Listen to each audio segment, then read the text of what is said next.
Hi everyone, and a very warm welcome back to Anglesey, day 2 of our Brscc meeting here. Yesterday culminated with the 4.5 hour Silver Lake Citroen C1 race, which was absolutely superb. We've got more sprint racing for you today. Racing action gets underway now. We've already had the qualifying for the Legends. That we don't cover, but we will cover their 3 races. Out on circuit to get the racing underway today, the MSA British Superkart Championship. And to call the action from there is Scott Woodwiss. Over to you, Scott. Yeah, thank you very much, Richard. Welcome to Sunday's action here at Anglesey. I've actually got Gary James alongside me, who's a regular commentator for British Superkarts. He'll be guiding you through all the action for the Superkart races today. Gary, of course, as they're on the formation lap now, the cream really does rise to the top. So we had the O plate, GP plate, and the reigning champion all on the top yesterday. Probably see if they get more of the same today. Over to you. I think we will, Scott. Yes, morning everybody. So hopefully a sunny Anglesey as the day wears on. But yeah, grid is already out on circuit for the warming up lap. I'll quickly run through the first few rows. The grid made up of the driver's fastest lap from the race yesterday. So on pole position is the Zero Kart of Liam Morley, set a new lap record for the 2.15 circuit yesterday. Alongside him is the GP kart of Lee Harper. Row 2 is the 1 of Ross Allen, and he's joined by the 9 of Andy Waite. Row 3 we see the 7 kart of Andy Gulliford. 42 Alan Withrow completes row 3. Row 4 is the first of the 250 Nationals. That's the 101 of Lee Plain. He's joined by the 57 Mark Pask. Row 5, 29 Tom Hatfield and 35 Samantha Hemschel. Row 6 is the 49 Michael Parr, who unfortunately had a seized engine on the final lap yesterday, and he's joined by the 43 of Sean Lombardo. Row 7, 125 Luke Plain, 161 Richard Connick. Row 8 we see the first of the 125s. That's the 87 of Jack Tritton and the 55 of Ross Withrow that unfortunately spun on the last corner, challenging for the lead. And as the karts come down to the final bend, pace car lights are off, so we will be going for a start this time. Quick update on the numbers. The yellow plates, black numbers are the 250 twin cylinder Division 1. The white plates, black numbers 250 Nationals, and the blue plates, white numbers are the Formula 125 Open. 12-minute race this time, same as yesterday, and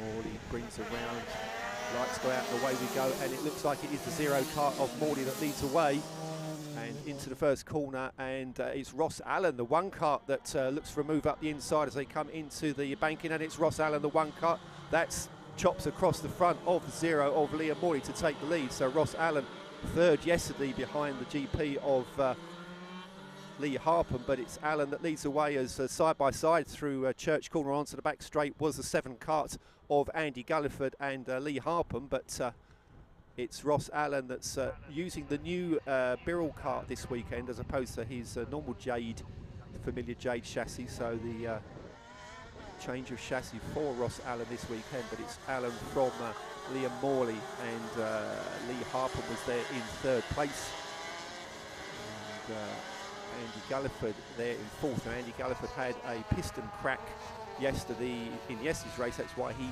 dropped back a little bit and eventually finished, I think that was in the 6th spot, and came under pressure from one of his close rivals from his old 450 days. That was the 9 of Andy Waite, but into the hairpin for the first time it's Allen. It's now Lee Harpham up into 2nd place ahead of the Zero Kart of Liam Morley. So not sure why Liam is losing ground. Certainly speaking to Andy Waite yesterday, he put on new set of tyres which took a few laps to come on. So whether Morley has got a brand new set of tyres that haven't quite come on yet for this race, but Morley seems to be losing a little bit of ground as they complete the opening laps, and it's Allen that's got 7/10 of a second lead as we pick up Samantha Hemschel, the 35 kart, chasing the 43 of Sean Lombardo, and Tom Hatfield there. So leading the 250 national class at the moment is the 101 of Lee Plain, the reigning champion in 250 nationals. Lombardo there in 2nd place ahead of the 35 of Samantha Hemschel, and Tom Hatfield, who got a runner-up spot in 250 Nationals yesterday, back down in 4th place. Leading the 125 category is the 55 of Ross Withrow. Unfortunately had a spin on the last corner yesterday, but Ross out there leading the 125 category from Shane Stoney and Paul Von Gerard. Now where is Jack Tritton, has dropped to the back of that group, so we'll look out for the 87 karts of Jack Tritton, but certainly only 4th in the category at the moment.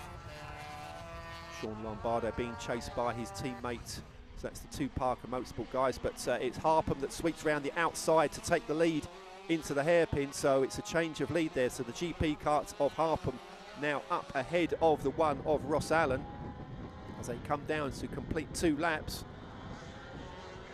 Championship leader at the moment is the GP kart of Lee Harpham, but his lead was cut from 10 points to 5 points after yesterday's win by Liam Morley. Now Morley now looks as if he's got the pace. He looks for a move up the inside of Ross Allen into the bank and gets second place. So now the chase is on for the Zero kart. So it could have been a tyre issue to sort of get the tyres to come on board for that opening lap, but so now the chase is on between the Zero kart and the GP, and we'll keep an eye on the gap at the end of the opening lap between Harpham and Morley was 1.1 second, and it looks as if it's visibly closing as they go up into Rocket for the 3rd time. Harpham, Morley and Ross Allen, as Scott's alluded to earlier on, the cream rises to the top. You've got the GP winner, you've got the Zero plate, the UK Cup holder. Liam Morley has won 9 Grand Prix over the years, and we've got the reigning champion of the 1 kart of Ross Allen already into pit lane. I see is the 83 kart, one of the 125 drivers, that's Paul Von Gerard. And also touring looks like the number 9 kart of Andy Waite. So Andy Waite, who picked up a 5th place yesterday, the 9 kart of Andy Waite, also touring on these early laps. But up at the front, it's Harpham being caught by the Zero kart of Liam Morley. And we'll see as they cross the line this time, the gap is now down to less than a second, so it's 9/10 of a second. Fastest lap now for Liam Morley, a 1:23.684 as he closes that gap. Galliford holding off the leader of the 250 National, so Lee playing the 101 tucked up behind the Division 1 kart of Andy Galliford, getting a good tow to draw him away from, let's see, Samantha Hempshall now up into 2nd place in the 250 Nationals, but she is at least 2.9 seconds, in 3 seconds behind Lee Plain.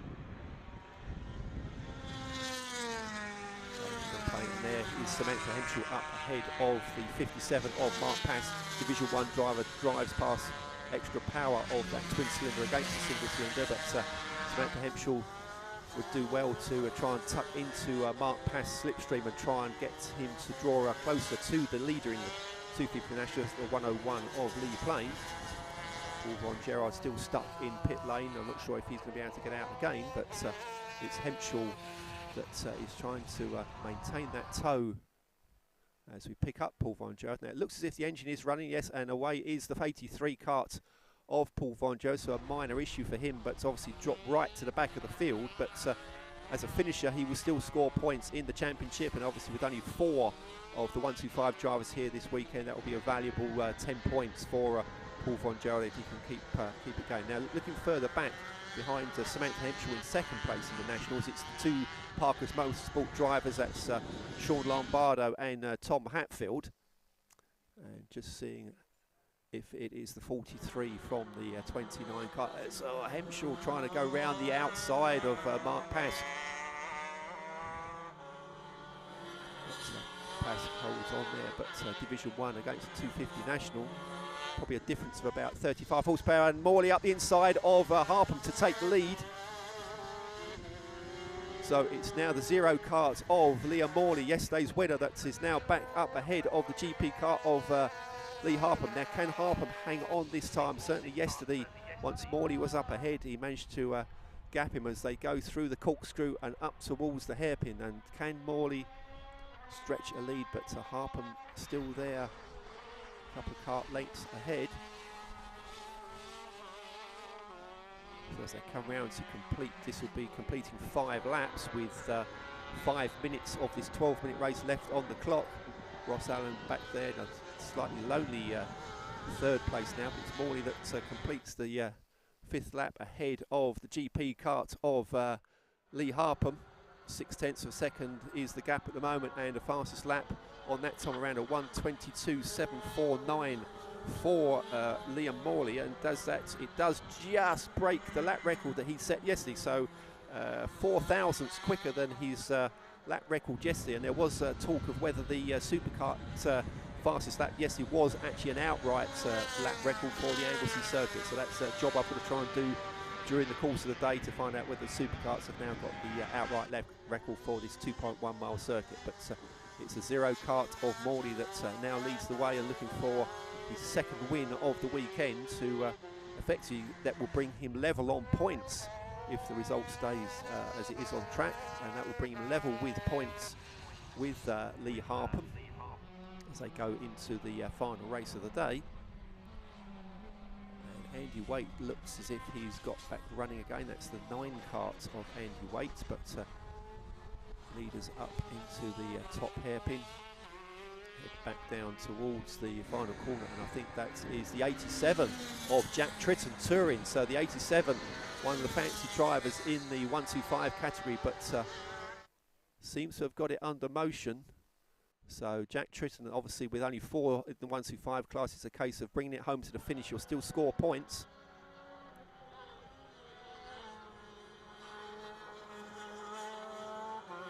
He bangs in another fastest lap and another new lap record of 1:22.442 is the fastest lap at the moment. So Morley stretching his lead now up to 1.6 seconds as they go out on their 7th lap. It's coming up to 3 minutes left on the clock. Ross Allen stranded there in a bit of a lonely 3rd place to 1 kart, and then it's Alan Withrow that's holding 4th spot in the Division 1 category ahead of Andy Gulliford. Lee Plain still leading the 250 Nationals. Then we've got Mark Pask, who is 6th in the Division 1. Tom Hatfield now up ahead of Samantha Hempshall, so a change of position in the 250 Nationals. So Samantha Hempshall dropped down to 3rd place, but Hatfield and Hempshall both tucked up again behind the 57 kart of Mark Pask. Andy Waite comes through, so I'm just trying to see where Andy Waite is dropped back to his 2 laps behind the leaders at the moment, but Andy Waite looks like he's got things back and running as the 101 of Lee Plain goes through the corkscrew section. And Lee Plain's lead over Tom Hatfield was about 5 seconds last time around. Withrow still up ahead of the 7 karts of Andy Gulliford, so Withrow comes across the line to complete his 7th lap in P4, chased by the 7 kart of Andy Gulliford. Andy been racing out in Manicourt in France recently, picked up a podium out as part of the French Championship. But cracked piston yesterday thwarted his chances of getting into the top 3, but it's Morley that's leading the way and extending his lead over the GP kart of Lee Harpham. 1:20 on the clock, so I think Morley will see the last lap ball this time around.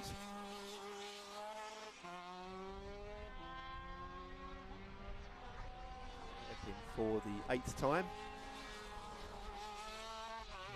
Harpham also safely through, had a quick look over his shoulder to see where the 1 kart of Ross Allen was, knows that he's got a fair gap and he's safe in that 2nd place. So Morley comes through the final corner, 52 seconds on the clock, so the last lap ball should be going out this time.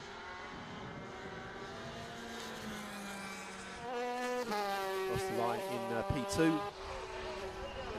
A slightly slower lap that time from Morley, 1:22.737, but another new lap record for him, so the 0 kart away onto his final lap, being chased by the GP of Lee Harpham. Ross Allen still there in 3rd place.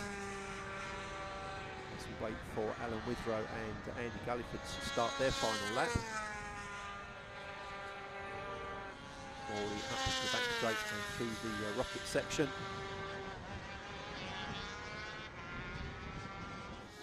The GP of Lee Harpham through the complex at the top of the hill.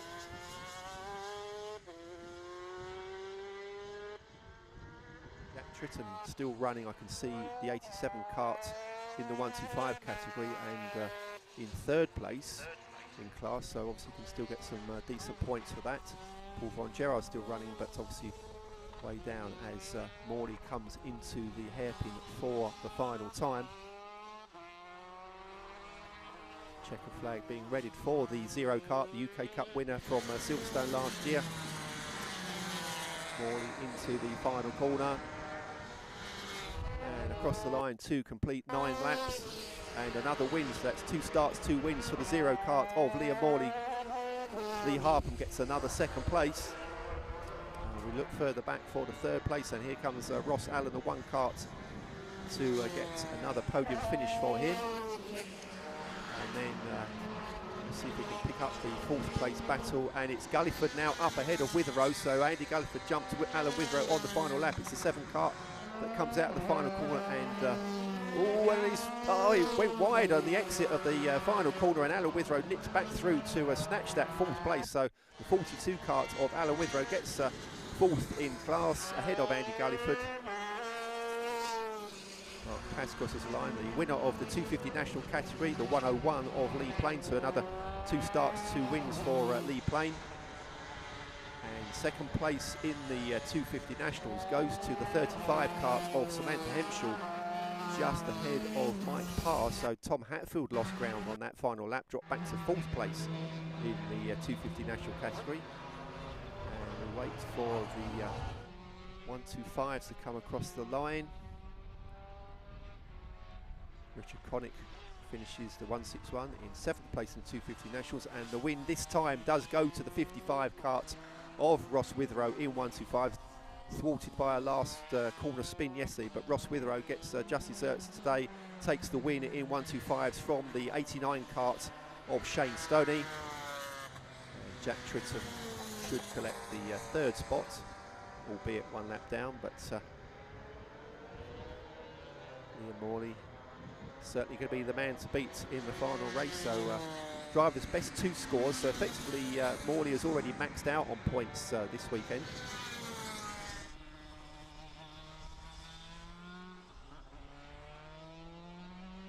So if I can run through the results, that's a win for Liam Morley. 2nd place, 5.5 seconds behind, was the GP kart of Lee Harpham. 3rd, Ross Allen. 4th was Alan Witherow. 5th was Andy Gulliford. 1st in the 250 nationals was Lee Plain. Then 7th was the 57 of Mark Pask. 8th was the 35 and 2nd in class for Samantha Hempshall. 9th and 3rd in class was the 49 Mike Parr. 10th and 4th in class for the 250 nationals was the 29 of Tom Hatfield. So hopefully Richard will pick up the first 3 in 250 nationals, and we'll have a chat with the drivers in Parc Fermé.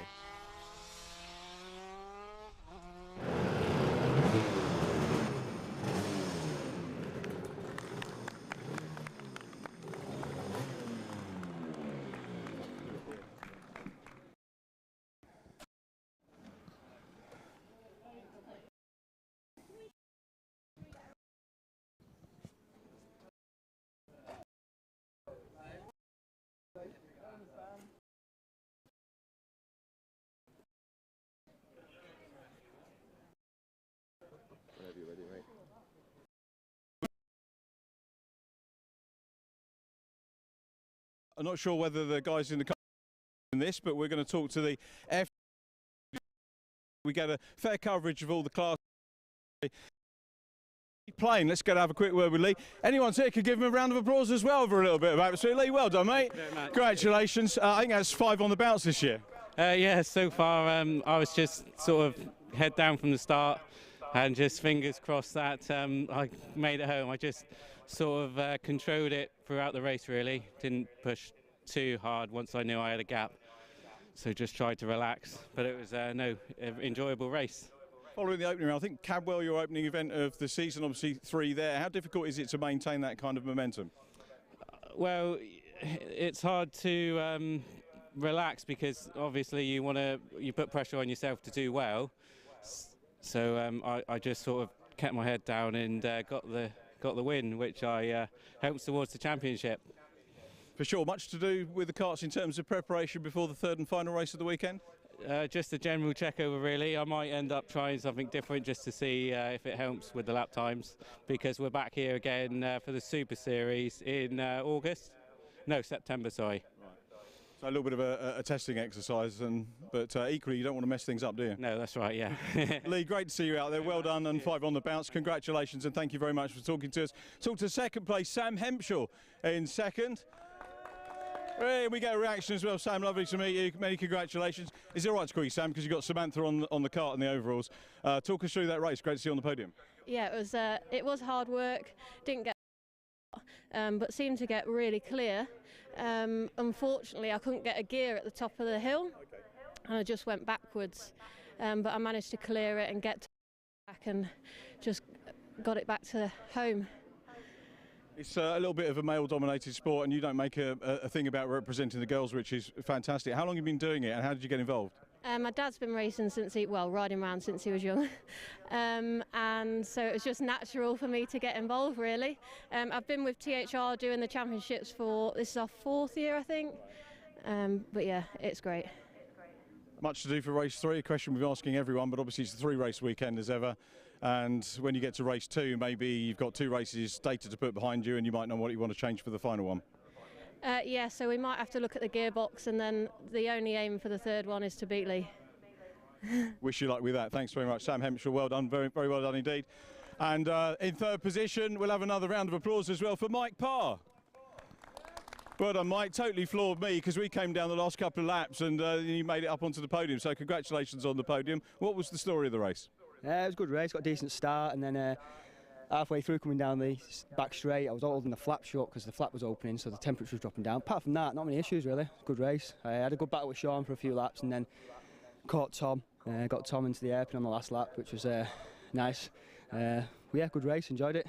The thing we like about the superkarts is that obviously most of us here are sort of brought up with the car racing background. I've been lucky enough to call a few superkart races over the years, but we're always all in awe of you guys and girls when we see you go out on circuit, the speeds, and does that not phase into you at all, even perhaps when you started? No, that's what makes it better. That's the more fun. The quicker the better, isn't it?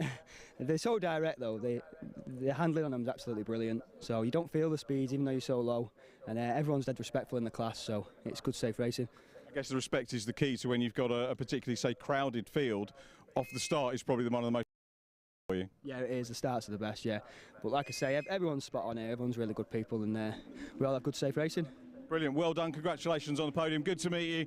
That was Mike Parr, who takes the 3rd position on the podium. We're going to head back to Scott because we've got the Nankang CityCar Cup going out for their 2nd race of the weekend. Back to you in the commentary box. Thank you very much, Richard. Yes, and thank you to Gary, of course, for that coverage of the British Superkart Championship race. He'll be back later on this afternoon for race number 3. So, coming up on track now, as you can see on the stream and also trackside as well, is the 2nd race of the weekend for the Nankang Tyre CityCar Cup, which was an excellent one yesterday, which saw Andrew Dyer take his first race win of the season. It's his 2nd career CityCar Cup win after he first came at Cadwell Park last year at the season finale. But the Bliss pair of Stuart and Richard Bliss in their Auto Bliss prepared Toyotas, I said Bliss way too many times in the space of 5 seconds, and Elliot Lettis, who was the Stetson race winner last time out, certainly pushed him all the way.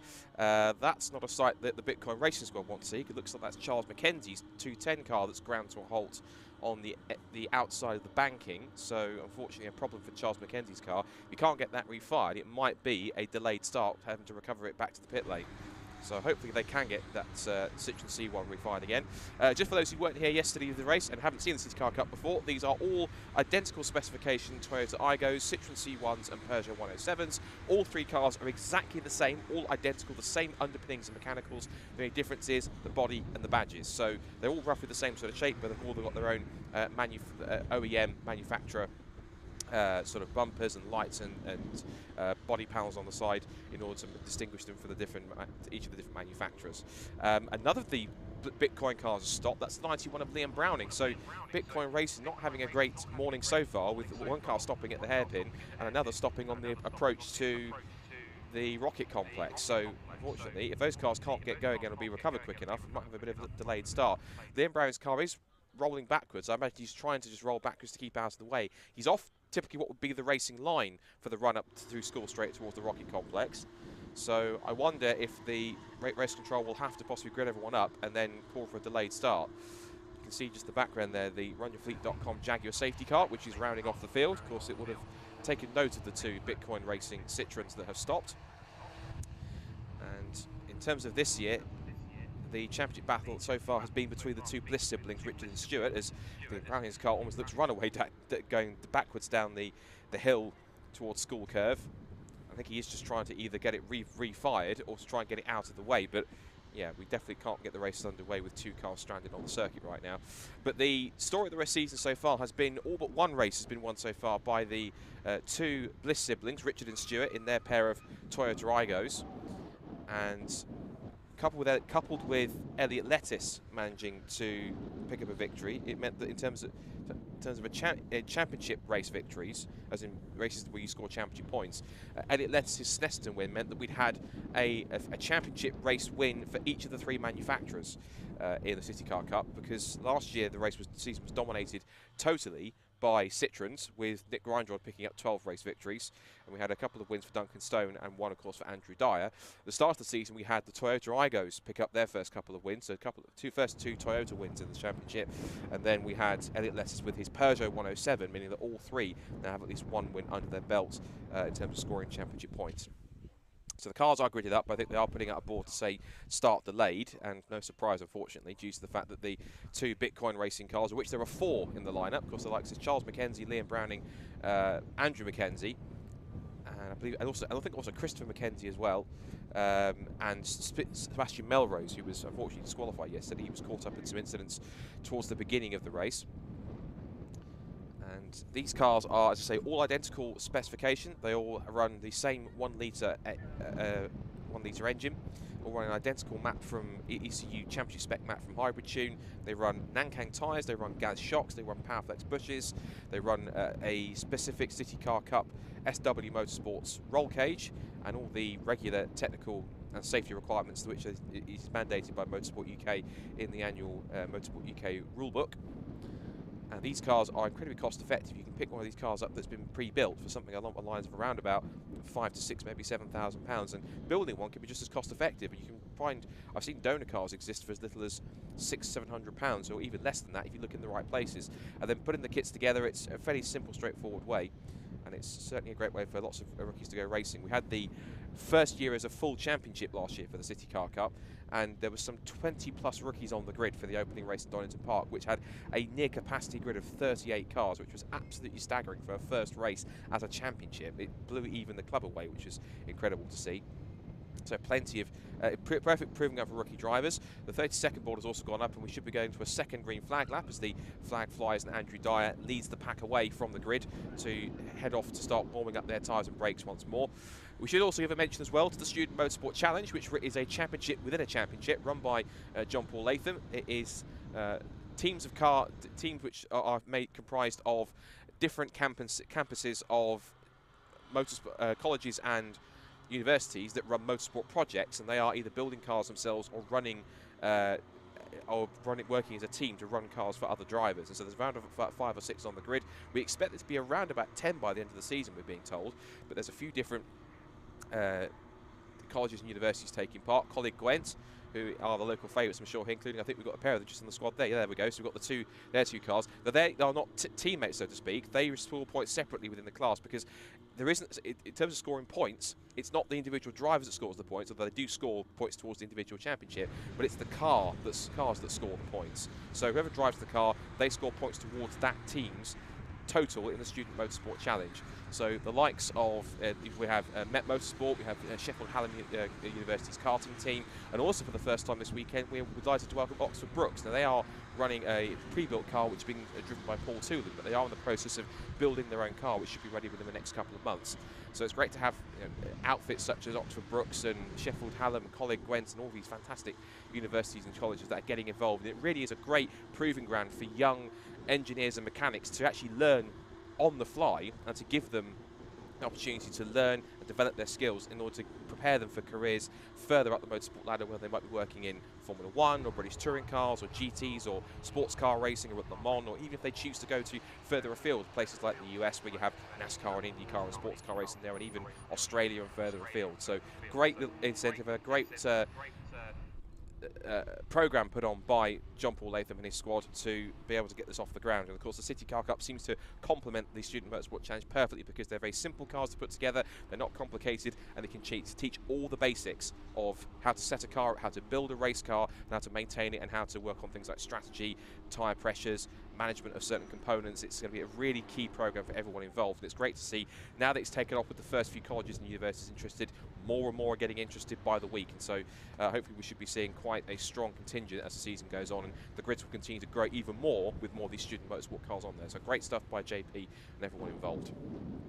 So the cars make their way back around to the grid. We should give you a quick reminder of who's starting where. The grid is set by the results of race 1 yesterday. So Andrew Dyer starts on pole position alongside Stuart Bliss in the Toyota. Then it's Elliot Lettuce in the Peugeot, followed by the Richard Bliss number 17 Toyota Aygo. Patrick Booth and George Pelosi come next in cars 33 and 49, followed by Ross Macker and Andrew Jones, who was the winner in the Student Motorsport Challenge for Met Motorsport yesterday. He'll be in the yellow car with MET Motorsport along the side. And then it's Adam Reynolds and Christopher McKenzie rounding out the top 10, although his car did come to a halt. So it looks like his car didn't come to a halt, sorry. 310 is John Nicholson, but he'll start on his own from the 6th row of the grid, because Ian Browning stopped. And of course then we have Dan Selleck and Paul Toolan, who's in the Oxford Brook car. They took a 2nd place in the Student Motorsport Challenge yesterday. And then it's Adam Reeves, Dominic Fletcher, John Booth, Brandon Savage, Bren Walkinshaw and Bradley Porter rounding out the top 20. Red lights on for race number 1 and 2 of the day. Race 2 of the weekend for the Nankang CityCar Cup, which gets underway as they scrabble for traction off the line. And it's almost 3 abreast down towards the left-hander. It is literally Peugeot, Toyota and Citroen side by side into turn 1. There's still 2 and 3 abreast in the pack behind. But it's Elliot Lettuce, the Snetterton race winner, who puts himself into the lead. The 2 Auto Bliss Toyotas are going into combat with, looks like I think that's Ross Macker, but Patrick Booth are on their outside line. Ross Macker's getting involved as well in car 173 there too, in 5th position. But they make their way out through the banking for the first time and onto the short straight towards the right-hander at Church. And now they come onto the back straight now for the first lap. So Lettuce leads, but Dyer's got a good momentum here down the short back straight towards School Curve. It's then Auto Bliss Toyota 3rd, one of the 4G Racing Toyotas is 4th. It looks like it's possibly Stuart Bliss ahead of Patrick Booth. And more battling going on here. It's Ross Macker leading on bus. I think that's Richard Bliss for 4th and 5th position. Into Rocket for the first time. So Lettuce, Dyer, then it's the first of the Blisses. And then we should have, looks like, as I say, Booth, and then the second of the Blisses, Ross Macker's in there too. And as for the Student Motorsport Challenge cars, I can see the yellow car 651. That's Andrew Jones, who won the that portion of the race yesterday for MET Motorsport. He's up there inside the top 10, battling with Adam Reynolds. And they've just got John Nicholson behind them as well, and he's having a scrap with the 77 car, which is Paul Toolan. He's actually up there in the Oxford Brooks car and around the top 10 it seems. So good start for the car driven by Paul Toolan. Onto the international. Onto the Tom Price straight towards the international hairpin for the first time. 1 or 2 cars with wipers out there, but Andrew Dyer darts out in the last minute. It's 3 abreast again towards the international hairpin because Bliss goes one way, Dyer goes the other. Lettuce gets caught in the middle, and Andrew Dyer manages to make the move and make it stick to get into the lead here once more. So he picks it where he left off yesterday, and after missing out on pole, he's back to the lead of the race. And now, Elliot Lettuce might get a bit of a push from the 18 car, which is Stuart Bliss. So 18 is Stuart Bliss, 17 is Richard Bliss. As now Stuart takes a look up the inside. Lettuce might try and close the door, but he does give him enough room. And now they make their way down the pit straight for the first time to complete the first lap. Up the inside looks Stuart. Lettuce has the momentum because you can go round the outside and hold the grip if he's possible. But he does get forced to the edge of the curb, but he's still there on Stuart Bliss's wing mirror. Side by side for 2nd place as Dyer tries to escape. Bliss goes back round the outside, and also holding on to the position there is the 33 of Patrick Booth, as they're still side by side for 2nd place. But Lettuce again has the inside line for the next corner, which is a right-hander. But in CityCar Cup racing, because they are so small and they have got quite a lot of grip around these corners for such small machines, essentially the outside line means just as much as the inside. Side by side, almost touching wing mirrors. Now through School Curve as Dyer starts to run away. Still Patrick Booth in 4th place. It's then Richard Bliss in 5th. Ross Macker 6th. Charles McKenzie's up to 7th place. So it's a bit of a silver lining for Bitcoin after their tough start to the race when 2 of their cars stopped on the formation lap. George Pelosi's 8th, Andrew Jones is 9th in the leading Student Motorsport car, and he's in the pack here in that yellow machine. There he is, but I think he's just been passed by George Pelosi, so he's been put down to 9th position behind George. And Adam Reynolds there in the green, white and black car, he rounds out the top 10. So Andrew Dyer then trying to make an escape here in this early stage.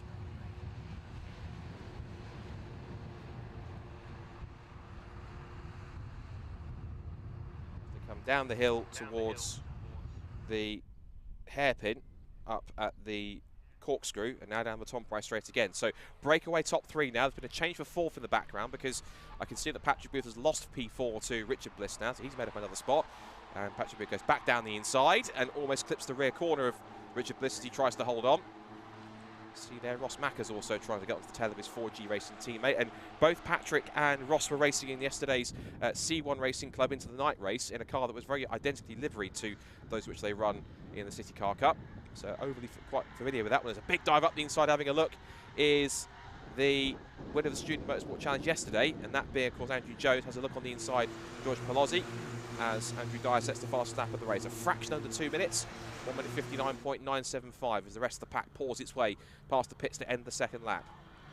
So 7/10 of a second is the gap between Andrew Dyer and Elliot Lettuce. Then it's Citroën, Peugeot, Toyota top 3, then Toyota 4th, Citroën 5th, Citroën 6th, Citroën 7th and 8th, and Peugeot 9th, and it's Peugeot, Peugeot in 10th position. So mostly Citroëns up there in the top 10.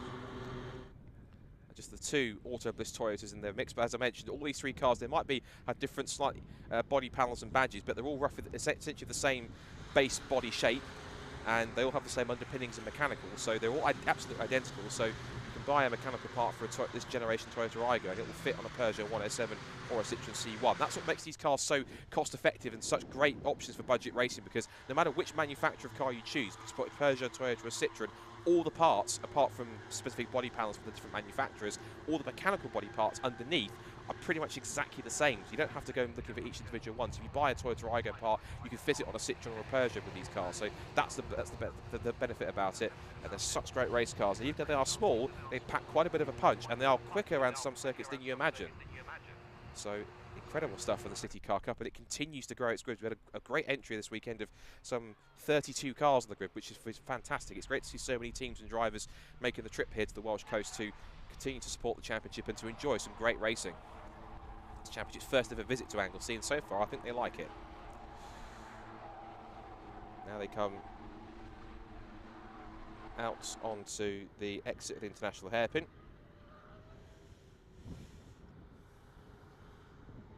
Down towards the left-hander and up the inside, looks Elliot Lettuce for the lead, makes the clean pass on Andrew Dyer, and Dyer didn't fight it too hard. You let him have it, because I think he's going to try and pick up a toe here in the next couple of corners. Look at that, Elliot Lettuce sets the fastest lap of the race whilst he was even passing for the lead. So 159.155 just shows how much pace is behind that Peugeot. And also, look who's woken up now, Stuart Bliss in the number 18 Toyota, down the outside of Andrew Dyer's Citroën. Dyer, the race one winner yesterday, just shows him the edge of the road and holds on. But again, inside or outside, these cars are perfect for proper side-by-side, wheel-to-wheel racing. They're proving it here so far. See if there's been any changes in the top 10 since we looked as well. No major change so far in the top 10 by the looks of it. It looks like so far, look at position changes. So Ross Macker's got past Patrick Booth, so the 2 4G racing cars have swapped positions. It's now Macker up to 5th and Patrick Booth down to 6th. There's also been a change for 8th position because Andrew Jones has got past George Palozzi. So some shuffling of the top 10 as one of the corner markers at the first part of Rocket goes for a Burton. And there has been a change for 2nd there. So the move has been completed by Stuart Bliss. And it was Dyer versus Bliss battling for the lead. But Elliot Lettuce, who really has come on leaps and bounds in the last 18 months with his particular pace. He took a podium last year, his first podium in the championship at Alton Park. And since then he's been steadily improving, had some good pace at the opening round at Alton Park this year.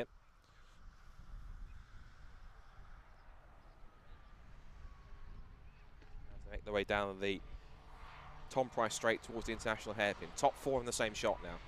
If you see them down on the circuit as well, because of course our feed is going past around the circuit commentary as well. You see the top 4 heading out of the international hairpin and move again as Palozzi retakes Andrew Jones. I'll have that back, thank you.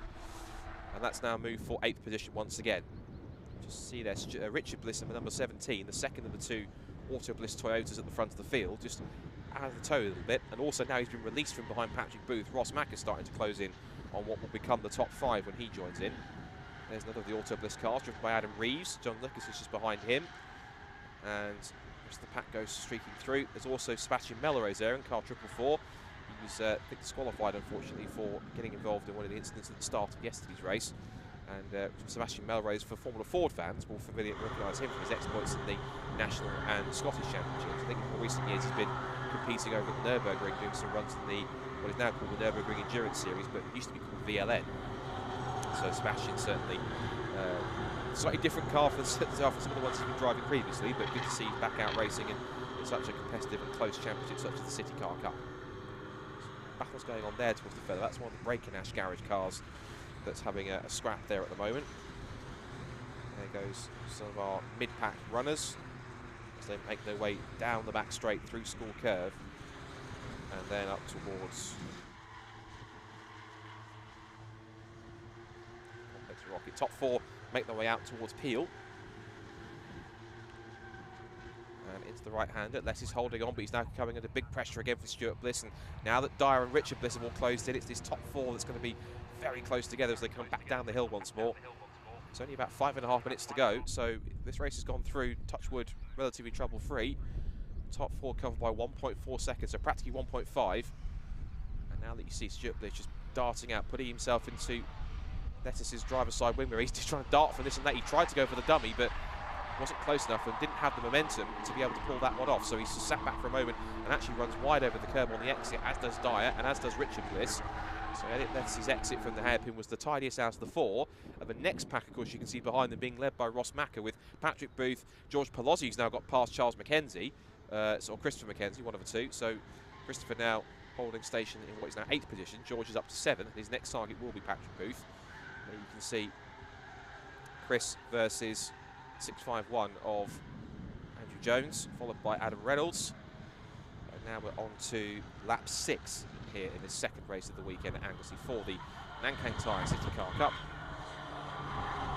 Down to the hairpin. Aussie's lining him up. Goes for the move, and he almost half thought about it, but then managed to get the car stopped to pull out of that move at the last minute, because I think he realised that Patrick Booth was going to take the wide line, carry the speed all through the outside of the corner, and then decided he wasn't going to make it through.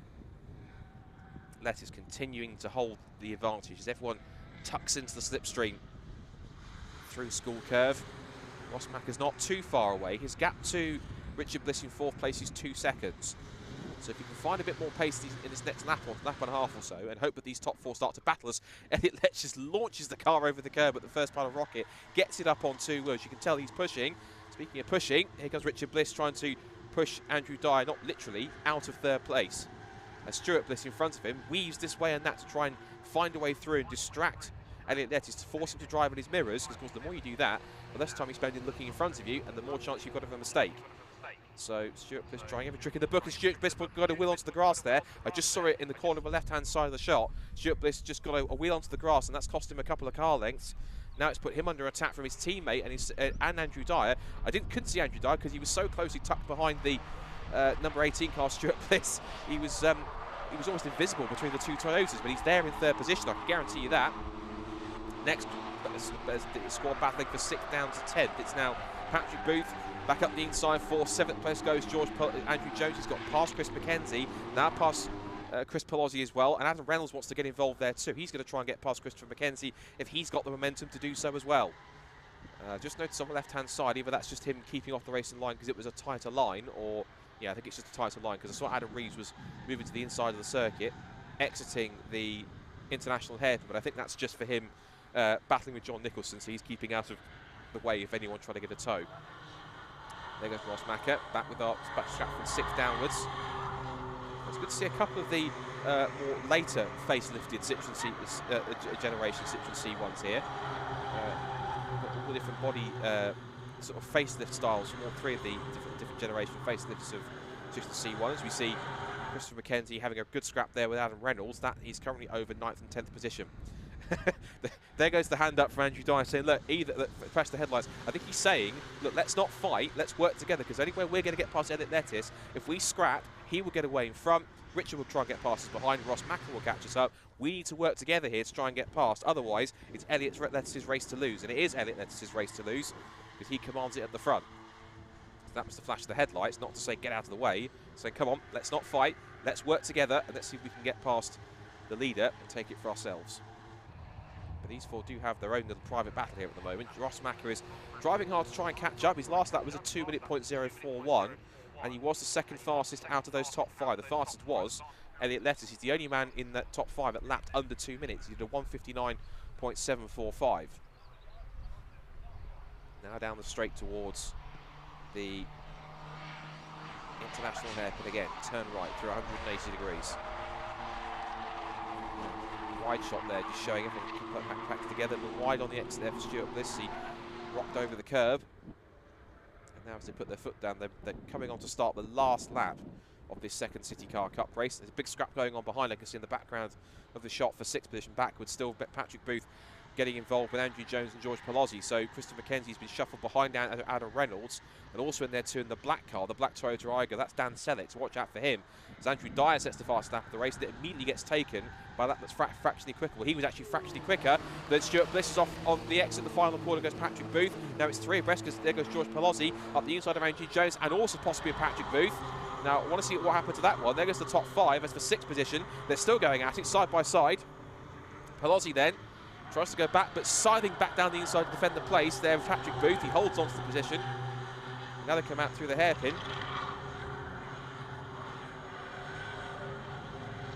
So then they come back towards the right-hand Rick Church. He has a look up the inside. Patrick Booth will have to try and hold on to the momentum. Now Ross Macco, he's pushing, but he's not getting close enough to these guys. And he might have to settle for 5th position unless something kicks off between these top 4. Meanwhile, for 6th, it really is kicking off because you've got Booth, Palozzi and Jones side by side. Adam Reynolds in there for 9th. So Palozzi's in the white car with the blue and grey flashes. If we go back to the leaders, it's the yellow and black car in that shot we saw of Andrew Jones. But still, the leaders come back towards Peel for the last time. Elliot Lettis still hasn't been dethroned. So they come out of Peel. Stuart Bliss might have an option to try and get through if he can. Andrew Dyer still 3rd, Bliss 4th. Ross McCarr still holding on to that 5th position. A solid top 5 for him. It's his first appearance of the season. He raced before. And I'm looking back on the other screen at the battle for 6th backwards. That's still going on. I see George Palozzi's won that one so far, but I think it's still Patrick Booth in that battle.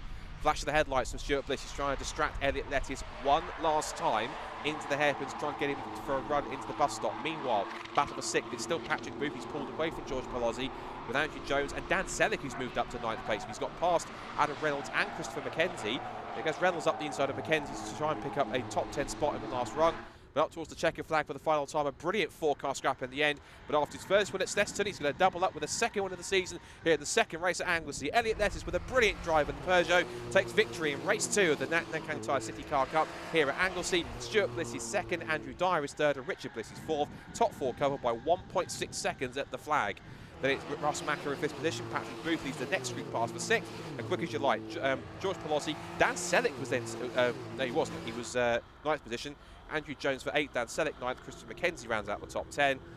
And there are the drivers on the slowdown lap. If you're watching the stream or happen to be also watching around the circuit, give them a wave and a round of applause. They do appreciate it because they've had such a fantastic drive, and they do put on a great entertainment here as well. So if you're watching around the circuit, when they come past you, do be sure to give them a wave and a clap because they put on a great show for you today so far. And there's more of that coming on later on this afternoon because they've got their 3rd race of the weekend coming up at around about approximately 10 past 3 is when it's scheduled. Of course, subject to times may change if we're running earlier or ahead of time. So always keep an eye on the timetable and the actual clock itself to see at what points of the meeting we're at. So now we move forwards to the next races, and Elliot Lettis will be pleased with that. It's good to see him on form. Now it's good to see a Peugeot on form as well, because of course, yes, they're all mechanically the same, but typically, so far this season, it's mainly been either if you've got one of the Citroens or one of the Toyotas, and there's no suggestion at all that either of these, any of these 3 body shapes are more aerodynamically friendly, shall we say, than the others. They're all pretty much the same as each other. It's all down to individual driver skill and the build of the car and setup, etc. But the one barely came out on top in race number 2 of the weekend for the CityCar Cup is Elliot Lettis. He takes his 2nd win of the season ahead of Stuart Bliss in 2nd place and Andrew Dyer on the podium in 3rd. Again, Peugeot, Toyota and Citroen each on the podium on the 3 steps. It's good to see. Ross Macco's 4th, Patrick Booth is 5th, from then George Palozzi in Ross Macco 5th, Patrick Booth 6th, then George Palozzi, Andrew Jones, Dan Selleck, Christopher McKenzie, Adam Reynolds in 11th place. Then it's Adam Reeves from John Nicholson, Craig Flynn and Paul Toolan, John Booth and Ben Walkinshaw, Dominic Fletcher, Bradley Porter and Brandon Savage, and then Richard Snuggs, Paul Savage, George Jones, Richard Bastow, Chris Hetherington, Bob Bannister, Leon Wild, Andrew Payne and Richard Cooper. We lost sadly Sebastian Melrose in the 444 car as he retired earlier on. I think we also lost 2 more cars with 32 at the start of the race, and that was Liam Browning and Charles McKenzie, who sadly didn't make it to the start of the race after on the first formation lap. They both came to a halt and had to be pulled back to the pit lane, hence a delayed start. And Andrew Dyer also takes the bonus point with the fastest lap, 1:59.078. That's 1 more point toward his account as we move on to the third race later on this afternoon. So excellent stuff again from the Nankang Tyre CityCar Cup. As I mentioned, their third and final race of the weekend is scheduled at around about 3:10, to be sure to be in position for that.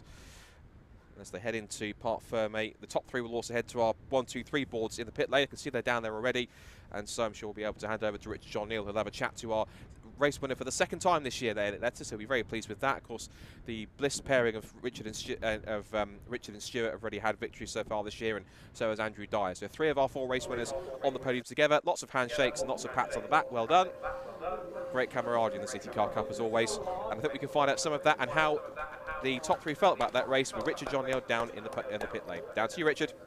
Thank you very much indeed, Scott. Elliot Lettis just derobing. Little ripple of applause from the people that are down here. Thanks to the Brscc coordinators for getting everyone over to us out of Parc Fermé. Elliot, we'll bring you over here so we got a nice signal for the live stream. Many congratulations. We'll get you in front of the camera because we want to see you, not me. Second win of the season. Congratulations. Yeah, thank you very much. It was a brilliant race. Yeah, I thoroughly enjoyed it. Overtakes as well, so very happy, yeah. It's so close, isn't it, that racing out there? And racecraft, isn't it? Certainly is, yeah. The tow is incredible around here. No power on the straights when you're not in a tow, but yeah, it was good fun. Was Andrew bump drafting you or was it Stuart? I think it was Stuart, yeah. I wish he didn't, but it was a good race, yeah. And we got one more race to go this weekend, so you'll obviously be hoping to go away as the man with the most wins. Can you make it 2 out of 3? I hope so. I'll give it a good go, yeah. Yeah, I'm optimistic, so we'll give it a good go, yeah. Do you work on the car yourself, or you got a team that helps you? What's the setup? No, it's me and my granddad pretty much who work on the car, yeah, and that's pretty much it. We do the best with the materials we got. Racing background to the family? No, none. Amazing, well done, mate. We'll hopefully see you on the podium a little bit later on. The whistle's blown for the next cars that are coming out onto track, which is Formula Ford. Let's see if we get...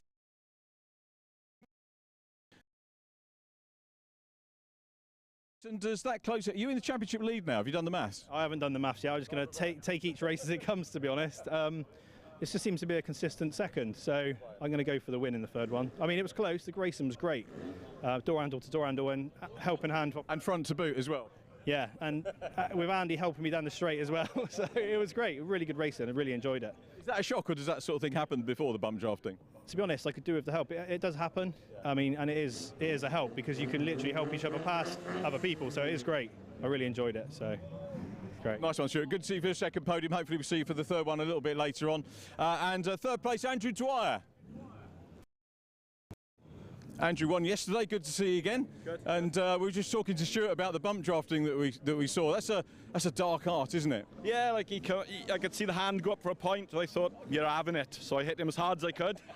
And it kind of... Don't say that in front of the clerk's office.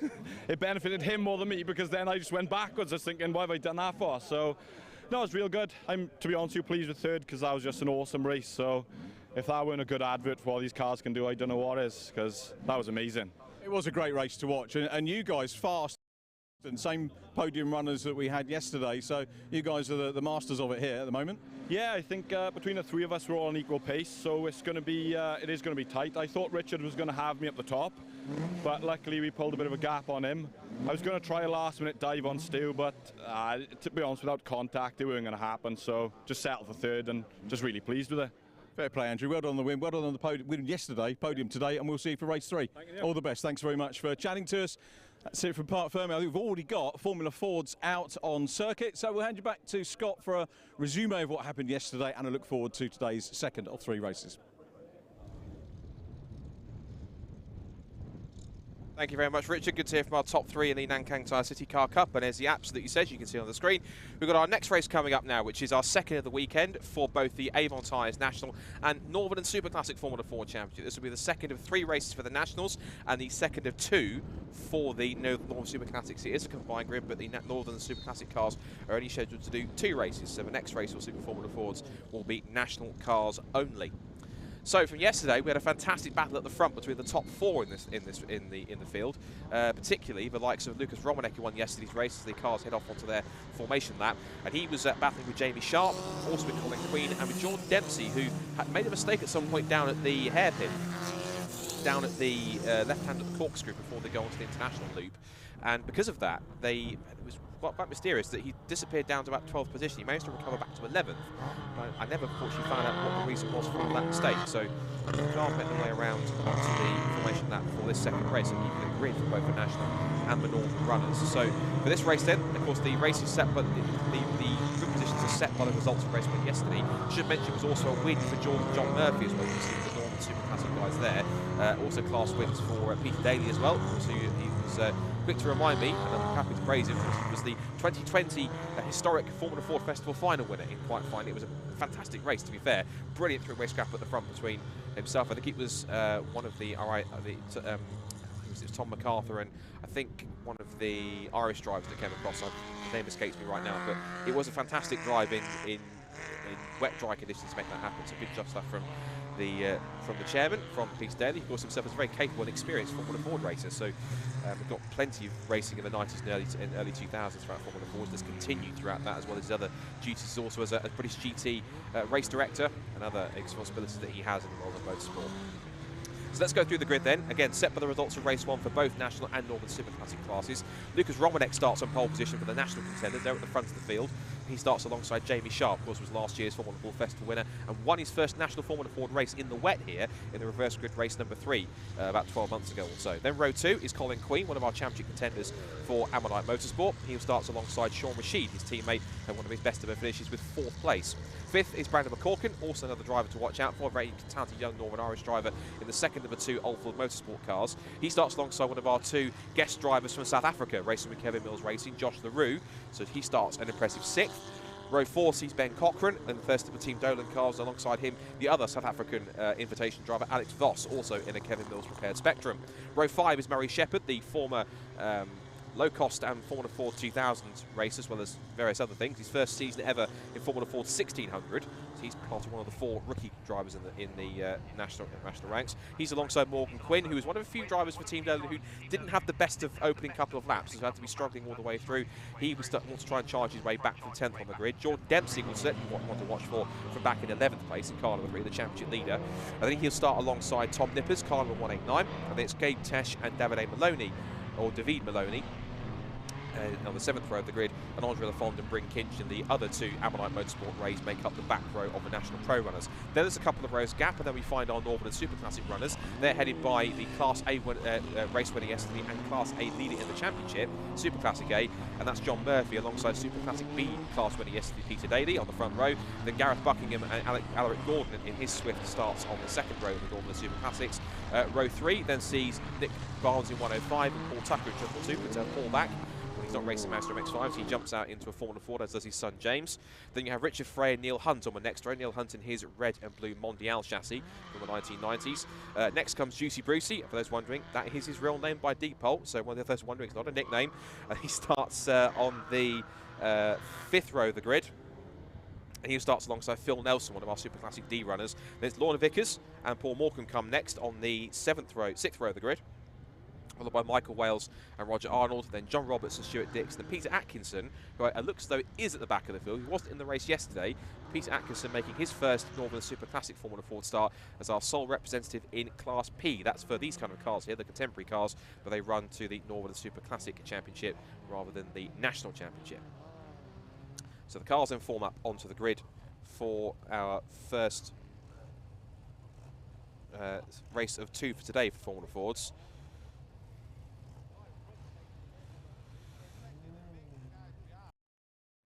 Start to form up now. You see the front row there, Lucas Romanek, who recovered from quite a spectacular last lap accident after he tangled with Jamie Sharp on the last lap in the first race at Croft.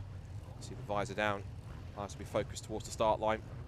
And same Jamie Sharp, last year's Formula Ford Festival winner in an epic 50th Formula Ford Festival final. And he knows all about battling with Lucas Romanek, and they'll be hoping for another clean battle towards the front of the field. Last few cars are starting to get into position towards the back. Also watch out for the 2 Ammonite Motorsport cars, particularly Colin Queen on the right-hand side in third place on the grid. Now the 5-second board goes up. So, all set for action then at Anglesey. Red lights are on for the second combined National and Northern Super Classic race, and we're underway here in Wales. Good start from Morgan Queer. Looks like Benjamin Cochrane in the Team Dolan kart. Side by side from lead into the first corner, up towards the banking for the first time. And Jamie Sharp takes the outside line in towards the right-hander, and Jamie Sharp will lead it into the banking. So Jamie Sharp leads, Romanek second, Colin Queen is third. Great start from Brandon McCall. He's up to fourth up the inside of Sean Rashid. He might be chased down by Josh LaRue, the South African, in the first of those three Kevin Mill Spectrums. The other two are in close proximity, because we can see it there. Alex Voss being chased by, or chasing, a fast starter Jordan Dempsey. So he's not hanging around either. Down the back straight, Jordan Dempsey with 2 wheels on the grass trying to get past Alex Voss. There's the red car with the white stripe, and that's Davide Maloney. As they come down towards the Rocket Complex for the first time, and it's still Sharp that leads. And out through the banking. Looks like Jordan Dempsey's lost a couple of places behind Murray Shepherd, and I think also maybe Davide Maloney as well. If not, maybe that could be possibly Andre Lafond, I think. Oh, if there's Bryn Kinch's off the road, that'll be a safety car, I'm afraid. So Bryn Kinch's car with damage to its right rear. So that's another one of the Ammonite cars that suffered some suspension problems. We had Andre Lafond yesterday have a left rear suspension problem, and because of that, the safety car has been deployed straight away. So the field will bunch up behind the runyourfleet.com safety car. The drivers continue to race until they get to safety car boards and flags. Now one car's heading for the pit lane, I think. Is that 52, which is Andre Lafond. I'm not quite sure why he darted out there. He looked as though he was making for the pit lane, but seemingly not. So he slots back into line.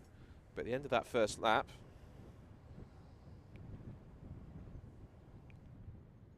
he will be looking to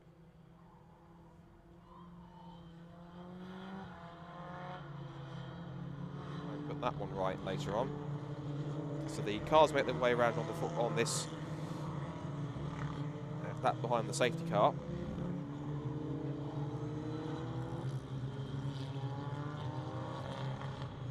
Take stock of the order before we get racing back underway again. So after that strong start from the front row, Jamie Sharp leads the way then in car number 89. Lucas Romanek, who was yesterday's race winner, is in second. It's then Colin Queen in third, the first of the now 3 remaining Ammonite Motorsport race chassis, because we've got one, of course, stationary with a damaged right rear suspension, that being Bryn Kinch, unfortunately.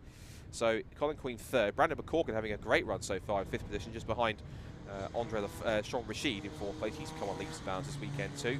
Josh LaRue in 6th, Benjamin Cochrane 7th, Alex Voss 8th, Murray Shepherd 9th, Andre Lafond 10th, and this man, Jordan Dempsey, back in 11th. So not the start he was hoping for, but with the pace he's got underneath him, I'm sure the championship leader will be picking off cars very quickly.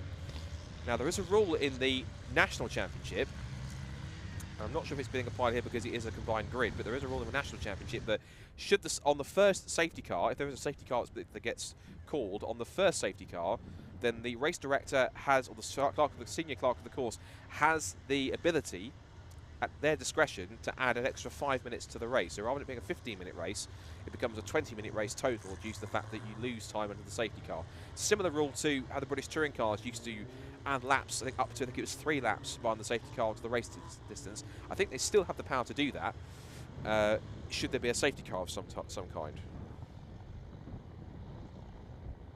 And so that's quite a handy fee, because it means that the Formula Fords, rather than missing out if it's a short race and on a short circuit, it's a long safety car, they get an extra few minutes of running, which is always key to see. Murray Shepherd there, very experienced club racer. As I say, one of 4 rookies in the field, because he hasn't raced Formula 4 1600 before. So he has experience in Formula 4 2000, but that's a different car in terms of it's a chassis with slicks and wings in many cases. So it's a different kind of single seater compared to 1600s, which are, of course, no aerodynamics. It's all overbody stuff as much as you can get. They all run on very skinny Avon tyres. And of course, they are low to the ground, no aero. It's all mechanical grip, and there's a reason why so many top drivers all down through the years, like former Formula 1 world champions and sports car winners at Le Mans, and top touring car racers, GT drivers, have all come through in the years of its heyday through Formula 4, because it was such an effective and accessible and valuable proving ground for young drivers. And of course, it's great to see still some more drivers coming through from around the UK, from the US, and from South Africa, and other countries around the world, who are still coming across to events like the National Formula 4 Championship and learning their craft in these cars, because it will be lessons they learn here that will be absolutely crucial and valuable for them to take forward into their racing career. You see good recent examples like Matthew Cowley, for example, who is a regular Formula 4 racer, former Northern Formula 4 champion, regular at the festival every year, but his main career so far at the moment is racing in the British GT Championship, and all the lessons he's learned from mechanical grip will certainly have helped him hauling around the Ford Mustang GT4 that he runs quite regularly. So good to see him learning that. But again, it's good to see drivers who still come back to Formula 4 and give it a go every now and then. Speaking of Formula 4, we should mention there's a couple of contests that are quite significant coming up. For those Northern Super Classic runners, we see one of them here. We see that's the 14 car of Phil Nelson. There is a special invitation race for the Super Classic Pre-99 cars. Any cars that run in any of our Super Classic classes. It's the Moose Trophy, the physical trophy, which I saw for the very first time this morning, that has been retrieved. And that is going to be I believe, a pair of races that will take place. And that will be as a pair of invitational non-championship races on July 23rd at Alton Park. So if you're interested in have a Formula 4 or know somebody that has one and will want to take part, make sure you share them the information, and you can find out information by getting in touch with Brscc if you want to enter. The other Formula Ford contest that's worth noting is a little weekend called the Formula Ford Festival, which of course entries opened this week.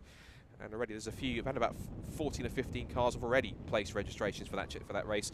And the capacity is once again 108 cars, and the format will be exactly the same as last year.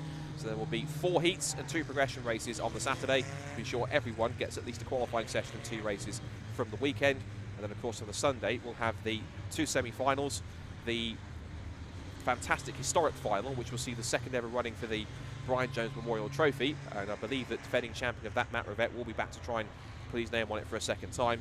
There's also the ever crucial last chance race, and of course that will decide the final 6 spots for the massive 30-car grid that will then set the tone for the grand final of the 51st Formula Ford Festival later in October. So if you want to find out more information, you can find an information link on the front page of the Brscc website. You just click that and find out more details, and you'll be able to sign up and get involved. Obviously, as a club and as an event, we want to see a maximum grid of 108 cars, and we're hoping to see plenty of different drivers come across, not just from around the country, and those who are regulars from a national championship and those who race in other Formula 4 championships around the country, but also those who are running in certain scholarships. We're anticipating another 2 cars from the ever-present Team USA scholarship that's brilliantly run by Jeremy Shaw and his crew over in the US.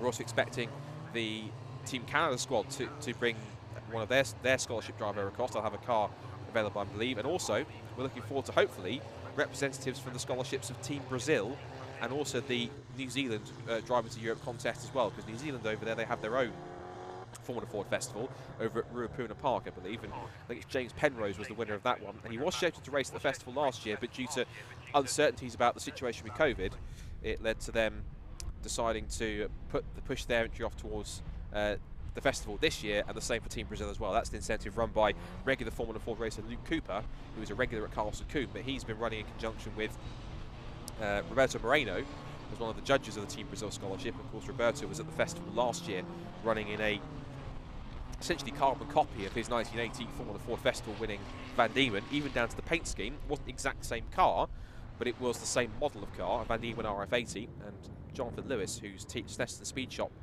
squad ran him that weekend, he painted the car up completely in its brown and beige, or brown and cream Canadian Club livery, even with all the proper sign writing on it on the side, and it was fantastic to see Roberto back at the festival last year.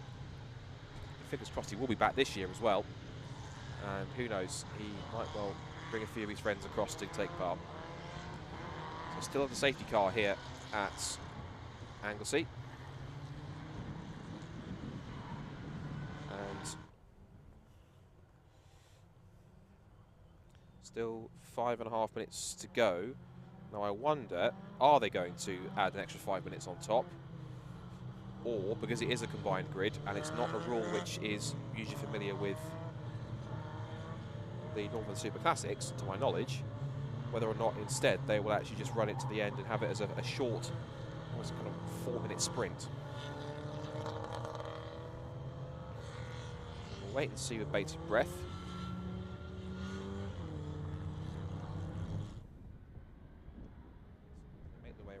back straight. See what's currently in store at the moment.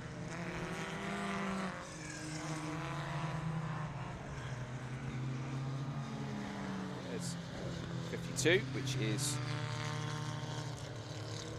under the font. He's actually made quite a bit of progress towards the back. He's currently sat in 10th place at the moment. Should mention also our Super Classic runners, that the leader of that race overall is a former Northern Formula 4 class champion, Alric Gordon, who's currently leading the way in Super Classic A. He's leading yesterday's race winner and also Super Classic A class leader in points, John Murphy. Paul Tucker is currently in 3rd place, who's a Super Classic A 1, 2, 3, and then leader of Super Classic B in 4th in the Northern ranks is Peter Daly. He's ahead of Gareth Buckingham and Nick Barnes, who came into the weekend leading the Super Classic B contest as well. Then in Super Classic D, it's Phil Nelson in his Hawk DL2 battling with Roger Arnold and John Roberts, Michael Wells in there too. And also good to see Stuart Dix as well in the very unique Cooper Chinook, which is up there in the mix as well, 5th in class. And also still running as well is Peter Atkinson in the Soul P-Class car. That's a 2002 Van Diemen chassis with a Kent engine in the back. So, Jamie Sharp then brings the field around to come onto the restart. Lights are off atop the RunYourFleet.com Jaguar safety car, which now sprints to the pit lane, and that will peel off.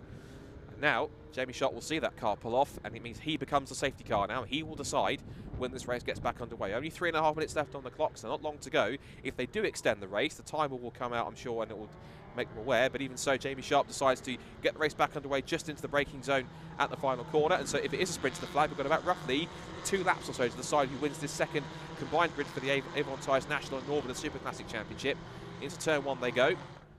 So Sharp leads then. He resumes back out in front on this green flag restart. It's then Lucas Romanek in 2nd place, Colin Queen 3rd, Sean Rashid 4th, then McCorkin, followed by behind there we've got Josh LaRue, then Benjamin Cochran, Alex Voss, Murray Shepherd and Andre Lafont rounding out the top 10 in 11th place. Still there tucked up behind the Ammonite Motorsport cars, Jordan Dempsey, so not exactly on the pace that he was hoping for, and they have extended the race by 5 minutes. There we go, so they've increased the timer now, so rather than being 2 minutes 50, it's now 7 minutes 50 in the top left corner, so they have applied the extra 5 minutes, which is great to see, which means we get a little couple more laps of excellent Formula Ford racing. So Jamie Sharp then continues on, still being hounded by Lucas Romanet. Meanwhile, seeing a battle here go between Murray Shepherd and Andre Lafont, and Jordan Dempsey wants a piece of that as well. He can try and force himself up the inside into Peel, which he does. He has a look, just puts a wheel onto the grass. He's now under pressure from behind by Morgan Quinn. He's also a little bit off from his adventures yesterday. Got caught up in some early lap skirmishes, and that put him down the order, which meant he started much further down than he was hoping for. And that's put him on the back foot a little bit. Started 10th, he's now currently sat in 12th, so he's 2 positions back from where he originally took off from the line. And there's Alex Voss getting out of shape there. I don't think there was contact with Murray Shepherd. There's a colour off on the left-hand side. They're one of the Super Classic D cars. Meanwhile, here's the scrap for the lead between the top 5 in the Super Classic ranks. It's now Alaric Gordon who still leads from John Murphy, followed by Paul Tucker in 3rd place, and then Gareth Buckingham, who has taken the lead in Super Classic B for Peter Daly. So there's a change in Super Classic B for the lead. Meanwhile, 3 for the Super Classic A and overall Northern lead. Back up the inside goes John Murphy to retake 2nd place from Paul Tucker. And Gareth Buckingham gets a good run off the corner here on the back of Tucker's Swift chassis as they come up towards the left-hander. Great battle here between these 5. Also in 6th place there back is Nick Barnes. I'm keeping an eye on my corner, but let's focus on this battle here. It's really good between these two. As side by side goes John Murphy, looks to the outside line into the banking. And there goes Paul Tucker, a great slingshot round the outside for Gareth Buckingham. What a move that was, right in front of the chairman. So Peter Daly will be impressed by that one, watching his fellow Van Diemen racer stick it right round the outside of Paul Tucker for a brilliant move for 3rd place. Fantastic stuff. There they go, top 6 in Northern Super Classic all together. There go Gordon, Murphy, Buckingham, Tucker. There's Peter Daly. And then just behind there is Nick Barnes, the Super Classic B points leader coming into the weekend. Neil Hunt there in the nice 2 Mondial. This battle rages on. Buckingham's on fire here at the moment. He had a great debut in the championship. I think he was here at Anglesey last year, and he certainly loves Anglesey at the moment because he's really going for it. As they come up the hill. And now onto the right-hander at Peel. Nick Barnes chasing down Peter Daly. And keep an eye on our national race leaders. We switch back to them coming down towards the Tom Price straight. It's been a change for second because Colin Queen's got past Lucas Romanek, so change between them. Sean Rashid's still holding on to 4. This is genuinely Sean Rashid's best weekend so far I've seen him drive. It's brilliant. Before the season, he'd never raced a Formula 4 before. He'd done a little bit of some single-seater testing that was non-Formula 4. I think it was something like he'd had a go in something like a Formula Pro Mazda or something along those lines that he'd raced, or an F2000 chassis over in the US. But he'd never raced a Formula 4 before. Done a little bit of SCCA racing over there, which is kind of the equivalent of American club, one of the big American club racing clubs. And he's also done quite a bit of karting as well. Colin Queen started to join the championship last year, fresh out of karting. He's done quite a bit of European and US karting. He's showing all that prowess here. They're going to be side by side on with the run up towards the complex. Colin Queen needs the points to try and get Corden back on both the top 2 in the championship, both Lucas Romanek and also Jordan Dempsey, who is still back in. Jordan Dempsey, where's he at? Up to 9th place now. He's made up 2 spots. He's got past Andre Lafond and also past Alex Voss as well. So Alex Voss has dropped back. Of course, both Alex Voss and Josh LaRue are invitation drivers, so whilst they'll be recognised in the result, they're not recognised for points, so they won't actually score anything points-wise. I almost can't keep my eyes off. Look, I've got the full bank of camera views up to my right here, and I'm just keeping them in my eye. I just saw the Norman and Super Classic battle flash during the shot, and that was fantastic. Well, I think we can get a shot of that in a second as the top 5 go through the hairpin. There goes the rest of the pack, and they might come into shot just over the hill here as the rest of the national ones go through. Up the inside there goes 88, that's Morgan Quinn, that's past Jordan Dempsey, so a change of position there between them, and perfect timing. Here comes our northern runners. Now John Murphy has got past Alaric Gordon. Next target's going to be Paul Tucker then, because he's got past Gareth Buckingham. He's escaping away from Peter Daly. Of course they're in different classes, but Paul Tucker is battling for someone within his class rather than within the overall result. I think we're going to get possibly 2, maybe 3 laps to go on this one, because it's 1 minute 34s for the leaders, and across the line with about roughly 3.5 minutes to go. So I think we'll get this in 2 more laps, I think, which is good to see. You can never have too much Formula 4 racing, I think, and certainly those watching on the streams will be enjoying the action so far as they make their way down the back straight once again. Line up for second now between Lucas Romanek. Now, he did this several times yesterday, but he went to the outside line to get the undercut to the next corner. Big slide on the inside line, he just about saves it. Now, if he can hold that round the outside, that would be very impressive for Lucas Romanek. That's his karting skills coming into place. He does hold the outside line, but he hasn't got track position for the next corner because the inside line is the right position to be for Colin Queen. The next corner is a right-hander, which Colin Queen has the outside for. But Lucas Romanek again sticks it round the outside. Says, try this one on for size, Colin. Down the inside to the left-hander that corkscrew and up into second place. Fantastic racecraft for Lucas Romanek. He really is. He was quite a top car for back in the day, in the last couple of years, but he's come to Formula 4. He's using all of that to his own advantage. He's also done some testing for the Oldfield Motorsports GB4 car. I should mention, of course, that the top 3 placed drivers, teenager drivers, are going to go into a shoot at the end of the season in the championship with the National Pro class, will go to a shootout in a GB4 car, courtesy of MSV and the GB4 Championship, of course, been linking up with the National Formula Fords. And the winner of that shootout then gets a prize fund toward, I think it's £20,000 towards a season in GB4 next season. So a great link up between the National Formula Fords and GB4. And a big thank you to Jonathan Palmer and MSV and everyone in GB4 for making that one happen, because it means it's a great incentive for these young drivers to come in and to look towards their next step in the championship and try and potentially win an opportunity to go forwards with that. So great to see some fantastic incentives coming in for those competing in this championship. So second to last up, I think. Oh dear! Now I've just seen off screen. There you go. There's 2 cars that come together. That's 66 of Gordon, and that's the 31 car Gareth Buckingham. And that car, I'm afraid, is on top of the other. Now, not surprisingly, red flag has been thrown. Race has been stopped straight away, and Gareth is trying his best to try and lift the car off of Alaric Gordon. So Marshall's quickly sprinting to the scene, but no surprise, race has been stopped. And I think, crucially, the key thing is if both drivers are okay. And it looks like Alaric is climbing out, thankfully, and fingers crossed that he is okay. He's getting out under his own steam, so checker flag has also been declared as well, so that will be a result declared, and we won't get a photo finish, but that's the best sight we can see out of that one. It's tricky these days with single-seaters, but even so, both Gareth Buckingham and Alaric Gordon walking away, thankfully, under their own steam. That's the best thing about it. Of course, race cars are repairable. Humans, to a certain extent, aren't. So, good to see the both of them out there, out of the car, and also talking.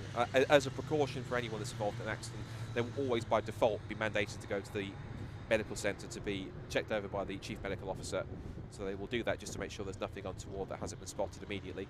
But the cars then make their way around to the Parc Fermé. Shame that we don't get a proper finish, but at the same time, safety of the competitors is the utmost priority for everyone here, including, of course, the clerk of the course. So that means that in that instance, the race will be declared by the last complete lap that was run, and or last what the standings were at the last completed lap. So that should be then it will revert back to that. So Lucas Romanek had got back to second place, but the results now reversed back to it being Colin Queen in second place rather than Lucas Romanek. So the result tells me that Jamie Sharp takes that victory. That's his second National Formula Ford victory, if I remember correctly. Although he may have taken a victory elsewhere, I think, but he's his second win at Anglesey, nonetheless. Colin Queen second place.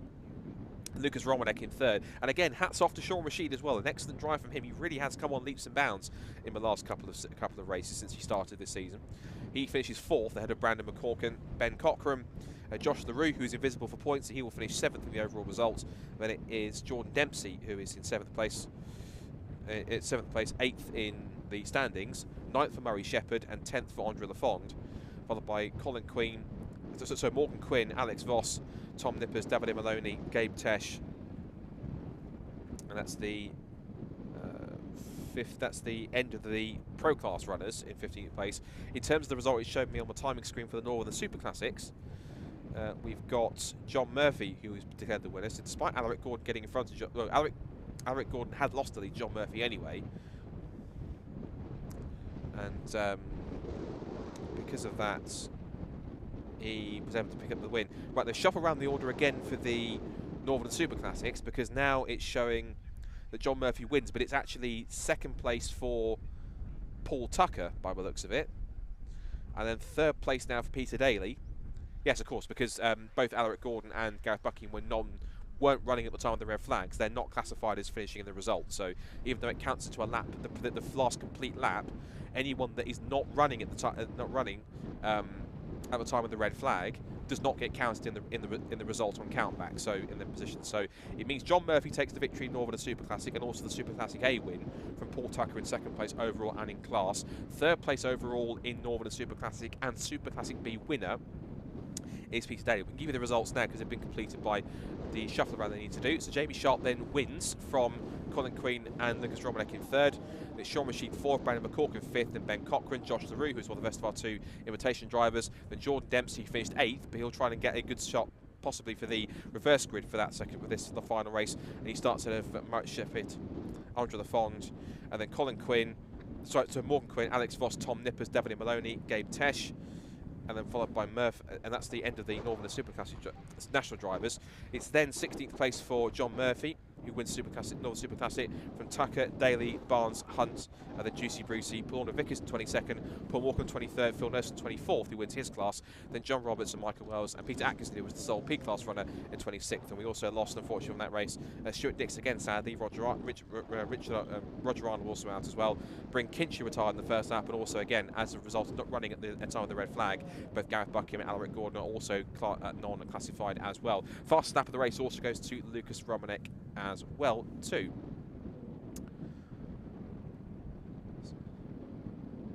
So I think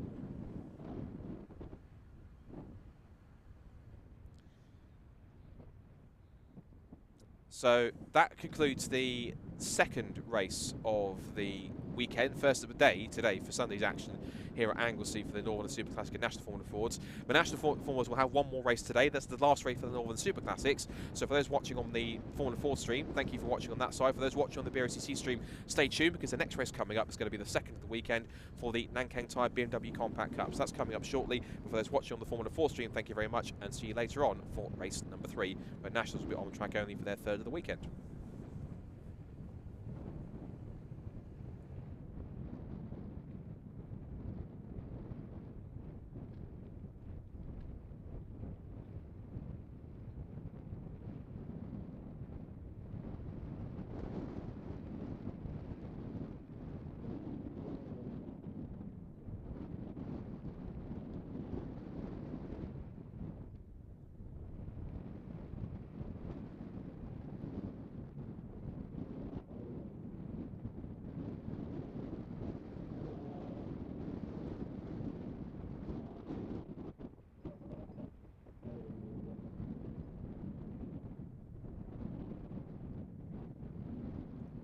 So, to those watching on the Nankang Tyre BMW Compact Cup page, welcome to the second race of the weekend from Anglesey. A little bit of time until we get racing, a couple of minutes till we get racing underway, because there's a bit of clear up from the previous race that we've just had of the Formula Fords. So that's some clear up there whilst we do that, so we'll do a bit of a fill whilst that's happening. Of course, cars will be out on circuit as soon as it's been declared clear to race. And in terms of action now, of course, the Nankang Tyre BMW Compact Cup will be coming up next for their second race.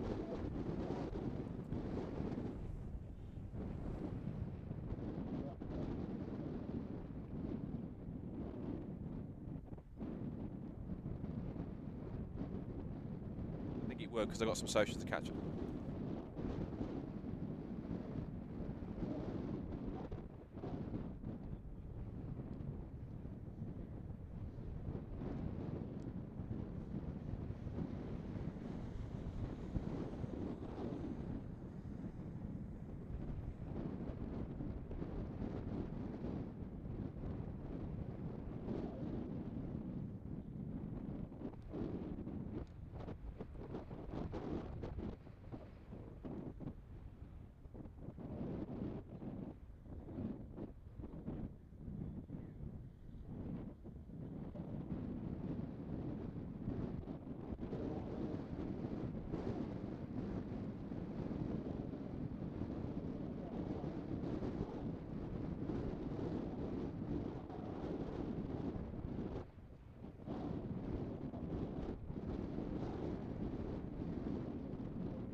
Well, sorry we're unable to bring you the interviews for the Formula Ford Championship.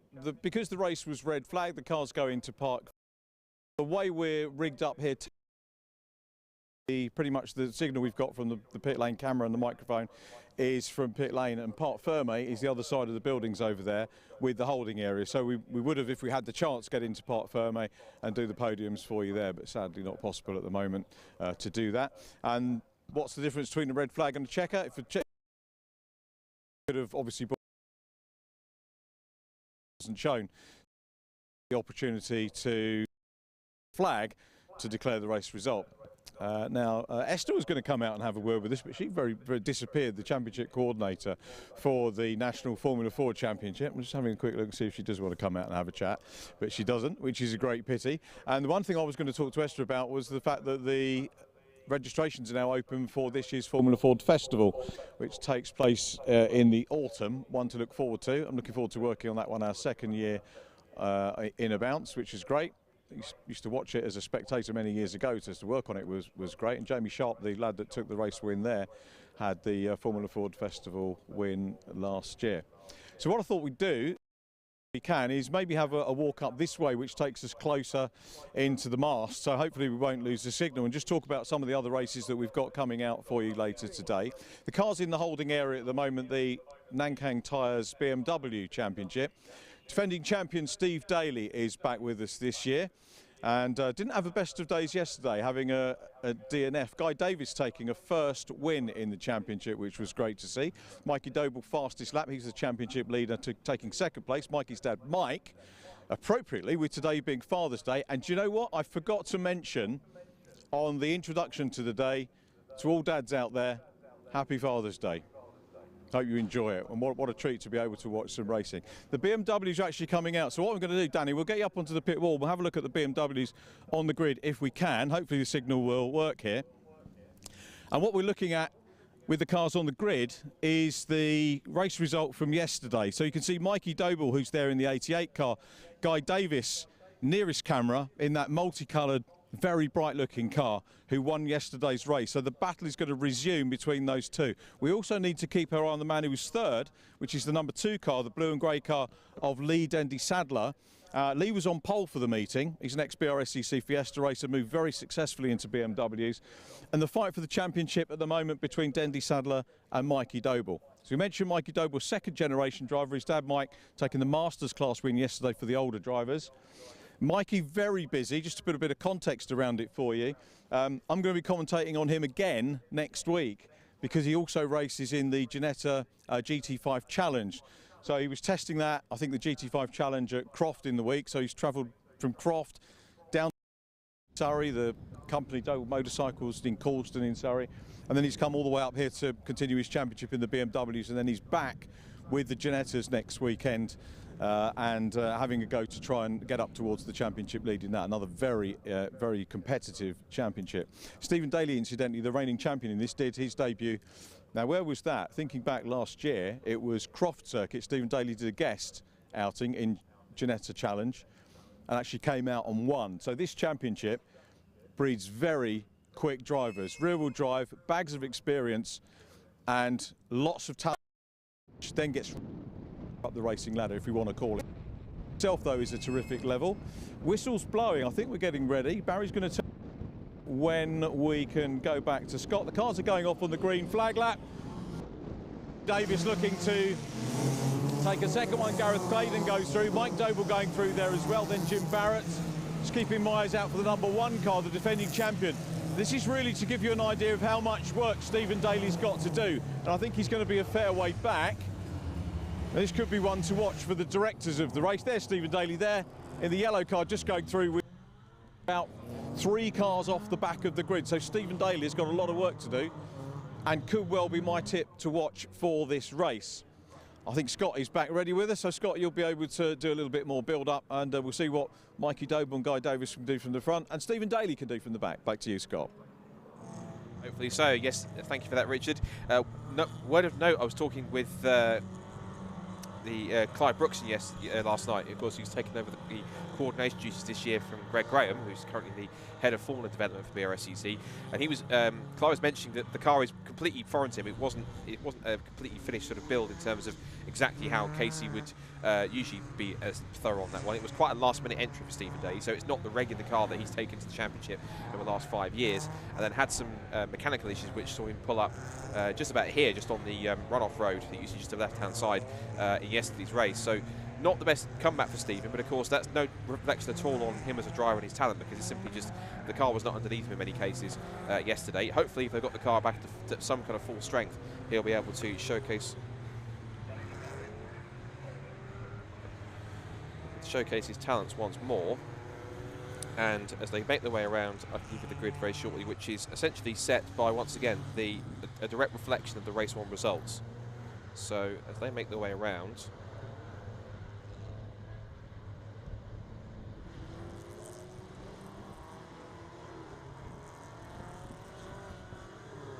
the chance to give you the grid. So from yesterday's results, it is Guy Davis who took his first ever Compact Cup race win in race #1 yesterday. Starts on pole position in car number 28. Alongside him is number 88, Mikey Doble, on the front row of the grid. Then it's Lee Dendy Sadler in 3rd on the grid on row 2. Alongside him is Gareth Clayton in car 46.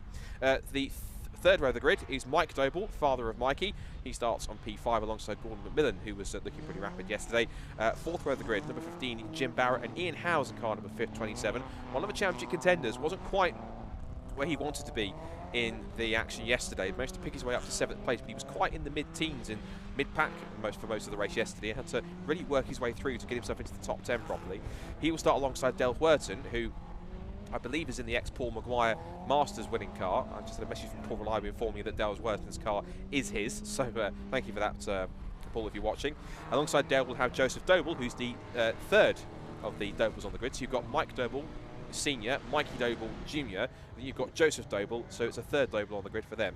So good to see the family progression in this championship moving forwards. Row 6 is Henry Cook.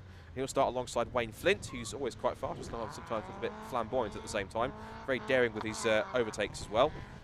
7th row of the grid is number 8, Richard Sutherland, and number 16, Matt Milson. And then he's followed by the 8th row of the grid, which is 68, Russ Cager, and 42, Rod Langham on the 8th row of the grid. 9th row is number 137, Gregor Pryor, and number 9, Martin Gadsby on the 9th row. The top 20 covered by number 17, Pete Smith, and number 73, which is Jonathan Williams. And then we follow that up with number 67, Matt Kendall. And he's alongside Hewell Rosenthal. And then you've got Howell Rosenthal. And then John Robinson and Craig Arkell on the 12th row of the grid. Tim Seaford, one of our rookie drivers this weekend, starts 25th alongside Stephen Daly. Lots of work to do for the 26th on the grid, but he wants to work his way through, and he's going to be one to watch for back down in the grid. And there's Matt Flowers and Matt Wilkins, who also both retired yesterday, who start from the rear. So 28 cars here on the Welsh coast for our second of 3 Nankang Tyre BMW Compact Cup races. A brilliant championship for those who haven't seen it before. All identical specification, 1.9 litre E36 generation 318 Ti compact race cars. And they all run Nankang tyres, gas shocks, hybrid tunes, championship spec map ECUs. And they are great cars. You can buy a donor car for as little as £500 and put the cars together, and they are very cost effective. You can get a decent race car for about 4 or 5, even 6 grand for the Compact Cup, and there are still more drivers getting involved and wanting to take part. And even teams like Race Car Consultants, who run drivers like Lee Denny Sadler and others, who are involved in the championship as well, and they're very experienced. Now, oh dear, that's not a good sight either. Stephen Daly, car number 1. He's only here as a guest this weekend, but it's not been a weekend to remember for Stephen, as the 5-time champion, unfortunately, is having his car pushed off the grid. So that's a real shame. Stephen Day's car that he's, again, not his familiar and regular championship-winning car that he's had, but he unfortunately not really gelling all that well with this car that he's using this weekend, and unfortunately, whatever mechanical problems he's had yesterday, I think possibly have come back to bite him, which is a shame. Cars that make the way, they might 30 seconds. I think they're going to put them on another. Oh, the 5-second board's gone up, so they're going to put them onto a start this time, not for a second restart, like a green flag lap. So, Guy Davis on pole from his win yesterday. Mikey Doble, the champion leader, on the front row alongside him. Red lights are up, and the second BMW Compact Cup race is underway. And just as Guy Davis did yesterday, I think, it is a strong start from the outside of the front row for Mikey Doble, and I think he will lead into turn 1. One car left on the line in the background. It's a bit of a skitterish start, but he gets going. But it's Mikey Doble, champion leader, who takes the lead into turn 1 and heads them into the banking. So Mikey Doble leads. Guy Davis in second place. Gareth Clay gets a bit of a touch there for Lee Dendy Sadler into the banking, but he holds on to the position. So third for Gareth Clay. Good start for Gareth. And one of the 2 Master Mix Concretes liveried cars. The dark grey car with the blue accents is Sadler, and 2 cars off. I think one's Henry Cook and the 311. There's 3-4 cars getting involved. 1 car's off into the tyres on the exit of Church Corner. Another car goes grass tracking. One other car 17, has got damage on the front end. That's Pete Smith. So Pete Smith with damage to the left front of that car. Car 14 was involved as well. And that was car 14, Dale Wurton, who was started up in 9th position. So there was a bit of a foray and a skirmish in the mid-pack. They pour the way into the Rocket Complex. They were all relatively well behaved yesterday, but I think they've all sort of woken up and felt quite energetic and had a bit too much coffee, I think, because 1 or 2 of them are getting a bit too over-enthusiastic into the first couple of corners, but it'll start to shake itself out as the race continues.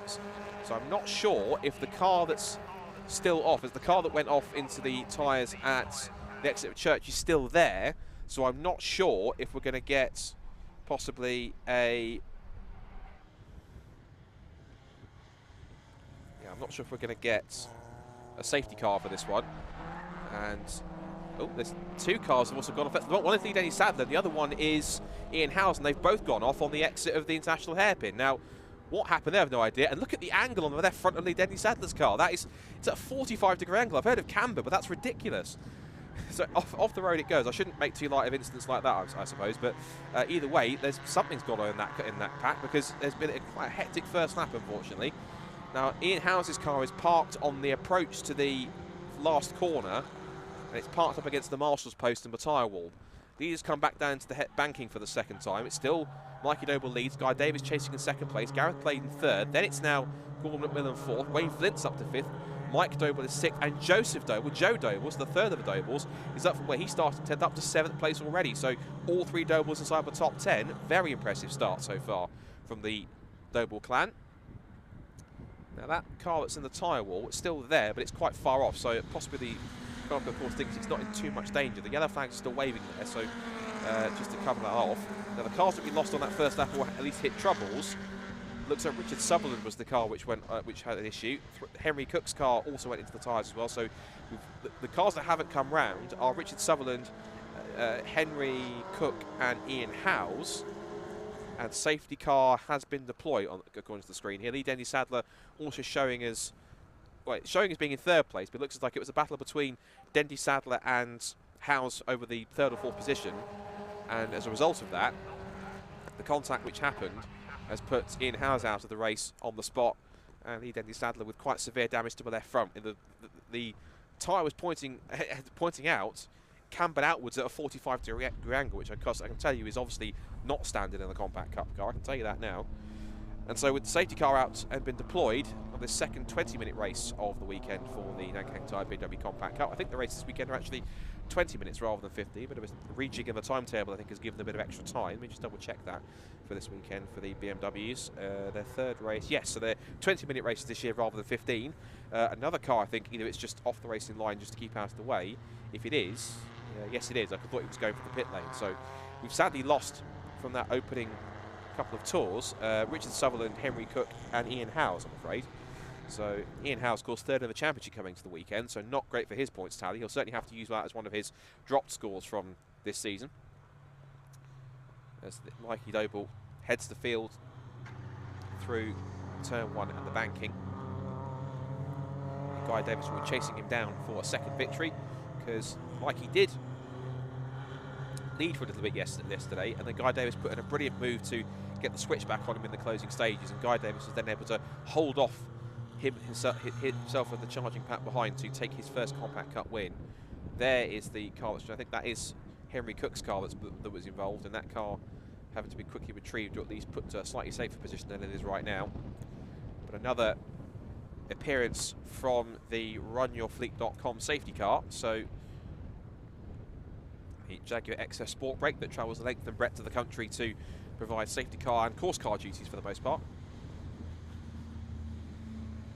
And just a reminder for our fantastic associates and partners at runyourfleet.com, because they are very supportive of the club, and of course they provided this Jaguar safety car for us starting from last season. And for those who want to know, Run Your Fleet is the most cost-effective and flexible way to buy, lease and manage everything you need for your fleet of company vehicles throughout their managed fleet services, and they cover things from breakdown cover, fleet management, risk management, and fleet funding, vehicle telematics, vehicle rental, all sorts. If you want to find out more, you can head to the website runyourfleet.com, and they will happily I'm sure give you more information and provide you with a quote should you be a company or somebody who runs a fleet of vehicles and needs some kind of a management system or insurance or anything to do on that side of things. Runyourfleet.com will be able to help you out. And again, big thank you to them for their support, and of course for them providing our brilliant Jaguar safety car that comes with us to quite a few of our race meetings and is always present whenever required. So the field being led around behind the safety car. Just take stock of where we are in the race order. Right, that's Richard Sutherland's car that's come off. So Richard Sutherland's car in the barriers, the ever efficient and very, very skilled Anglesey recovery teams here doing a fantastic job. They do tend to turn around recovery of cars very quickly here at Anglesey, which I'm very impressed by. So they've done some great work yesterday and today, recovering cars in such a short amount of time. They're very well drilled and very good at what they do, so thank you very much to them. And of course thank you to all our fantastic marshals, to our volunteers, our officials, everyone who's giving up their free time to be here on a voluntary basis. We genuinely appreciate you a huge amount, because without any sort of volunteers or officials or marshals that we have, genuinely these race meetings couldn't even happen, let alone as efficiently as they do with all of their help. So a big thank you to them. And I've always said this many times, that British marshals quite simply are the best in the world, because you see them go as far afield as Le Mans, as far as, you know, Formula 1 races in places like Abu Dhabi and Suzuka and all sorts around the we had I did recognise we had one of our regular marshals here this weekend. It was Jules and Rachel Battendale, who are usually manning the pit lane in the British GT Championship, but they were out at Le Mans last weekend, and I caught them on the live stream coverage being interviewed by none other than Mr. Le Mans himself, Tom Christensen. So good to see that Jules got some recognition for his marshalling talents, as should all the marshals. And it's great to see that it's not just local marshals from France that go to Le Mans, but they recognise just how good marshals are from around the world. And British marshals genuinely are some of the best trained marshals that you will find anywhere in the world. That's why they go as far afield as they do to sports car races around the world and Grand Prix. And you know, the British Grand Prix is always one of those events that every marshal who applies wants to try and get involved in. And of course, other big events as well around the country. But to club events like this, marshals are absolutely crucial. They are crucial to make sure these events run as smoothly as they do. So thank you ever so much to everyone who is involved, not just from regional centre and Brscc specific marshals, but also those who are members of the BMMC, the British Motorsport Marshals Club. And that's the best place to go if you want to get yourself started in marshalling. And also if you want to get in touch with any of the regional centres out there, because they'll be able to put you in touch with their representative, their chief marshal, and they'll be able to get you involved. And it doesn't take much to get involved to become a marshal, but it's one of those great ways you can start to build contacts and find an avenue into motorsport. And yeah, do be sure to check it out. It's a wonderful way to get started in motorsport. And it's something I need to do myself as a motorsport enthusiast and commentator, to understand it more. So that's something I will definitely be doing at some point in the future to get my experience as a marshal. And I think anyone who wants to get involved be involved in a motorsport event, it's something you should consider as well too. So do be sure to get in touch if you're interested. It's a great way to get involved for nothing. So, behind the safety car, quick recap of where we are race order. Mikey Noble leads the way from Guy Davis in second place. Gareth Clayton currently sits in third with Gordon McMillan in fourth. He's then followed by Wayne Flint in fifth position. Wayne Flint's had a very impressive start picking his way through. He's kept his nose out of trouble so far. Wayne started back in 12th. He's made up 7 places from where he started on the grid. So impressive stuff, as the Richard Sutherland car has been recovered from its position in the tyres onto the back of the flatbed, and now being quickly driven back to the infield of the circuit to be out of the way. So I'd imagine that if they can get this put together quickly, and depending on what's happening with Ian House's car as well, I wouldn't be surprised if we get this race underway this time by, but it all depends on what's happening with Ian's car. And I haven't seen it on camera just yet, so I'm not 100% sure as to where they are right now. Right, safety car lights are out then, so looks as though the Ian House car has been retrieved in quick succession as well, which is good to see. So now, as usual, the safety car responsibility now falls to Mikey Noble. He now has to choose when he wants to get the race restarted. The Jaguar safety car will sprint off and go off towards driver's left and peel off into the pit lane and back into position. Hopefully not needed for the rest of the race, even though we do enjoy seeing it from time to time. There it goes, peels off to the right of screen, and then Mikey Noble thinks, right, my turn now. I decide when you will restart. He puts his foot to the floor, goes to the racing line, turns it through the left hand of the last corner, onto the start and finish straight, back to the green flags, and we are back underway for race number 2 of the weekend in the Nankang Tyre BMW Compact Cup. So Mikey Noble leads then back into turn 1. Guy Davis chasing him down in second place. It's then Gareth Clayton third. Gordon McMillan 4th, from Wayne Flint in 5th, Mike Doble in 6th, that's Doble Senior, Doble Junior if you like, which is Joseph Doble in 7th place, and then it's Jim Barrett from Matt Milson and 10th place, which is 58 of Matt Wilkins. Now Matt Wilkins has had a great start. Talk about Wayne Flint carving away from 12th. Matt Wilkins has come from 28th on the grid in that first part of that race to 10th. He's taken 18 places, which is absolutely incredible, as everyone goes rallycrossing on the exit to try and see how far they can go across the curve. But the winner there was McMillan, who put practically all 4 wheels over the yellow curve. The rest of the field a little spread out now on that restart. Some more awake on the restart than others, it seems. Someone who's certainly awake is Guy Davis, you can see there, in that very loud paint scheme. Certainly one that you can't miss it. Bright fluorescent yellow wheels and purple and pink bodywork. That's one of his teammates there in car 16 that's also chasing him down, which is the number 16 car of Matt Milson. As they come through.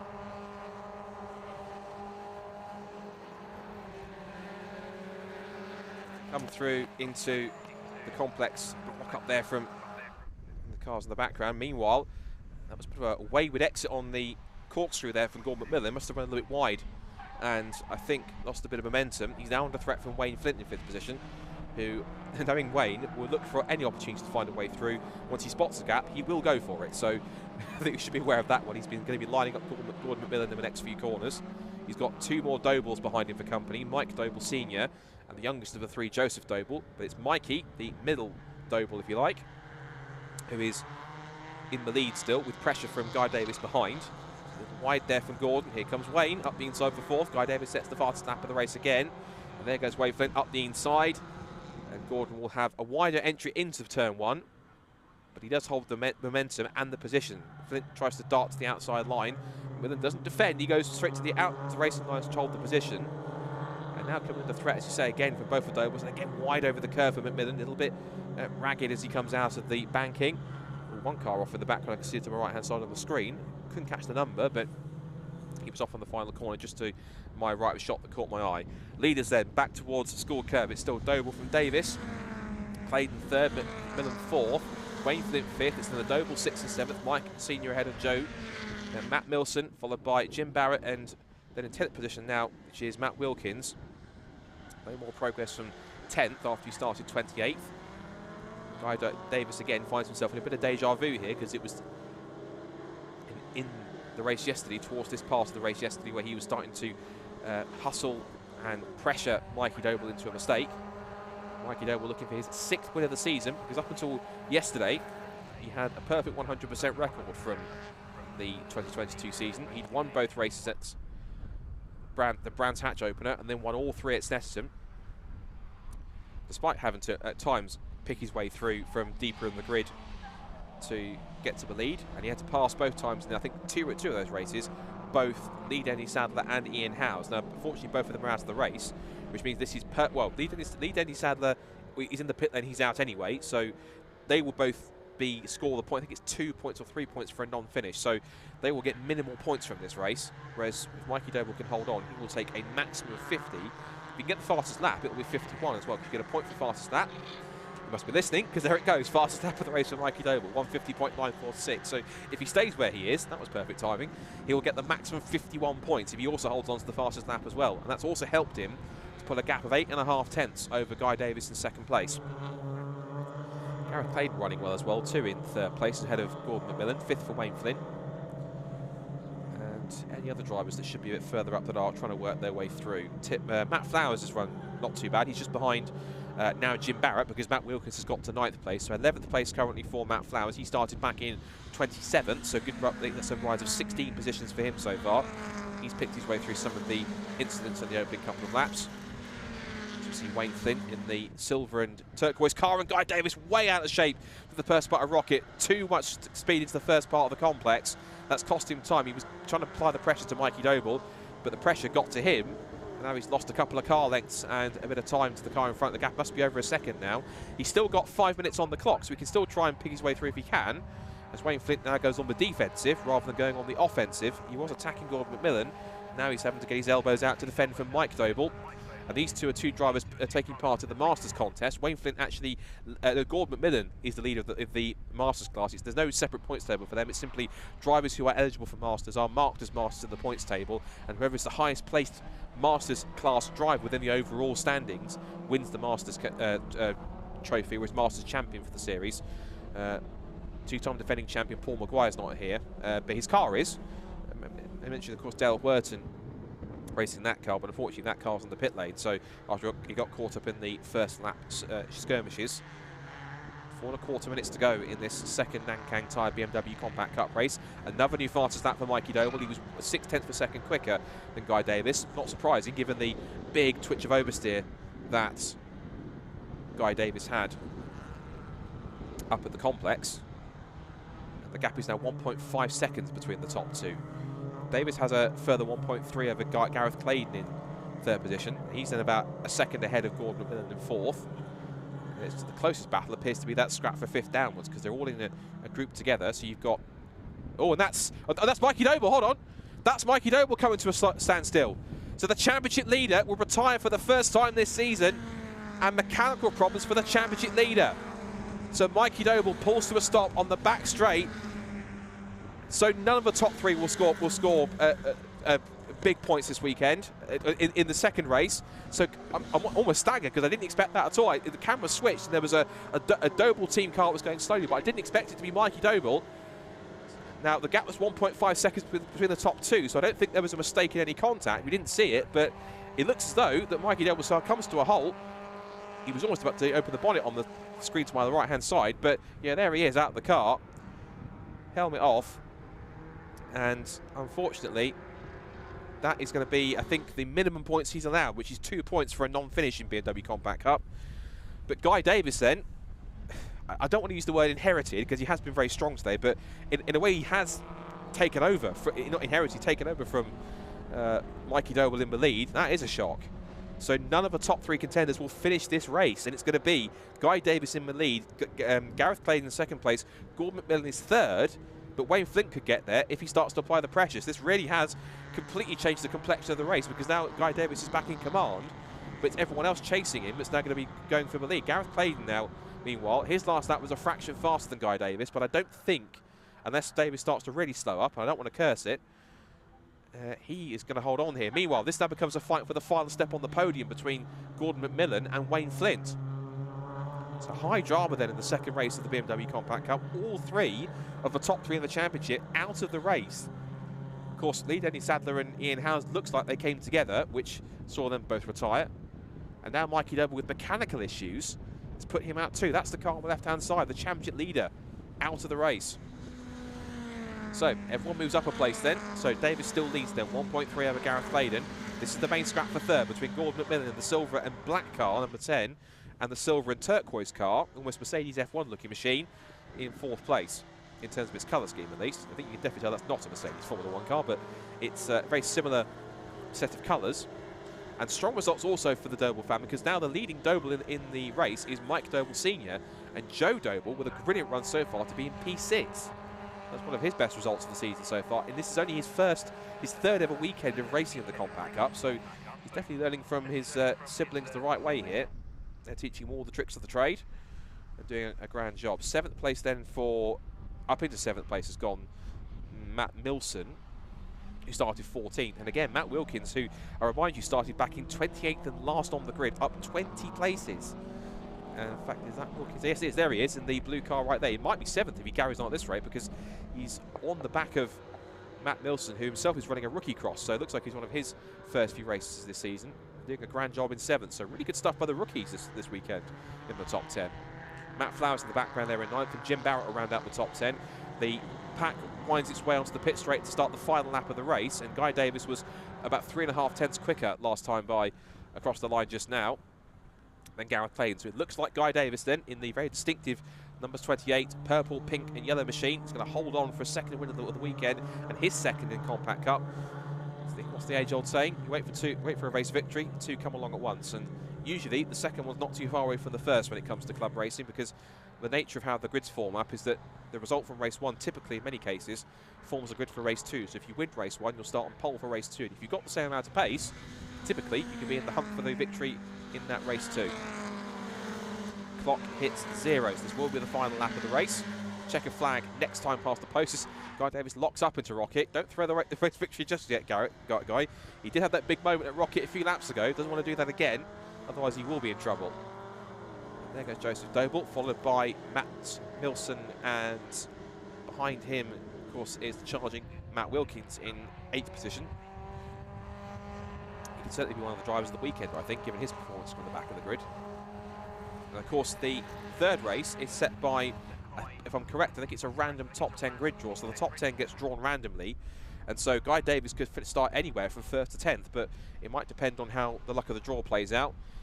And there has been some luck involved in this second race, but make no mistake about it, Guy Davis has been one of the best drivers so far this weekend. Wayne Flint's making a final challenge to try and get past Gordon McMillan. I wouldn't be surprised if he tries to throw one up the inside into the final corner, because Wayne's driving style does allow him to try and pick any battles that he wants to try and make up the inside, but I think he might have to settle for 4th this time. But now settling for his second win of the weekend and of his career. And Wayne Fleet does go for it up the inside. Big block up, but can't make it happen. Meanwhile, it's going to be a second win of the weekend and in a row in his career for Guy Davis in the Nankang Tyre BMW Compact Cup. He takes victory in race 2 at Anglesey from Gareth Clayden in 2nd place. And Gordon McMillan, the top Masters driver, also comes home in 3rd. Wayne Flint is 4th. Mike Doble Sr. is 5th. Joseph Doble is 6th.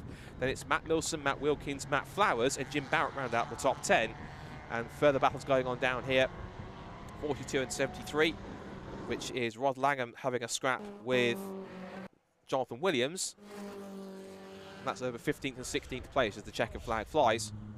But there they are, and there with arms out the cockpit, in particular in the lead, is a very happy Guy Davis. He'll be delighted with that. And he said yesterday he was a little bit surprised by the victory, but Guy's been steadily getting quicker, getting better and improving himself in terms of his pace. And it's good to see that Guy's, all his hard work has come to fruition so far this season.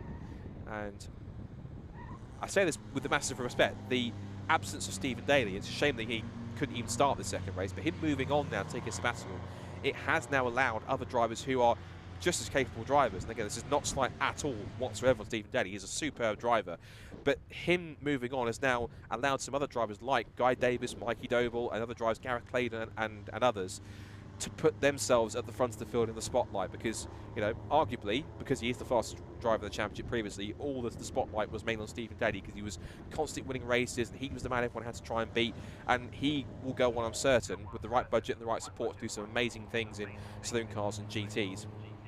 But now that he's essentially chosen to move on from the Compact Cup, he's now paved the way for other drivers who have been developing behind him to come to the fore and to the spotlight. One of which, of course, is Guy Davis, who wins the second race. He's second in a row this weekend by 1.9 seconds from Gareth Clayton. Gordon McMillan is third overall and his top Masters driver home from Wayne Flint in fourth. Mike Doble fifth. Joseph Doble a brilliant sixth. There's Matt Milson, Matt Wilkins, Matt Flowers and Jim Barrett round out the top 10. And then it's Gregor Pryor in 11th place, Martin Gadsby 12th from Russ Cager, John Robinson, Rod Langham, Jonathan Williams, Matt Kendall, then Howell Rosenthal from Craig Arkell and Tim Seaford rounding out the top 20. And then it's Harry Cook is the last of our finishers, and then Mikey Doble with mechanical problems, and we also lost Pete Smith, Dale Wurton, Lee Denny Sadler and Ian Howes cruised, and none of the top 3 in points made it to the finish and scored more than the minimum 2 points for a DNF. And then Richard Sutherland and Stephen Daly, who sadly didn't even make it off the grid with another mechanical problem. So some of the top drivers hitting strife and having problems, but it now allows drivers like Guy Davis and others to keep their noses clean and get themselves towards the front and take a race victory. And as Guy Davis, followed by Gareth Clayton and Gordon McMillan, pull into our victory lane, so to speak, they park up and they'll be having a word with Richard in a second. So as Guy Davis clambers out and is looking pretty delighted with himself after that result, a bit of a fist bump from his team, we can hand down to Richard to have a chat to our top 3, and I'm sure are very delighted. Guy Davis, so I'm sure Richard will be delighted but also slightly surprised that he just won 2 races in a row. Guy Davis just checking his tyre pressures, which he did yesterday. He's very cool getting out of the car. It was his first win yesterday. And I might have to just go over there. He's looking over here. I think he knows the drill now that he had his first win yesterday. That today is the, he knows the drill. So we'll wait for God. We'll do 1, 2, 3 in case the legends get released and we have to whiz through the interviews. So I'll grab a quick word. Guy, just get you over here, mate. And so that these race wins are like buses, aren't they? No one. So many congratulations on that. I know you'd have liked to have taken the battle maybe a little bit closer to Mikey there, but at the end of the day, you've done the cars running and you've got a win. So congratulations, and maybe just talk us through the start and your race. The initial start wasn't too bad, but I went to second gear and it crunched, so had to go for a double stab. So, but even so, to still be second, I kind of got away with that. Then through the race, kind of on Mikey again. Probably over pushing it a bit early, so that's why I dropped back initially, and then kind of when I was coming back to him was when he had the issue. So like you say, it's not the best way to win, but you got to take them when they come. So yeah, absolutely right. Yeah, definitely easier. It was to be on that corner when I didn't know which way he was going to go and if he was going to be able to control the car, but yeah, I managed to get around, and yeah, happy for another win. That's great. You're going to make it a hat-trick? I'll give it a good go. I think we've got the bag draw next, so I could be anywhere, I think, in the top 10. So work, isn't it, to do? So realistically, I guess you're going to be looking for points, and if you could come through so much the better. Yeah, exactly, yeah. Just, well, points aren't so important now because I can't do all the rounds, but it's still nice to get the trophies for sure, yeah. And enjoy the race. Yeah. Guy Davis, well done. Pleasure to have seen your first 2 race wins in the Formula. We need to get here, so let's have a word with Gareth. Congratulations. Thank you. Talk to us about your race. First of all, stunningly prepared, as indeed they all are, but great colour scheme. Nice. Thank you to my team. It's been a long time coming, but we got lucky there with Mikey, unfortunately, going out as well, so we come up to second. But yeah, so good to be here. And hopefully we can get some more podiums out of it. So first ever podium, or first I know it's the first one this year. One for me. My brother had some before, but no, it's the first one for me. Thank you to all the Casey Motorsport team, Master Mix obviously. So let's go for the 3rd race, see if we can get another one. Brilliant, well done, mate. Thank you very much. Many congratulations. And of course we need to talk to our 3rd place man on the podium, Gordon McMillan, also our Masters winner. So great that we get our Masters winner. Congratulations, well done. 2 trophies today, they're really good. It's a shame that the 3 championship leaders all dropped out because there's a bit of an accident up there, but really happy with that. Drove a good solid race, steady, got 2 trophies, so I'm very happy with that. Always love it when we see championships that have the Masters division, and basically what that's telling us is demographic, it's not just about youngsters, it's to everybody, and everybody can enjoy their race. Yeah. I'm a coffin dodger and quite successful so far, as David May always said. You got a few years on me.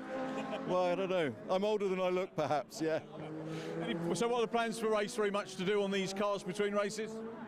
Just still hanging on, check the oil and water, and go for the next race. Gordon, brilliant to talk to you. Well done. Congratulations. Thank you very much. Let's hand back to Scott now, who's going to take you through the grid for the first race of 3 Cars Champion.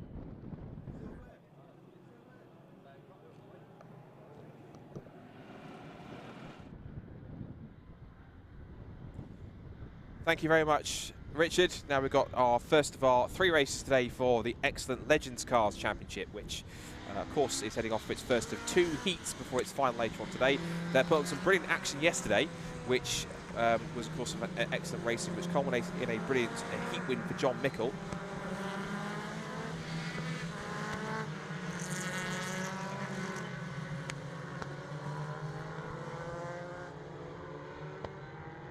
And had a great race where he had to start from quite deep in the grid, and because of that he then had to work his way through to the front of the field. So in terms of the grid for this second race, the grids are decided by random ballot, so I'll be able to probably give you a quick run through of the grid if I can find the grid itself. And if we have a quick look here, Legends Heat 1 grid we need here, looking back through the Motorsport results. So we're able to give you the lineup for this one. Again, all drawn by random ballot. The qualifying session in the morning is just to allow the drivers to do the laps they need to do to be able to race and to qualify. But the grid is set by completely random draw. So you could get fast drivers towards the back, slower drivers towards the front, or vice versa. But the grid is formed as follows for this first heat. It is it's Dylan Woodcock who will start on pole position for this first race in car number 321. Alongside him is the 44 car, the white car, the front row of the grid from Charlie Budd. And it's Luke Simmons and Paul Simmons on the second row of the grid. Luke and Paul on row 2. Row 3 for Stephen Whiteleg and Kieran Beattie on the third row of the grid, followed by Eduardo Gago and Miles Rudman, the points leader at this point in time. He will start on the 4th row of the grid. Jack Parker and Ben Higgins on the 5th row. Jack Parker starting P9. He was in the podium yesterday in the final. And alongside Ben Higgins, Nathan Anthony and Mark Beattie come next on row 6, and Chris Brockhurst and Marcus Pett. Then Will Gibson and Gareth Sheridan, Ollie Schlapp and Dan Clark, Mike Schlapp and Nick Bridgman, then Chris Needham and Luke Takushis, Mick Mercer and yesterday's heat final winner John Mickle starts back in 24th, and Stuart McAndrew starts in 25th on the grid. So 25 Legends cars all set for the first of 2 8-lap heats to get themselves underway here at Anglesey. It's the first time since 2012 they've raced on the international circuit. They're mostly raced on the coastal, waiting for the red lights. So the 25 cars explode into life here for the first race of the week of today for Legends cars as they head down towards turn 1 for the first time. So into the left-hander they go. Down the sprint, down towards the right-hander, and as they turn their way in, Charlie Budd takes the lead, and also turning up on the inside was Paul Simmons down the 51 as they turn up the hill and towards the right-hander at Rocket at Church for the first time. So in through the right-hander. Now towards the run at school curve, and these little Legends cars have passed it. They're 5/8 scale race cars with coupe bodies from Fords, Dodges and Chevrolets, but they all prefer the Ford coupe from the 1930s body. That's the vast majority of the cars that run it. Up into the lead has gone car 51, then Paul Simmons up the inside. Steve Whiteleg, who won yesterday's first heat, up in 2nd place already, and Miles Rubin in the black car with the yellow number 1 on the side is up to 3rd place. So good stuff already from them as they make their way up towards the right-hander at Peel for the first time. So in the lead then, Simmons, Whiteleg, Rudman. Also in there too, it looks like it's Jack Parker in car 13. He's up from 9th on the grid. And there's John Mickle in he's the Silver Bullet, car number 4. Turns his way up through it. It looks like he's firmly up the order in the mid-pack somewhere from 12th on the grid. Now they make the way down towards the right-hander, 3-4 abreast behind them. Charlie Budd's getting involved as he turns in through the right-hander. And as they come up the hill, out of the right-hander they go, side by side on the exit, 3 abreast as they come down the hill. Side by side for the lead though. Steve Whiteleg goes up the inside into the lead of the race, and Miles Rubin follows him through, almost pushes his way past. Now he's got the inside line of Whiteleg, so not only did he help Steve Whiteleg get past the 51 of Paul Simmons, he's now helped himself to the lead inside turn 1 at the start of the 2nd lap. So up now onto the end of the first lap, onto race 2, onto lap 2. So Rudman leads the way, Whiteleg, Simmons, Jack Parker in 3rd, Charlie Buddy's 4th, Ben Higgins is in 5th position, Beattie in 6th. In 8th position now at the moment appears to be car 321. That's Dylan Woodcock, the man that started on pole position after drawing it in the out of the bag earlier on this morning after qualifying. wide there in 5th position there for car 20. That being, of course, Ben Higgins. And lots of 2x2 action here. Look at this, fantastic Legends racing, as you typically seem to see. These beautiful screaming bike engines underneath them. They make for quite a sound and quite a sight as well.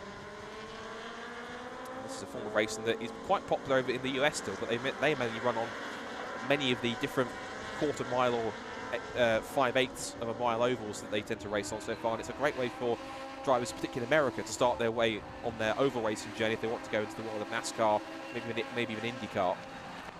Some drivers don't tend to take the karting route sometimes. They start on the ovals and either do dirt racing or jump into one of these Legends and then go forwards in that sense. It's the complex for the second time. So Rubman still leads. Whiteleg, Simmons, Parker. 3 abreast now for scrap for Charlie Budd. That was Parker, I think, Budd and Higgins going. Now Parker's gone through anyway. I think, is that Marcus Pett that's got to 5th position? I think, no, 57's gone through, sorry. So that's Will Gibson. Now, he was up there battling for the lead. I think he won the second heat yesterday. So Will Gibson put in a great performance yesterday to win the second heat. And he has come through from 15th on the grid to be able to rise as high as 5th. And he also takes the fastest lap of the race. So he is the man that's really charging. As for John Mickle in car number 4, yesterday's winner of the final, he's up from 24th on the grid up now to 9th. So up run of 15 positions so far. Really good effort to this point. And now as they come up towards the right-hander at Church. And a little wide on the exit there for Jack Parker. So Rudman, Whiteleg, Simmons. Then Parker in 4th over the curves. Gibson under pressure from Higgins. Charlie Budd loses out to both Marcus Pett and getting a push from John Mickle. So Charlie Budd, the former mini racer, who's used to racing quite small machines, is in this rear-wheel drive Legends car, and just still finding his feet, I think, a little bit, as both Pett and Mickle find a way past. And their next target, the pair of them, is going to be the number 20 car of Ben Higgins, although they might go into combat themselves in a minute. Also, we've got the 33 and 14 cars. So 33 is Kieran Beattie, who started back in 6th, and he's now currently sat at the moment in 10th position, so he's back 4 places from where he originally started. Rubman continues to lead. 0.8 of a second is the gap, and here goes John Mickle. He says, thanks for the draft on the back straight, Marcus, but I'll take over if you don't mind. Through he goes into what is now 8th position. In fact, 7th, in fact, correct me, because he's passed, of course, Charlie Budd, and also then he's passed later on Marcus Pett. His next target is then going to be the 20 of Ben Higgins. So Miles Rubman, Will Gibson is also there as John. So 3 different drivers shared the fastest lap there. Will Gibson, I think Miles Rubman did have it, then Will Gibson took it, and then John Mickle took it. So in quick succession, the fastest lap of the race changes hands.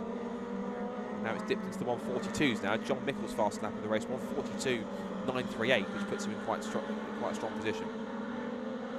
So 4th place, so lap 4 at the moment then of 8 in this first heat of today's racing for the Legends Championship. Essentially each day for them is particularly a round. So and that's where it's the final where you tend to score the points towards the championship. But the 2 heats essentially go forward to decide who starts where, but then it's kind of a reverse point system. So essentially what happens is that if you finish first, then you get 1 point. Finish second, you get 2 points. 3 points, you get 3 points. So rather than a 25 points for a win and 20 points for second, and then essentially the drivers with the lowest, what they do is obviously if the lower the points score you've got, the better positions combined score positions that you've had for the race. What they then do is they then take that order of who's got the least to most, and they completely flip it around. So the drivers with the least amount of points, and the fastest drivers, end up at the back of the field. Drivers with the most amount of points, or arguably the slowest drivers, I don't like using the word slowest, but those who haven't scored as much, will start towards the front. So it then means you get a final where the fastest drivers are together at the back, and they've got to charge their way through the front, and that's why it makes such good racing in order to watch them go through. Because these cars are also very evenly matched, as we see up the inside looking. I think that's Will Gibson being chased by Jack Parker. This Will Gibson's got past Parker, and also now he's made the move on the 51 car of Paul Simmons. It means then that the faster cars, like you see from Miles Rubman and John Mickle and Will Gibson and those guys coming through have to really fight and work their way through. And that's where you also get to develop a good bit of racecraft in these cars, because they're quite small, they're quite diminutive, they can pack quite a punch with their motorbike engines, and the short wheelbase means they're very nippy, very agile as well, but also very nervous and twitchy. And that means that you've got to really be on your wits about you in terms of being able to get the most out of these cars, and particularly drivers like Miles Rudman, the defending champion, who goes a little wide on the exit of Church Corner, and of course the multiple-time champion John Mickle, who is there back in 6th position, the chrome car with the orange number 4. They've got so much experience, and that's the reason why they've won the champion multiple times, because they've managed to get this racing these cars down to a fine art. That's the key thing. Very experienced, very fast, and very deserving of all the accolades they've had before them. So that's 5 of 8. And as I say, next target for John Mickle in that number 4 car is going to be the 51 of Paul Simmons. So 5th position for them.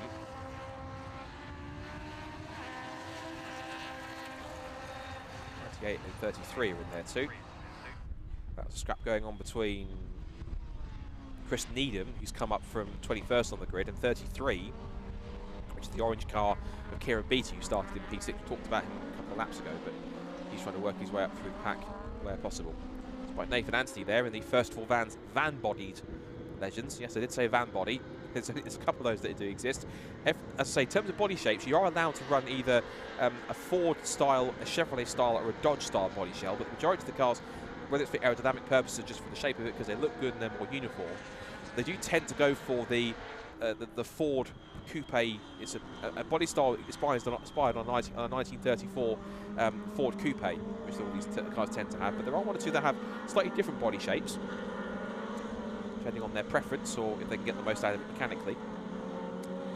Miles Rudman continues to race on. He's hoping to get car number 1 in position number 1 to get 1 point. So all the ones for Miles Rudman so far. Now, I just saw what looks like John Mickle lining up, looks like Jack Parker, who was one of the drivers he had that brilliant battle with yesterday. In fact, not just lining him up, he's powered his way past Paul. He even gets the braking zone at Rocket. So that is now 4th position for John Mickle. There he is in car number 4. The rest of the pack goes through. We're seeing there 79, which is Marcus Pett. He got a podium yesterday in the first heat, so wants to try and repeat that. But so far, he's currently sat at the moment in, looks like 7th position. So Miles Rudman then has a gap of 1.2 seconds. And looking pretty comfortable at the moment, relatively comfortable, not totally. Still got another couple of laps to go now to secure this heat win.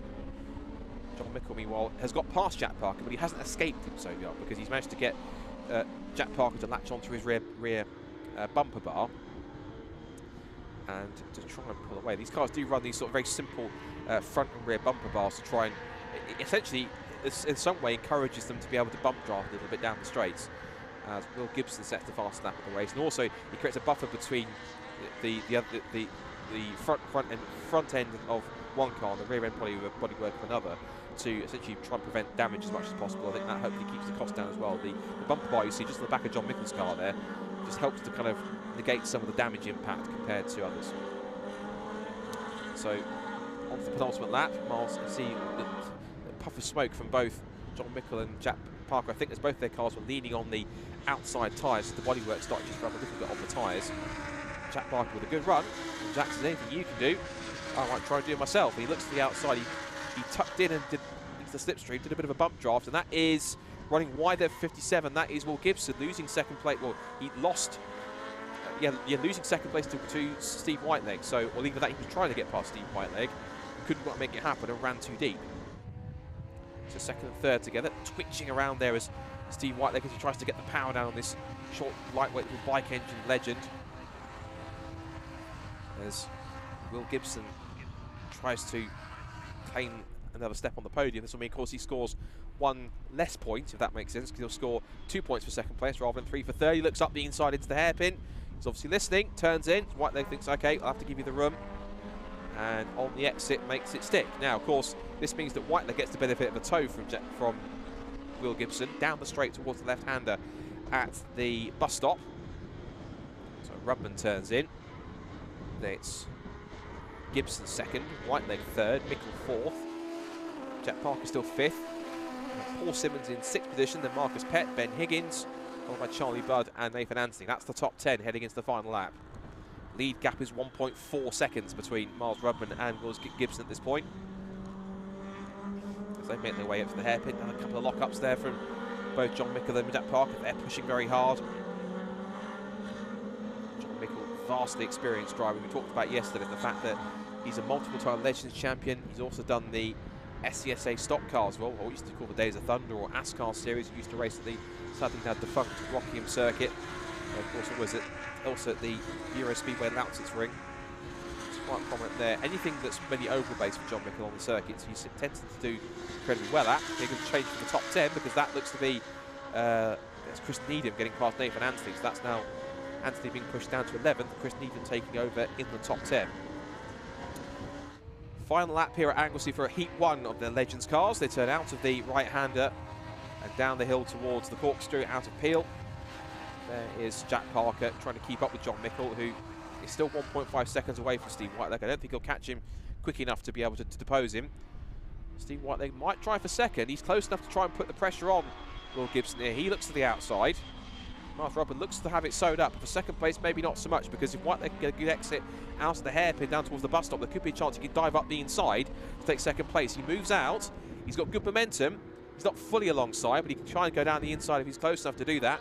But meanwhile, into the final corner for the final time. Miles Rudman, the defending champion in car number 1, takes 1.4 P1 as he wins race 1 of the day, race 2 of the weekend, or Heat 1 for the Legends Cars Championship here at Anglesey. Excellent result for Miles Rudman. He takes victory in Heat 1 with Gibson in second place, Whiteleg in third, and then John Mickle fourth, Jack Parker fifth, Marcus Pett in sixth position, Paul Simmons seventh, then Charlie Budd, Chris Needham and Nathan Anthony. So one car, Ben Higgins, looks like we lost on the last lap, so he has not come through. Either that or his transponder's not working, because sometimes they do tumble down the order until TSL. No, there he is. So it's not a TSL problem, it's a mechanical issue for Higgins on the final lap. So he denies him, and around goes 97 on the final corner. Eduardo Gago in the almost another van-bodied Legend. Bit of entertainment for the spectators. Across the line he goes, and he winds up at the end of that one. He finished in 23rd place, so they enjoyed that on the pit wall. That was quite an enthusiastic bit of right footwork there from him.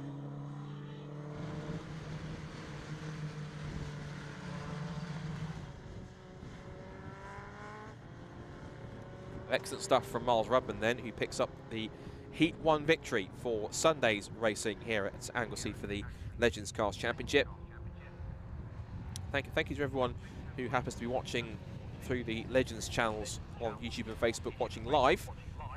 I know that usually the footage for Legends is pre-recorded, but it's good to have them live on this event for a rare occasion. But hopefully you guys are enjoying the action live, and as it happens, I'm sure that the production crew will be putting together their regular highlights at some point later on for you to enjoy. So here's the results from Heat number 1 of the Legends Cars National Championship with MRF Tyres. Miles Rudman, championship leader and defending champion, is in P1 in that heat from Will Gibson and Stephen Whiteleg. John Mickle and Jack Parker round out the top 5 for Marcus Pett, Paul Simmons, Charles Budd, it's Chris Needham and Nathan Anthony. Daniel Clark finishes 11th ahead of Lucas Simmons, then Nick Bridgman and Chris Brockhorst and Kieran Beattie, followed by Ollie Schlupp, Mark Beattie, Gareth Sheridan, Luke Takushis and Dylan Woodcock round out the top 20. And we have Mike Schlupp, Mick Mercer, Eduardo Gago with that spin next in the final corner, finishes 23rd. And then Stuart McAndrew is the final finisher with Ben Higgins rolling to a crawl on the final lap and pulling to the pit lane before he got to the flag. So 24 cars out of the 25 saw the checkered flag. So great stuff again from our Legends cars. Their second race is going to be a little bit later on today. That will be, yeah, that's the second race after lunch. We've got one more race before lunch coming up, and that's for the STXR Challenge. But before then, we've got our top 3 down in victory lanes. Let's head down to Richard John Neal. He'll have a chat to our Heat 1 winner, Miles Rudman, see what he thought about that.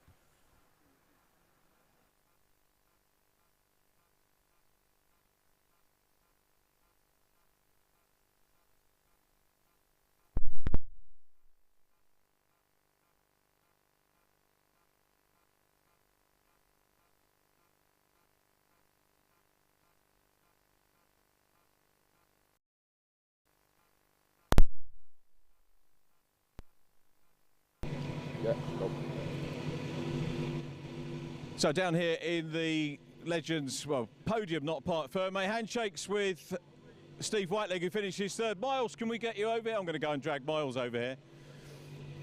Miles busy chatting. Let's Miles, mate, can we get you over to the side and grab a quick word? Congratulations. Thank you very much. Well done, mate. Is it your birthday today? It is, yeah. George McNeil said you're 60. We don't believe a word of that, so you might want to go and sort him out afterwards. Yeah. But a great way, nice place to come for your birthday, Anglesey, sure, yeah. And grab a win. Talk us through that race. It was early doors, relatively early doors, getting to the front, but it wasn't easy. No, it was just a case of really getting my head down and trying to focus on putting some good laps together, which I managed to do, and yeah, you know, focus on getting the win really. So like you say, it's my birthday today, so I'm 36, not 60. Sort him out. Yeah, exactly. But that's a good way to start your birthday, and obviously in a beautiful place like Anglesey and a lovely track. So yeah, really, really happy with that one. Okay. And again, obviously happy with the car. I think Will got fastest lap. Your best lap was, I think, maybe second to last lap. Yeah, obviously I was a potential sitting duck, but managed to maintain the gap, I think. So yeah, you know, it was good and nice to get the win. Always good Legends racing. Look nice and clean as well. So you've got to get ready for race 2. Somewhat later today, isn't it? Yeah, it's a bit later on today, and obviously it'll be reverse grid, so I'll start at the back. So I'll have a lot more hard work to do. But we'll just see what we can do and try and get to the front. You're okay with the traffic. Miles, well done on the win and many happy returns of the day. Thank you very much. Congratulations. Will Gibson's here as well. I'm going to swap sides just to give you a different angle for the camera. Get Will over. Will looks like you look a bit hot and flustered, Mr. Gibson. Yeah, that was hard work. It's we've taken all weekend, but we finally have some breaks, so it's slightly less scary today in that race. But we just didn't have enough laps to catch Mark. Yeah, 1 or 2 more, we may have got to him. The brakes weren't working that well. You got the fastest lap on the anti-penultimate tour. Yeah, well, brakes slow you down. So if you haven't got like brands, we said the throttle sticking wide open, so to do something fine or something. Sun's coming out, so the sun's shining on us, and much prep to do for race 2. Just try and pack away because I want to get home before.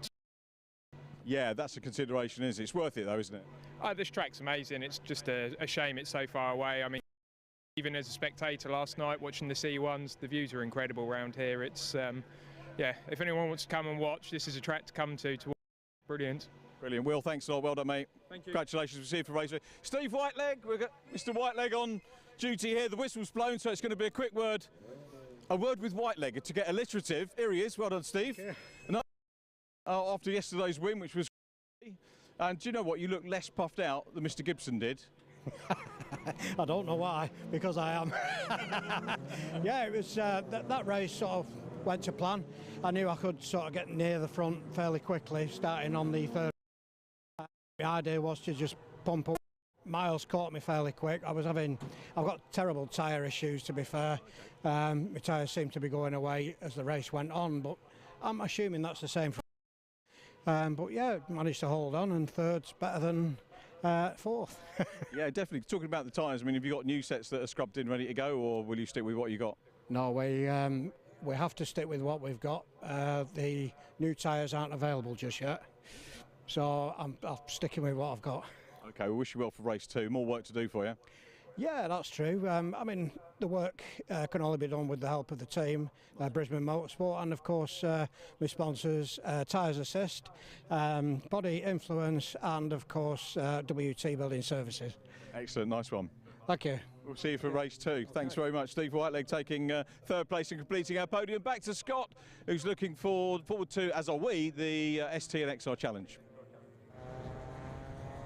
We are indeed. Thank you, Richard. Cars are heading out on their formation lap for our second race of the weekend, where we saw quite an energetic race yesterday for the STXRs, and 1 or 2 cars were scoring 1 or 2 scars, shall we say, from yesterday's racing. It was quite energetic and a few cars sitting strived. One thing I can say, which is quite staggering given how they looked yesterday, is that if I didn't watch yesterday, you remember that there are 2 of the 10 Sport racing cars, one of which goes with the shot now, which is Sam Beckett, and his teammate Chris Grimes, rather unfortunately came together at the International Hairpin early on in the race yesterday. Both of their cars, of course, had front-end damage, and there had to be a red flag and a restart for that race. I'm pleased to say, quite incredibly, that the hard work from the paddock and for the 10 Sport guys has now brought both those cars back onto the grid, and it looks essentially like nothing even happened. So there might be 1 or 2 little scars from some of the repairs they've done and from the instant damage from yesterday. But apart from that, the cars are effectively nice and straight and put together again. So this is really good to see from everyone involved. So really good work from everyone involved in the STXR Challenge and the 10 Sport team for getting those cars back together again. So the race number 2 coming up, 15 minutes of racing. The grid is set by, of course, the results of race number 1. So it means Michael Blackburn, yesterday's race winner, rather runaway race winner, starts on pole position.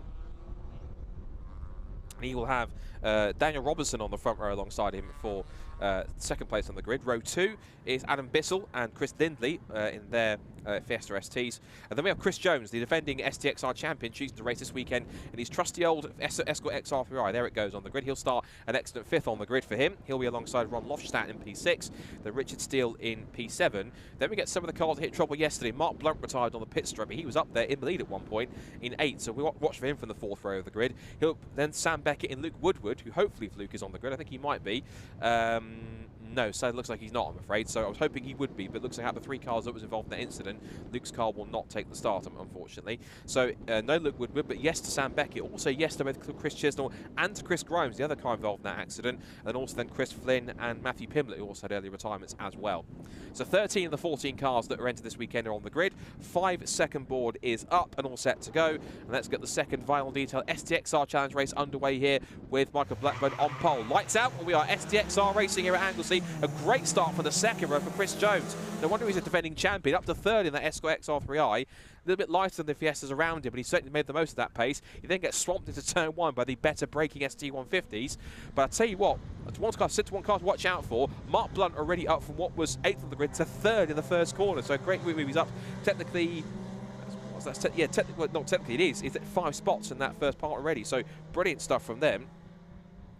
They now make their way up towards the right-hander at the first time, and that is Matthew Pimblett in trouble, it looks like, sadly. So any issues he had yesterday, I'm afraid, have not been fully resolved, and his car is trickling to a halt just on the inside grass. He'll put it right to the infield to make sure that he's fully out of the way of anyone, so that shouldn't be a safety car. They might cover it with a wave yellow possibly just to make sure that he's okay extracting himself from the car. Meanwhile, leaders up at the Rocket Complex. Michael Blackburn leads the way. Dan Robertson in 2nd place. The fast-starting Mark Blunt is in 3rd. And then I think that looks like possibly not Adam Bissell, look, it might be Chris, no, that might be Ron Lofstadt, I think. Is that in car 35? I'll try and get a handle on the number in a second, but is it, no, it's 80, 20, 80, it's 84, Richard Steele. So 84 was the one that's up there in 4th place. So good start for Richard also to pick his way up through the order. As for our 2 drivers that got involved in the incident at the corner we're coming up to here, which is Sam Beckett and Chris Grimes. Sam Beckett's trying to make a move now on one of his 10 Sport teammates, Richard Steele. Steele will try and brake a little bit later, turns in through the right-hander. And now as they come out through and onto the back straight now for the first time towards the final corner. And it's still Blackburn who leads the way then.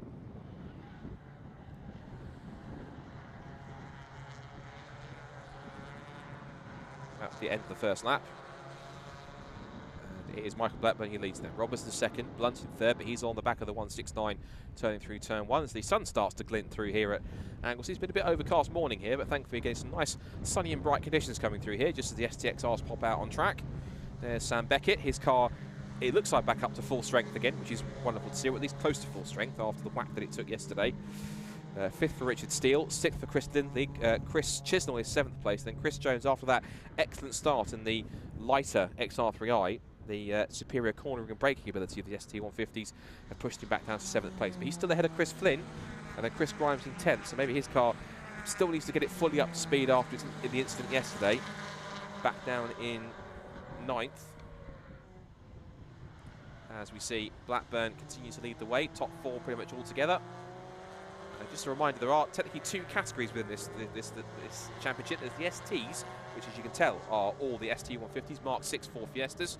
And they're not to be confused with the cars that run in the Brscc Fiesta Championship, because yes, there are ST150s in that, but they are different specification. They are a specific set of parts for that championship, whereas here in the STXRs, these cars run to effectively Group N specification. So they have a couple of particular parts like Yokohama tyres, I think some suspension they have to run as well, but the specification is the same as you'd find if you're racing these cars in an old school Group N category, so to speak, which is almost showroom spec in some cases, in terms of the mechanicals and what have you. The other category is XRs, and that welcomes cars like the Fiesta XR2s, Escort XR3is. You can also race old school Fiesta SIs in there as well, which are welcome to. There's Chris Flynn there in the background, was running wide on the exit of the international hairpin. He's got some work to do to hold off Chris Jones. Meanwhile, Mark Blunt, who was all over the back of Dan Robinson, has now fallen back into the clutches of Sam Beckett. So Dan Robinson has managed to find a bit of pace to chase after Michael Blackburn. Case in point, he takes the fastest lap of the race and betters the effort by Michael Blackburn by about half a tenth. So 149.834 for Dan Robinson. Third and fourth now for Mark Blunt, being chased by Sam Beckett. You could see after the accident that his car is seemingly back up to the full strength that it should be, and was the full strength it had when it was up towards the front in race 1 yesterday. Out of the right-hander at Church, and now the sprint towards the Rocket Complex through the flat-out right-hander of School Curve, which still holds on to fifth. 6th and 7th now, that's Chris Chisnell and Chris Lindley. Now, looks like both Chris Jones and Chris Grimes have got past Chris Flynn. There's a lot of Chris's in this championship. There's about 5 in a row together. There's Chris Lindley, Chris Chisnell, Chris Jones, Chris Flynn and Chris Grimes. I'm not making that up. All of them are called Chris. So, battle here between Grimes and Jones. And it's quite fitting that all 5 Chris's are in consecutive race order. We've got 6th, 7th, 8th, 9th and 10th, all the Chris's, which is brilliant stuff. Chris Jones, as I say, defending STXR champion, but deciding this weekend to go into his XR again. So he did go to the STs, and there were 1 or 2 who chose to go to the STs to make themselves competitive towards the front. But of course, everyone loves the XRs of the past, and of course, there's always encouragement to bring the XRs out because they're an excellent class within the entire championship. And of course, the core of the championship was just simply known mainly as the XR Challenge, where it was simply just the XR2s and then XR3is, and then the STs were brought in about 2 or 3 years ago, and they've slowly but steadily built up in terms of numbers in order to make them quicker. So Chris Jones then moving to the inside line. Is he destined for the pit there? I think he is, I'm afraid. So Chris Jones, I'm afraid, not all is well with the Escort, unfortunately. Just as I start talking about XRs, I'm afraid to say that Chris Jones's car is not all running well, unfortunately. So that's a trip down to pit lanes to try and get that one fixed. So 9.25 minutes to go, about 9 minutes to go in this second of the 15-minute races for the STXR Challenge here at Anglesey. First time they've been back since 2019. Of course, not here in 2020 or 2021, unfortunately, due to either just scheduling with the calendar or due to the restrictions in Wales due to the pandemic situation. Thankfully, they're much more relaxed now and back to effectively normality and back to the kind of racing which the STXRs enjoy on a regular basis. Here's the top 2 heading through Rocket. If you're watching on the around the circuit, you'll see them just heading out of the Rocket Complex up towards Peel and then back into sight over the crest and down the hill towards the corkscrew left-hander, which takes them off onto the international circuit. This same commentary feed is going out through the circuit commentary rather than the live stream, so anything that we mention here is on the live stream and also on the circuit PA for everyone watching around the circuit. Good to see plenty of people watching, as you see the very unique view of the Irish Sea in the background in the shot we've got just there as the cars make their way down towards the international hairpin.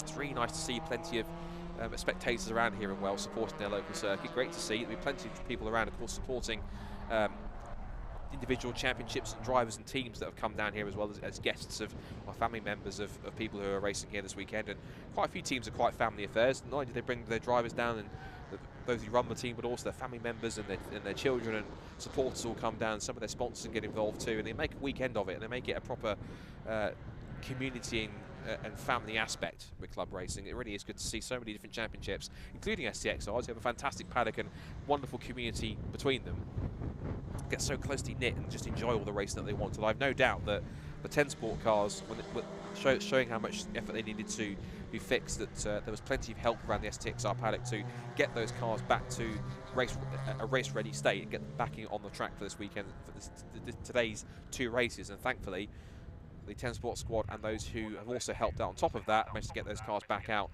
and look to be in relatively strong condition. So Michael Blackburn then in the blue and orange car, number 55, still leads, but Dan Robinson getting a bit closer than he was yesterday. He was a little bit further back in the first race, but now he's found the groove. Seems to be quite on good pace at this point. Here's for 3rd and 4th, meanwhile, Blunt and Beckett. So Mark Blunt then holding on for a podium place alongside Sam Beckett as they come up to the right-hander at Peel. And they heading through the corkscrew now. 6.5 minutes left on the clock still to go. So Chris Jones went into the pit lane in the XR, but it looks like, unfortunately, that's where his race is over because he hasn't come back out yet. So whatever the issue is, it's terminal enough to put him out of the race, which is a shame because we do enjoy seeing the XRs still in this championship, and there should be more of them in this championship. So anyone who happens to have an XR2 wants to get involved in the XR class, it's a wonderful, really cost-effective way to get involved, as it is with the STs. But for those who simply want a bare-bones racing experience, that's the best way to go about it. Now, top 4 look as though they're in their own private battles. For 5th place backwards, though, there's a big skirmish going on. That's being led by, looks like number 2, Chris Lindley. So Chris Lindley then puts himself to the front of this group for what is now 5th position.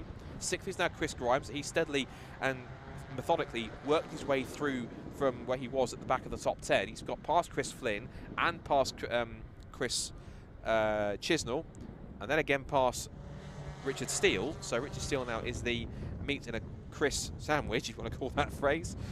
So it is now Lindley, Grimes, Steele, Chisnell and Flynn all together, all 5 of these cars heading through the banking right now. Now on the other side up towards Church, a little wide there for Chris Chisnell. He's now under pressure from Chris Flynn. I think that's the ex-Justin Roberts car he's driving that I mentioned yesterday. So good to see that car still having some competition life after Justin has moved on. Justin himself has been a popular and familiar STXR runner in the past. So now, Chisnell going into combat now with Chris Flynn. Oh, and Chris Grimes tried to go up the inside. I saw just at the end of that shot between, try to get past, I think, Chris Lindley. Couldn't quite make that one stick, and now to get the undercut on the exit. Chris Grimes gets the slingshot out of the second part of Rocket, says thank you very much, and up into what will now be 5th position for Chris Grimes. So it's good to salvage some championship points from this second race after his retirement yesterday. Into the Rocket Complex they go as we look back on the stream to our leaders, who are nose to tail practically into the international hairpin. Likewise for 3rd, Mark Blunt ahead of Sam Beckett as they come down towards the end of another lap. Meanwhile, Chris Grimes has the hold on Chris Lindley as they turn through. So another place gained, and that's up to P5 for 10 Sport. And he's recently got involved in actually racing a Fun Cup car. He usually mechanics for a Fun Cup team on a regular basis, but for the first time in a while, in one of the recent rounds, he actually got behind the wheel of racing a Fun Cup car for the first time and thoroughly enjoyed it. And I'm certain that he'll want to try and dovetail some occasional Fun Cup forays with continuous racing in the STXRs, which of course makes him one of the fastest drivers in the championship when he's on his day. So Mark Blunt and Sam Beckett still circulating together. Good run from Sam with his rebuilt car after his accident yesterday. Still Blackburn and Robertson together. Robertson might be possibly keeping his power drives and lining him up for a move, if not this lap, but certainly before the end of the race. If he can get a little bit closer on the approach to the complex, he certainly will take full advantage of that. For the right-hander. Now the short run up the hill towards Peel. Through Peel and onto the sprint towards the corkscrew hairpin again. There is Sam Beckett, and you wouldn't tell that car's bit was an accident yesterday. It's been really impressively put back together again by 10 Sport. Again, there's 1 or 2 scuffs and slightly rough edges, but it's as long as the car is race ready to a certain extent, that's all that matters. And so Sam Beckett's car's got a front bumper, it's got parts of the car that aren't damaged from yesterday, and he's 1 or 2 bits might be taped up a little bit, but it's all well and good when it's used in the right ways. So gaffer tape and ways to put these cars back together again. There's going running wide. Their big run was Richard Steele. We can see the car was really horribly understeering on the apex of that corner. Looks like he ran too deep and then just fully turned the wheel to the right to try and get the car back around the corner. But the poor tyres were standing very tortured as he went through there, and the angle of the wheel there going through that corner was also quite extraordinary as well. 1 minute 52 on the clock, just under that now as we go on to the, I think, second to last lap. Still no change in the top 2. Still no change in the 3rd and 4th place battle either. Still Michael Blackburn from Daniel Robinson, then Mark Blunt, then Sam Beckett, and then Chris Grimes in 5th position. Chris Lindley 6th, Chris Chisnell 8th, so 7th, and Richard Steele 8th, Chris Flynn 9th. Then Ron Lofstadt's had quite a quiet race. Matthew Pimblett, now his car's got going again, so he's just passed Ron Lofstadt. So I think whatever issue he had, he did a bit of a Control-Alt-Delete and reset the car, and that seems to have got it going again. So either that or he managed to get the car quickly back around to the pit lane, trundle it round. Well, that said, he's still on the lead lap. He's still showing he's been 43 seconds off the lead. So maybe he didn't pit. It was simply just something he had to quickly reset in the car, and it got it back to working order again. So perhaps that was the strategy. As for Sam Beckett, his car looks though it's possibly on course to take the lead if he can find a way around Mark Blunt, who's driven a very superb defensive. I say defensive effort. He hasn't really had to defend very much from third place. He's had a couple of close moments where Sam Beckett has been right behind him. But I'm about to speak to you soon as Sam Beckett closes right up under braking into the hairpin. So that's 3rd and 4th. Chris Grimes has pulled away from that group that were battling over 5th to claim it for his own. And then we have Chris Lindley holding 6th from Chisnell, Steele, Flynn and Pimblett, with Ron Lofstadt the only car remaining on that side. Michael Blackburn, meanwhile, turns his way out of the final corner to start the last lap.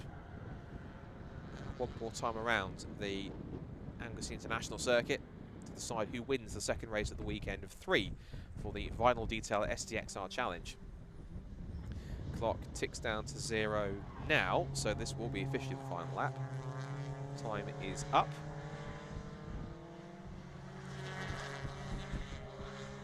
Blackburn, who has been a former front runner when racing the STXRs, back when it was just the XRs in the Escort XR3i class, but of course he like many others, have moved across to these ST150s and taken to them pretty quickly. And he is now making the most of that car and is in the groove so far this season. Adding to his win yesterday, his couple of wins at the Snetterton rounds earlier on, just a few weeks ago. Nice to see some of the race cars still carry not just the brand new Brscc logo that you can see on the top right corner. You were seeing on the branding that's been around since it's launched earlier towards the end of last year. But you can also see that some of the teams are a bit sentimental about the old shield, so some cars still do run the shield as a bit of a nod back to the old logo. But firmly in the modern day era is the STXR Challenge. And as Michael Blackburn heads into the hairpin for the final time, he looks set to take his second win of the weekend so far. Daniel Robinson will be very impressed with another P2 for him. And for P3, it looks like Mark Blunt, if he can get around the last corner and then hold on for the final run through the bus stop, is going to pick up 3rd place after a very hard-fought run from 8th on the grid. But Michael Blackburn's the man to currently catch at the moment in the championship and on track and in the race, and it'll be his second win of the weekend. Michael Blackburn takes the checkered flag and wins race 2 of the weekend for the Vinyl Detail STXR Challenge. That's 2 from 2 so far, 100% record from the race in Anglesey. Mark Blunt takes 3rd ahead of Sam Beckett in his rebuilt car. 4th for Chris Grimes, also rewards the 10 Sport mechanics with an excellent drive from the back of the field and what was 12th place up to 5th. So really good effort from him so far. 6th goes to Chris Lindley, 7th place goes to Chris Chisnell. Then it's 8th for Richard Steele, 9th for Chris Flynn, and then Matthew Pimblett, whose car did stop, but then got going again. He looks like he'll finish inside the top 10 ahead of Ron Lofstadt. So excellent work by all involved in that race. Of course, there's one more still to go.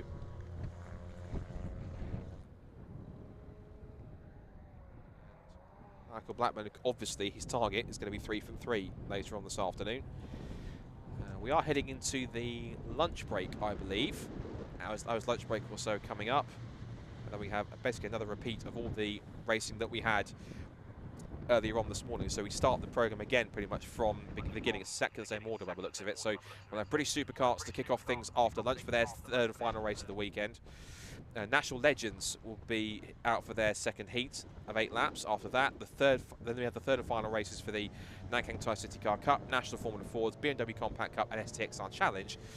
And then we finish off with the final of today's racing for National Legends to finish off on Anglesey results. But results of the race for the Vinyl Detail STXR Challenge: Michael Blackburn takes the victory by 1.3 seconds from Daniel Robinson in 2nd place, Mark Blunt in 3rd, Sam Beckett 4th and Chris Grimes 5th. Then it's Chris Lindley, Chris Chisnell, Richard Steele, Chris Flynn and Matthew Pimblett. Matthew Pimblett also, despite having the issue in the first lap, setting the fastest lap of the race, 1:49.624. Impressive stuff from him. And then 11th for Ron Lofstad. And then we lost Chris Jones and the XR3i after he had problems which forced him into the pit lane. So into victory lane come our top three of Michael Blackburn, Daniel Robertson and Mark Blunt. As you say, we're going to a lunch break of around about an hour, so looks like if we look on time, it was set to go at 13:10, so we're actually pretty much bang on time for the lunch break, which is really good. So starting practically now, so running on time, which is good to see. So we're going to have about an hour's worth of lunch break. Racing actually should start back at around about 2:10, so be in place for that when we have our third and final British Superkart Championship race. Gary James will be back with me again once more here in the comm box to talk you through all that action. And once we've then got that, we'll be out of the way. We'll then be able to go through Legends, CityCar, Formula Ford, BMWs and STXR Challenge that are here, of course, on stream before the Legends final later on. But I can hear the light ripple of applause in the pit lane from some of the mechanics and supporters who are welcoming our top three for the STXR Challenge into their 1, 2, 3 spots in pit lane. And as we now wait for confirmation, just waiting also for Mark Blunt, hasn't come through just yet now.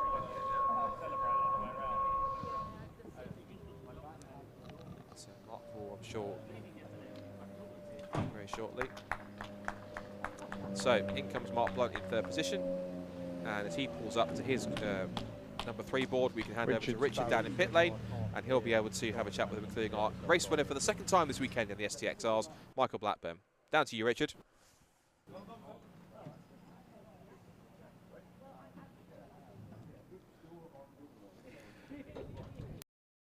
A word with our race one winner, Michael Blackburn, who congratulates Daniel Robinson. A repeat of yesterday's result, but Michael, well done. Congratulations. Now, is that, I've lost count, is that win number 4 or 5 of the season?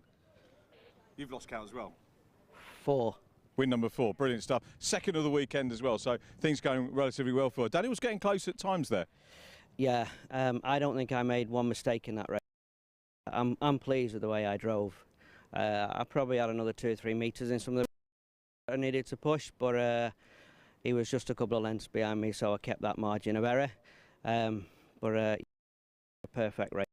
So Danny's that close behind me. He must have been almost a perfect race as well. Superb to hear. And did you enjoy it? Loved it. Those are the sort of races where you don't make any mistakes. You're under pressure. You got to, hit your marks. Yeah, those are the races you remember. How often do you find that happens? Because I find in my line of work, so I don't think I've ever done a perfect day's work in my life. So what about you as a racing driver? It's never perfect, but you're happy you've made, those errors that you make are tiny. Yeah. There's always room for, neatening things up, but I never left the door open, never hit a curb I didn't want to hit. I'm pleased with that. Spot on. I'm going to watch it back when we get home and see that. Michael, great to see you on the podium, and congratulations on a fine win. Let's talk to Daniel Robinson. Second podium for him, second car race as well. What a weekend we've had for this youngster. Many congratulations. I don't know if you heard what Michael was saying there, but he was saying he drove pretty much what he thought a perfect race, and he said you must have done the same in that instance. So coming from a guy with that much experience, that's great. What are your thoughts? Well, it means a lot to hear that from a driver like Michael, but yeah, I didn't really make any mistakes other than one little one on the last lap that dropped me off the back of him. He made no mistakes the whole race and couldn't get a move. But yeah, it was a good race. Racing, how do you move forward? The goal is going to be to get winning races, but what's your approach going to be to that? I've been struggling with start. If I first 2 laps, I might have more of a chance, but make it easy, and I wouldn't. Yeah. You develop and him battle with you as well. Finally, any closing thoughts before race 3? No, just it's back to the qualifying results, so P3. So yeah, makes the getting off the line more important again. But yeah, no, nothing other than that. Just got to drive the same race again. Right, well, many congratulations on your second podium. Enjoy your break. We'll see you on track a little bit later on. Third place on the podium, appropriately enough, car number 3, Mark Blunt. So Mark coming over here. We get a little ripple of applause as well. Well done, Mark. Many congratulations. Thank you very much. Talk us through your race. Quite eventful off the start. Everybody just all bunched up together, found a little gap, managed to get up into third, and that's where I stayed. I had Sam Beckett breathing down my neck all the race. The ABS light came on probably about 2-3 laps in, so then had to be very ginger on the brakes. So hopefully I can get that fixed for race 3. That was going to be my question. I guess if you don't know exactly what's wrong, you don't know how long it's going to take to fix. No, it'll just be an electrical fault. We've got the diagnostics, we'll be able to sort it. At least you got something to do in the lunch break. Yeah, that's the one. And third place with those problems is obviously great, so looking to try and get on the... First ever podium. Oh, congratulations. Many congratulations on that. Yeah, thank you. Well done. We look forward to seeing you in race 3. All the best and very well done. So that completes our ST XR podium down here, and we're going into a lunch break. I think Scott's going to close things down. The word from race control is that we're going to be starting a little bit earlier after the lunch break, and I think the word is 10-2. So Scott will be able to tell you what we're looking forward to after the break. Obviously, we've got more of the same of what we've had this morning, but we'll see you after a lunch break. Have a decent cup of tea and a sarnie, and we'll see you in a few minutes' time. Back to you, Scott. Thank you very much, Richard. And yes, Steve, we are starting a little bit earlier. Around about, get yourself in position for around about 2 o'clock then for the start of this afternoon's action. Pretty much a repeat of what we've had this morning very quickly. So we'll have Superkart straight after lunch with Gary James on commentary for that one. We'll have National Legends for their second heat. Then the third race of the weekend for the Nankang Tyre CityCar Cup, National Formula Ford, BMW Compact Cup and STXR Challenge. And then the close out, the final of today's racing for National Legends as well. So go get yourself refueled, get back in position for about 2 o'clock, and we'll be back with more racing here at Anglesey on the Welsh coast in the Brscc Live Race weekend. Stay tuned, we'll see you in about roughly 50 minutes' time.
Welcome back to our afternoon feed here on the Isle of Anglesey, the most picturesque racing circuit in the UK, and our race meeting run by the best club in the UK, the British Racing and Sports Car Club. My privilege to present for the third time for them this year, and what a meeting we've had already. Yesterday, full day of Brscc championships, plus the guesting Legends cars were in action as well, and things culminating with the Citroen C1 4.5-hour race, courtesy of Silver Lake.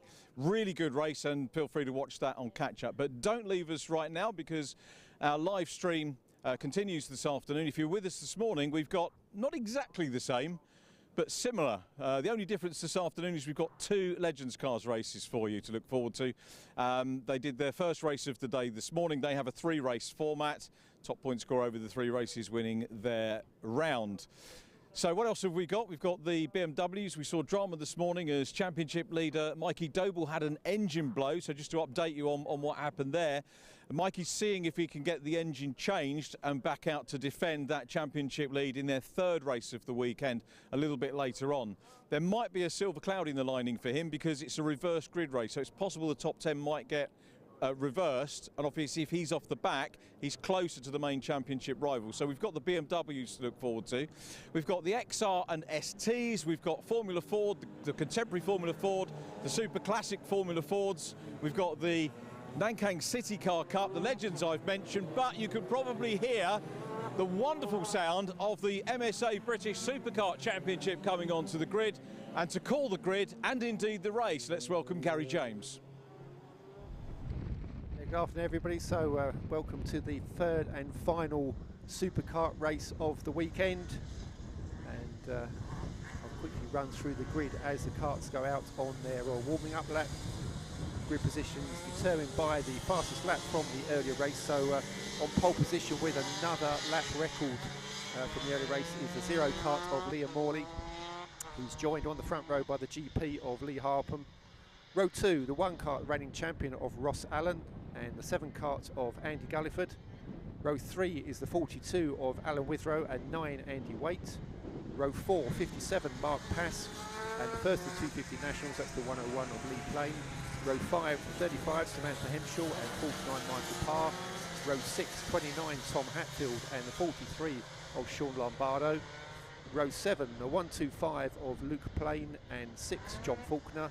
Row 8, we see the first of the Formula 125 Opens, that's the 55 of Ross Withrow, and he's joined by a 250 National of 161 Richard Connick.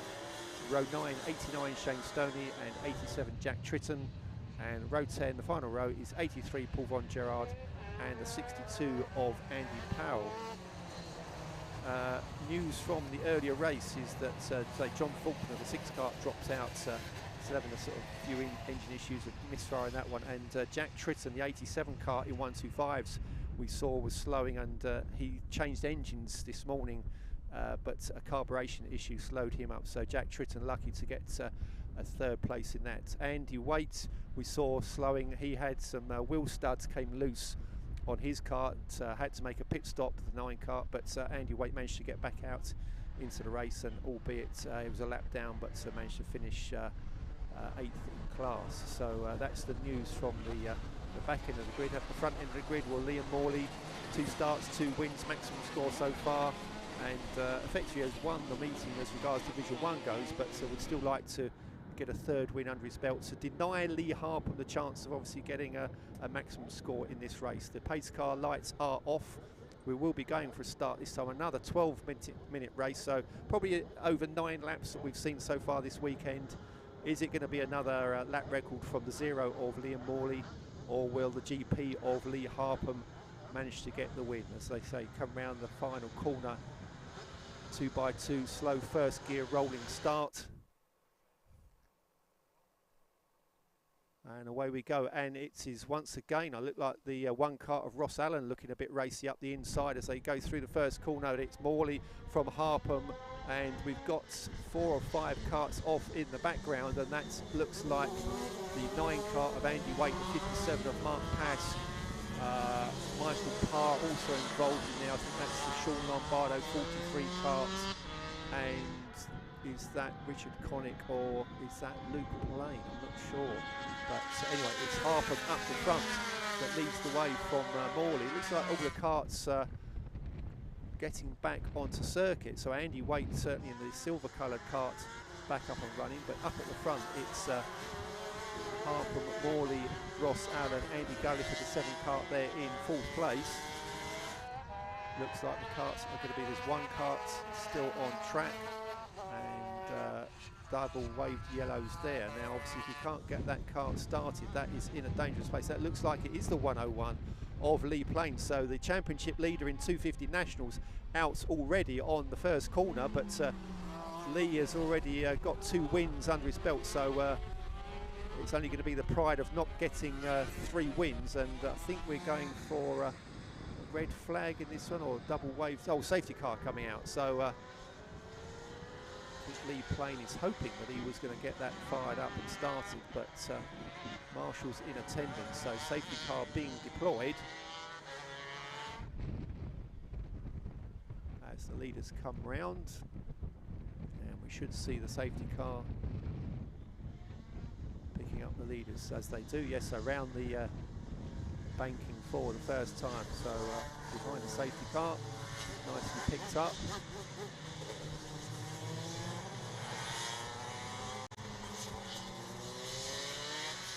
I think that the 101 of Lee Plain is going to be able to get back out into this race, but as I say, Lee Plain already got 2 wins under his belt this weekend, so it's only a case of adding another win, but could obviously increase his scores over the weekend. So just briefly, while we've got a safety car issue, the points in the Division 1 Championship coming into this final race of the day, it's level on 90 points each for Lee Harpham and Liam Morley. 3rd place in the Division 1 category at the moment is the 1 kart of Ross Allen. 4th place at the moment is the 7 kart of Andy Galliford. And in 250 Nationals, it was the 101 of Lee Plain on 100 points, and Tom Hatfield sitting there in 2nd place on 73, and Samantha Hempshall, after her 2nd place and a 3rd earlier on today, moved up into 3rd place in the championship, 3 points ahead of the 43 of Sean Lombardo. And in the 125 category, Jack Tritton, the 87 kart, leads away from the 89 of Shane Stoney. And 3rd place in the series at the moment is the 97 kart of Tom Riley. Tom, unfortunately, not here this weekend.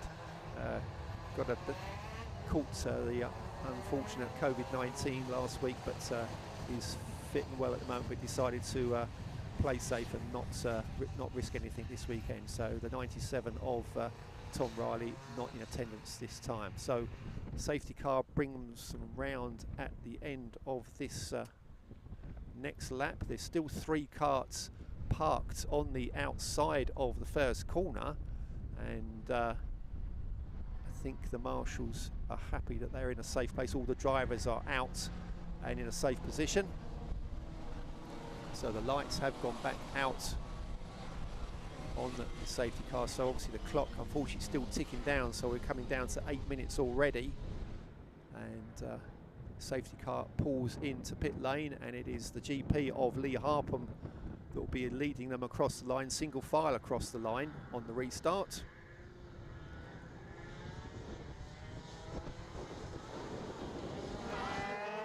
Green flag's being waved and Harpham leads across, but Liam Morley tucks up nice in his slipstream as they go through the first corner. And is Morley going to make a move as they go up to the banking for the first time? But no, it's still the GP of Harpham from Morley. Ross Allen there in 3rd place. And Andy Galliford, the 7 kart, holds full spot as they head onto the back straight for what will be the 3rd time. The difference in the earlier race when Morley was losing ground in the early stages, that the tyres were actually taking a bit of time to come on, but Morley looking for a move at Rocket, but not quite close enough to get up the inside. And Harpham was struggling a little bit with getting the power down earlier on today, so I think he's made a few changes during the first race and the second race of the day, but he knows he's got his hands full with the 0 kart looming close behind him. And I can see that the 101 of Lee Plain has got running, so Lee Plain up at the back of the field, so the 101 has managed to get the engine fired up and back out in this race, but obviously a lot of work to do to get to the front of the 250 national class. Morley looking for a move up the inside at the hairpin, but not quite close enough. And next through, in fact, it's Luke Plain, the brother of Lee Plain, that's leading the 250 national category, with Samantha Hempshall climbing all over his rear bumper. So that's an interesting battle to look out for. That's the 125 kart and the 35, but it's still Harpham from Morley and Ross Allen at the front.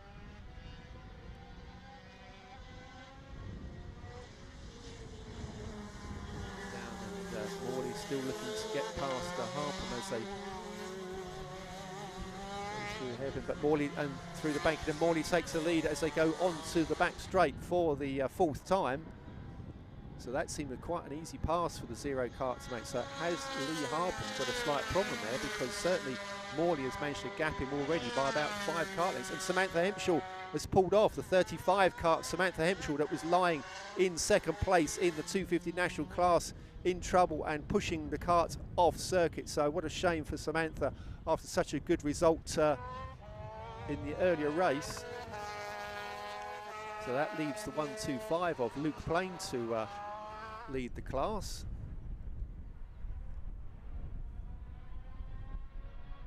In front, it's still Morley, and Morley extending his lead, and now Harpham possibly getting caught by the 1 kart of Ross Allen. So Lee Harpham needs to be careful that he's going to defend that second place, because 2 lots of 20 points already, as Samantha Hempshall still trying to drag her kart into a safe spot, aided by the marshals. But as the leaders come across the line to complete 4 laps, it's Morley who sets the fastest lap so far, 1:23.312, not quite as quick as his lap record pace. Harpham now 2.1 seconds behind, and he's only half a second ahead of Ross Allen, with Gulliford still there in 4th place. It's Luke Plain that leads the 250 nationals from the 29 of Tom Hatfield. Alan Withrow a long way back in this one, lost quite a few places on that opening lap. But Alan Withrow trying to make up places, the 42 car in the twin cylinder category. John Faulkner going better this time, 8th place, the number 6 kart, and it's Shane Stoney, the 89 kart, that leads the way in the 125 class. Faulkner now got Lee Plain on his tail, so that's the 6 from the 101 as they head up towards Rocket. It's still Luke Plain that leads the 250 nationals, coming under pressure now from the 29 of Tom Hatfield. I suspect that Lee Plain will try and use John Faulkner as a bit of a tow to try and bring him closer to the front of the 250 national battle.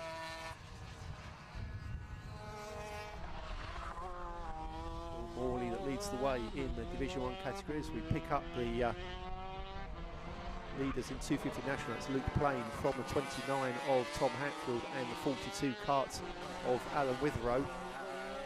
Alan's had a good journey across the Irish Sea, gets the twin power past the 250 singles as he comes into the final corner, but not quite.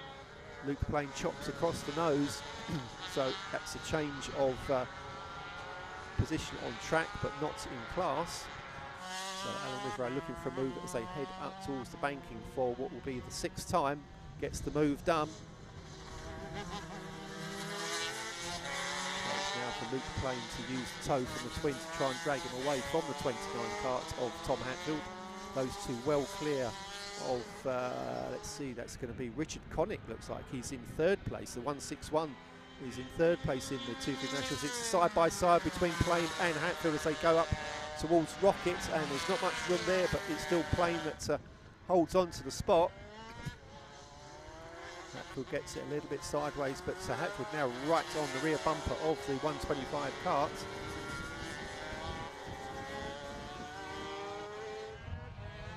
Plain obviously would like to get the win in place of his brother, but Tom Hatfield, a very seasoned campaigner, finished 3rd in the British Championship quite a few years back, but Tom Hatfield part of the successful Parker Motorsport team, and teammate Sean Lombardo unfortunately was one of those drivers caught up in that first corner incident.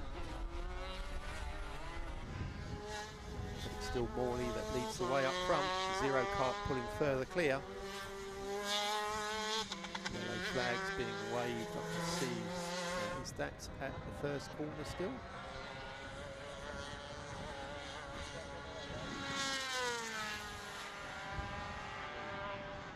circuit. 6 laps under his belt. And the gap last time around over Lee Harpen, 4.3 seconds.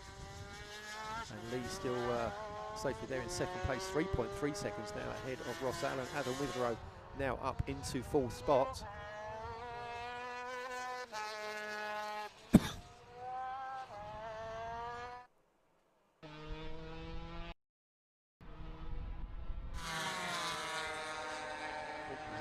Run this time up into 7th place on the road as Andy Powell goes through, and still leading the 125s. It is now well, I can see Jack Tritton has now pops up into no, Jack Tritton's pulled out, so leading the 125, sorry, is the 89 of Shane Stoney. Has Jack Tritton got another issue with the carburation? So Jack Tritton drops out now after 3 laps.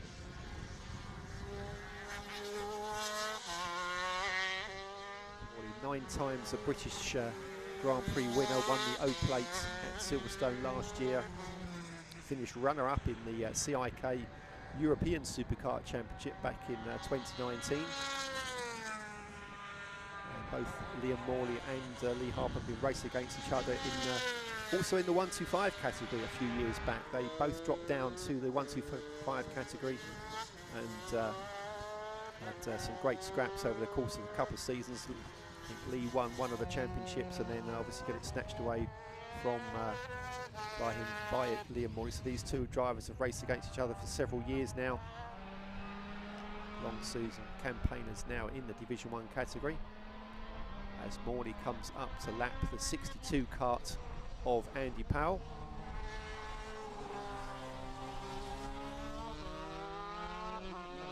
This is going to be the final lap because we're down to last lap. Board has gone out, checker flag being readied for the 0 karts of Liam Morley. Comes through the final corner and it's 3 starts, 3 wins for the O-Plate for Liam Morley.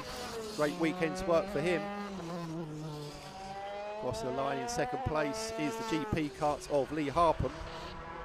As we wait to see the 3rd place finisher, here he comes. That's the red distinctive Jade kart of Ross Allen. And then looking further back, Alan Withrow comes into sight, but I'm trying to pick up the battle in the 250 national category. And Tom Hatfield has got ahead of Luke Plain. So a change of position in 250 nationals. It looks like, oh, and Ross Allen has pulled off very quickly after the finish. And Luke Plain, Luke Plain dives inside Tom Hatfield on the last corner and takes the win in 250 nationals. I don't think Tom Hatfield was too happy about that. Here comes the 125 winner. That's the 89 kart of Shane Stoney. In only his 2nd Superkart race, made his debut at Cadwell Park early on in the season, but a good win there for Shane Stoney in the 125 category. Now, did Ross Allen get a problem after he crossed the line? Because certainly took the checker flag, but pushing the 1 kart back into pit lane. And Lee Plain eventually pulled up to 4th place in the 250 national category, but as he'd already maxed out on the 50 points that he could take from this weekend. But the winning class going to his brother.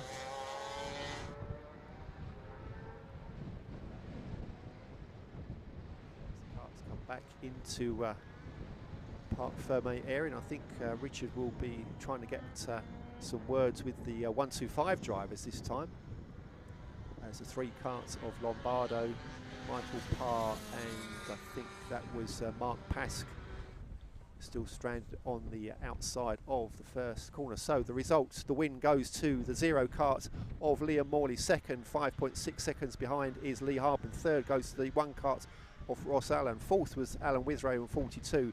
The 250 national win went to the 125 kart of Lee Plain, just ahead of Tom Hatfield. 7th was the 6 kart of John Faulkner. 8th, a very good 8th, and 1st in the 125s was the 89 of Shane Stoney. 9th was 161 Richard Connick. 10th and 2nd in the 125 category was the 83 kart of Paul von Gerard. 11th was the 62 of Andy Powell, and 12th was the 1:01 of Lee Plain. We lost Andy Gulliford a couple of laps from the end, but hopefully Richard will be able to get a quick chat with Shane Stoney. He spent a lot of his time racing car racing, and unlike his dad, didn't actually come through the karting channel. So Shane Stoney will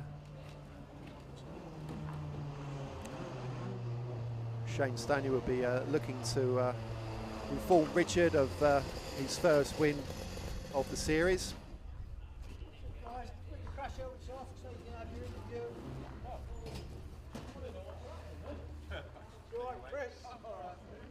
So we'll go over to Richard in the pit lane for interviews with the top 3 and 125s. Well, here we are down in the podium, or on the podium, with Shane Stone. I'm going to drag Shane over. Paul's busy taking some pictures as well. Hello, Shane.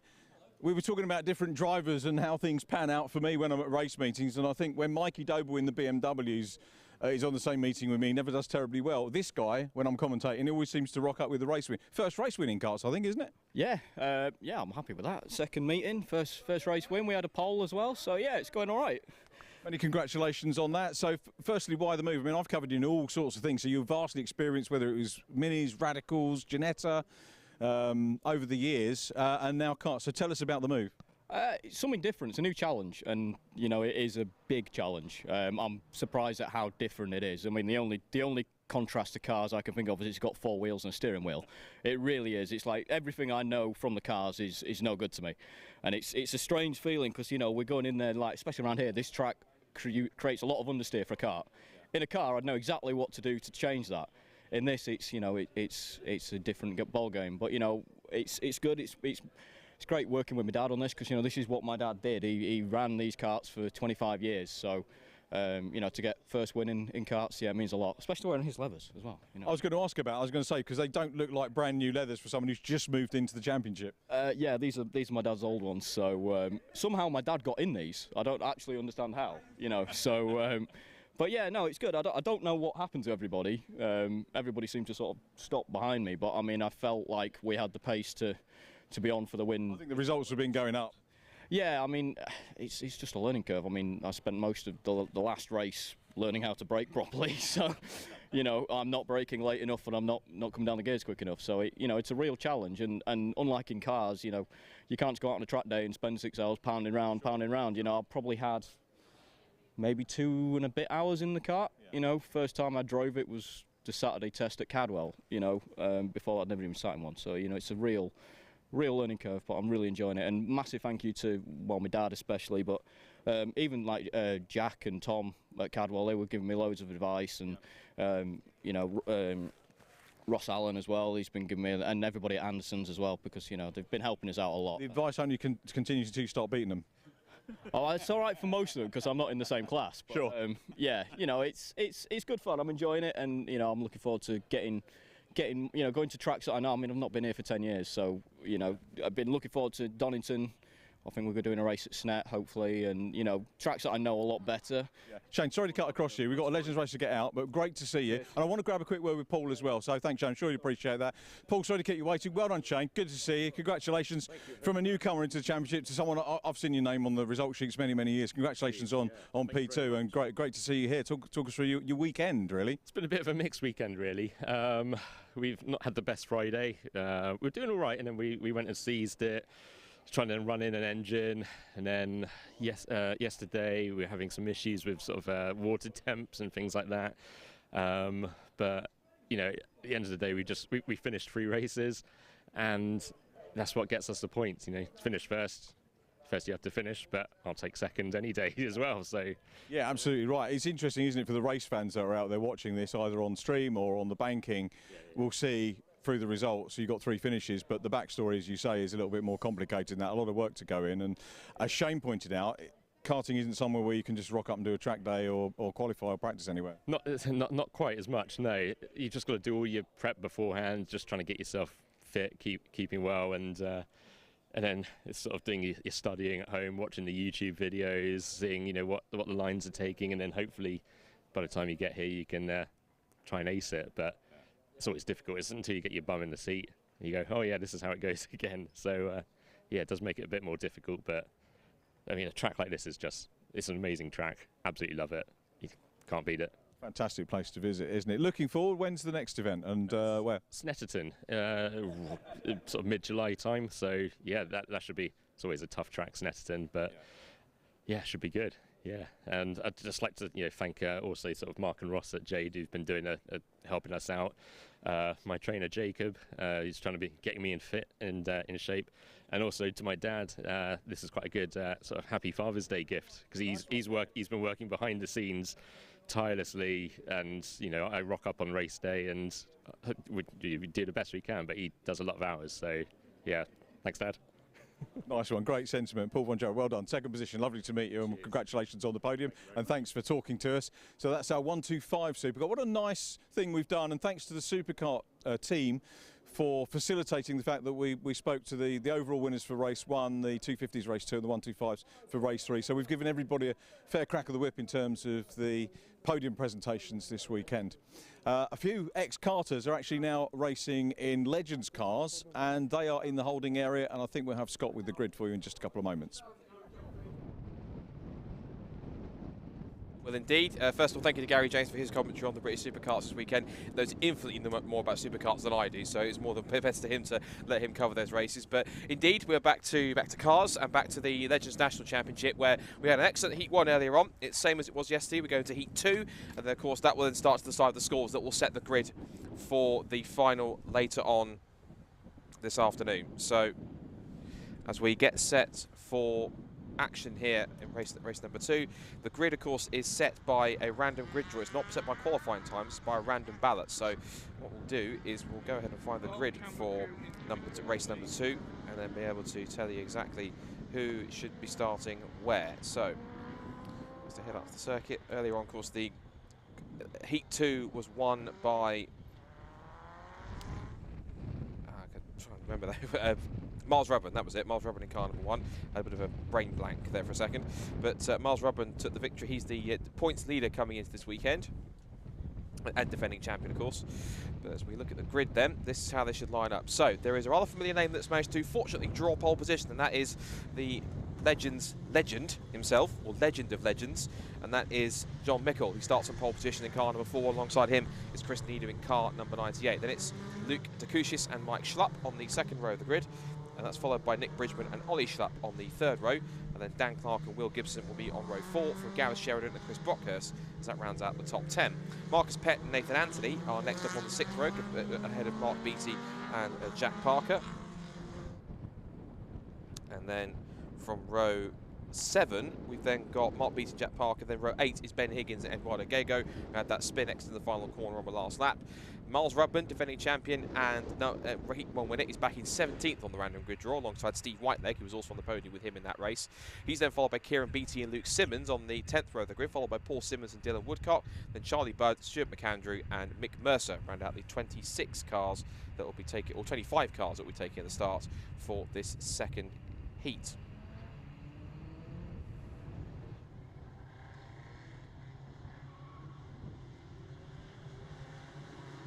Through onto the formation. That, of course, running in 2x2 formation.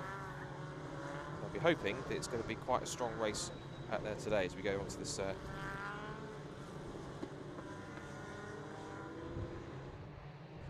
following the runyourfleet.com safety car. As they make their way through, it should be, I imagine, quite a exciting race again, because we've got this jumbled up grid. You've got drivers who are a bit further back that should be further forward. Of course, the front runners. That's the magic of this random grid draw format that we have with this one, and this should be quite an entertaining race, I have to say. So they start to bunch up late, up to the international hairpin, and now we will see how this race is all ready to play out. We've got 25 legends ready for another 8 laps in their second heat of the weekend. We're going to get racing underway very, very shortly.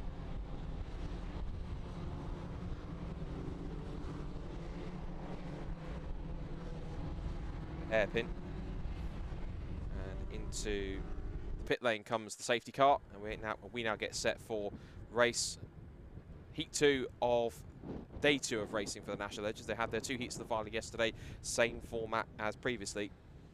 And let's see how this race prepares to shape up. So it is John Mickle on pole position, and certainly in the position he's in, you'd have to say that he is, in many cases, the favourite to come away with victory for this one.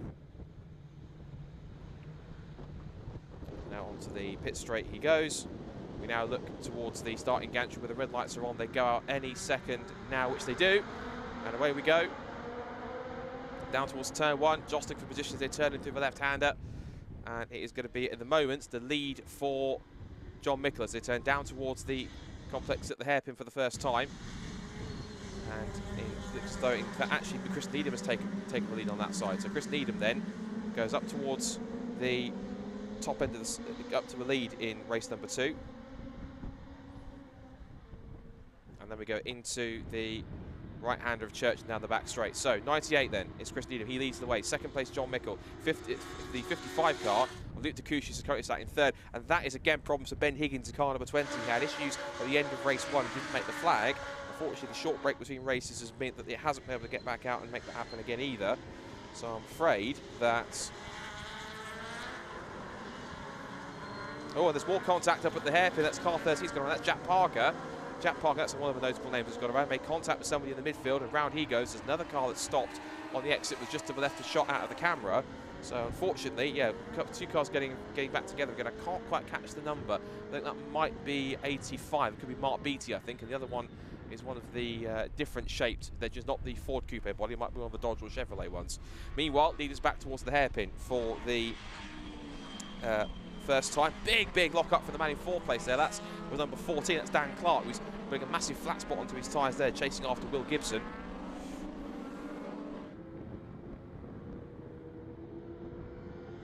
Head down side by side into the hairpin once again, into the left-hander. And there goes John Mickle back into the lead. So Mickle then takes the lead.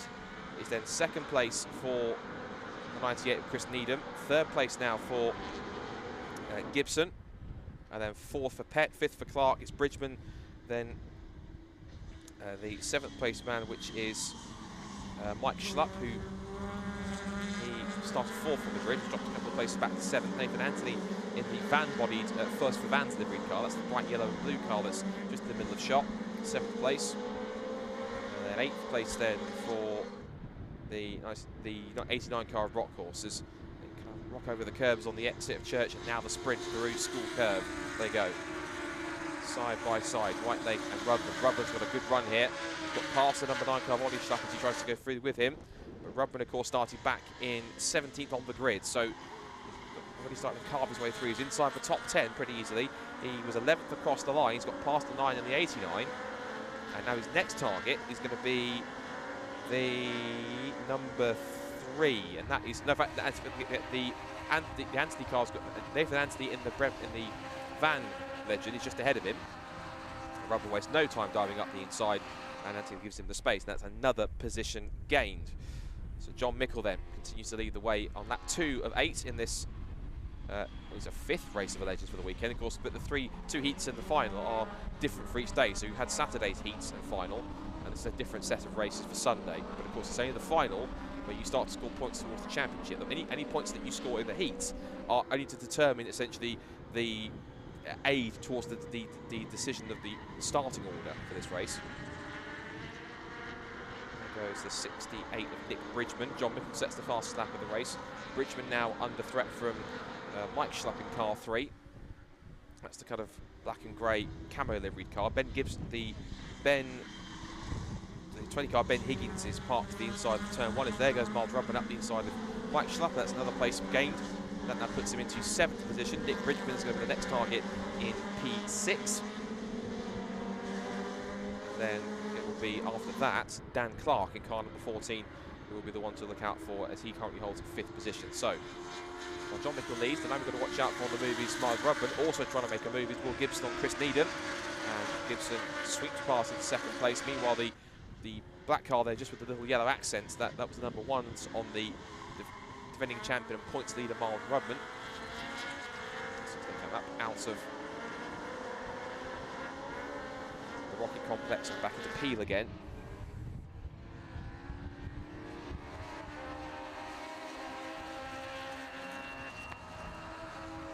is the 79 car of Marcus Pett.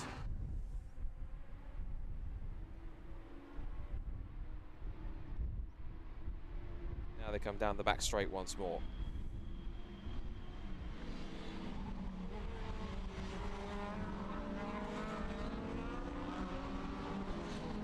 Hairpin they go down that short back straight towards the bus stop once again on lap 3. We're coming up towards half distance now in this very short 8-lap race. And let's see if anyone can try and depose John Mickle on this one.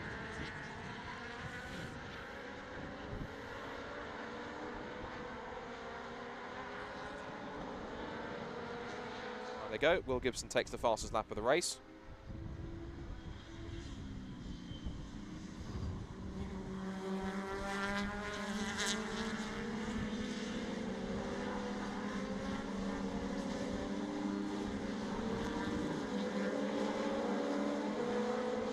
Our leaders come back out onto the back section of the circuit. I can see that Will Gibson's got really good momentum here. Last lap he was some 3/4 of a second quicker on that lap, hence the fastest lap, and now he's got straight into the toe. Marcus Pett latches onto Chris Needham here, and immediately there goes Will Gibson for the lead. Down the outside into the Rocket Complex under brakes, and he uses the old switcheroo at the exit. Tries to get the inside line, goes all over the curb, but Mickle gives him room, but doesn't allow him to have all the room in the world. So he gives him enough to get round the corner, but not enough to try and use all the track to make that move stick. So that was clever driving from John Mickle. There's a reason why he has done this so many times as a multiple champion, but he really is vastly experienced in these cars and using all of it to full effect at the moment.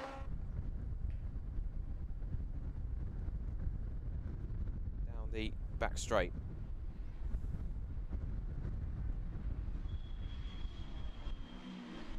Now down the outside goes Will Gibson. He's looking for the move.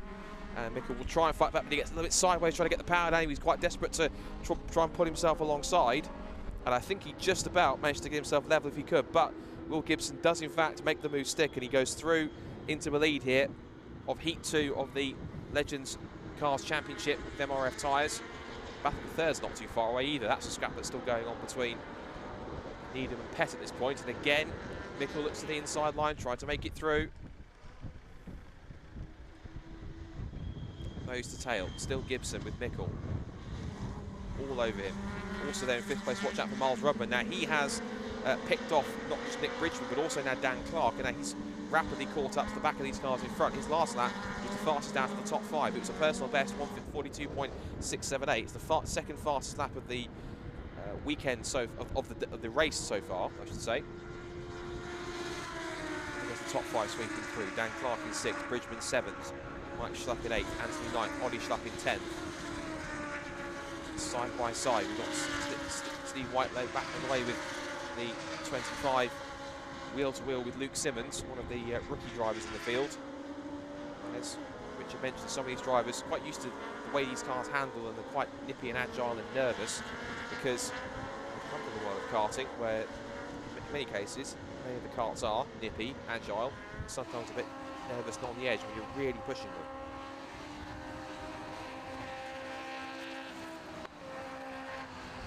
Down the hill and turn their way back through the corkscrew again.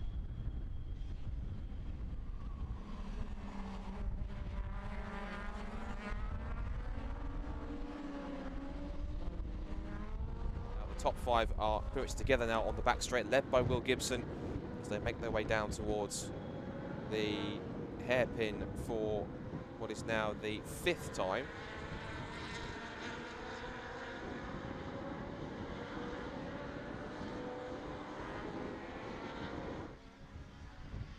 Now come out of the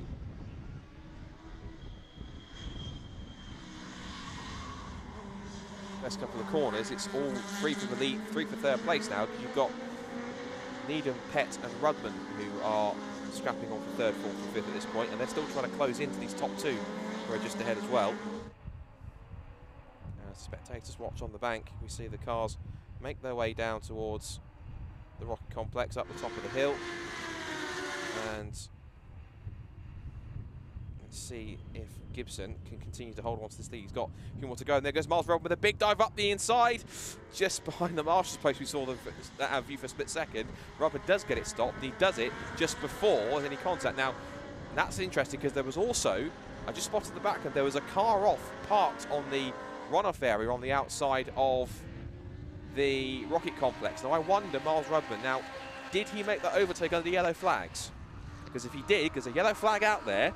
Now I wonder, if he did do that, either he's going to have to be told to give the place back, or if he doesn't give it back, he will receive a penalty for that. So that's going to be very interesting to see if that comes to fruition or not. If it does, that's the car that stopped. It's car 321 that stopped. And that is Dylan Woodcock, started 22nd. He was on pole for heat 1 earlier on. But it looks like he's hit troubles. So I think because his car stopped, if Miles Rudman, I think he's more caught up in, he might well just race on and see what the outcome is. But he's now on the back of the number 4, John Mickle. And now they come into the penultimate lap of the race. Rudman now going on the attack of Mickle. Gibson still holding the advantage as they turn up through the banking for the penultimate time. And again, all three of them tucked underneath each other's rear bumper bars. Given they're that close, it's going to be a double toe for Miles Rudman, never mind a single toe off of John Mickle. He'll also get one from the leader. Mickle pulls out, he's got the momentum, pulls alongside through School Curve. But even so, he pulls out into quite a wall of air. And then what he does have, and now to his left-hand side, Miles Rudman. But again, now he spots the yellow flags. He can't pass there this time. Double waved yellow, so he realises that. Now, I didn't catch a glimpse of what it looked like in the background when it came to them going through that complex. If there was yellow flags, then unfortunately it's something of a slam dunk. But we'll have to wait and see. The Miles Rudman car in that third position, top three are covered by half a second or so. Here goes the John Mickle again. This time he's got the inside line, but again Gibson tries to break a little bit later, but he's been forced onto the outside line by Mickle, who manages to press the issue and make his way through into second place. And it is third for Miles Rudman as well. Down the hill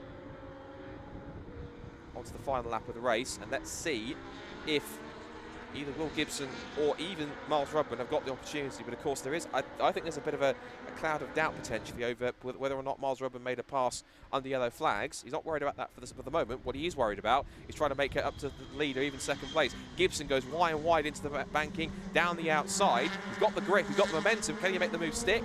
He won't have the racing line for the ideal line for the next corner, because it's John Mickle who holds the inside for Church. Miles Rudman now sticks his nose up the inside for second place. Can't quite make that one stick, but again, Will Gibson this time tucked straight into the slipstream of John Mickle. Was bump drafting through School Curve. And watch out for fourth and fifth. Got Needham and Pett swapping positions. Needham still ahead of Pett here. They might be a factor if they come into play in this. There's still double wave. There's a single wave yellow now down at the hairpin, so they can't pass. That's a passing opportunity gone. Can't make that happen. Do they have anything else left? In through Peel for the last time.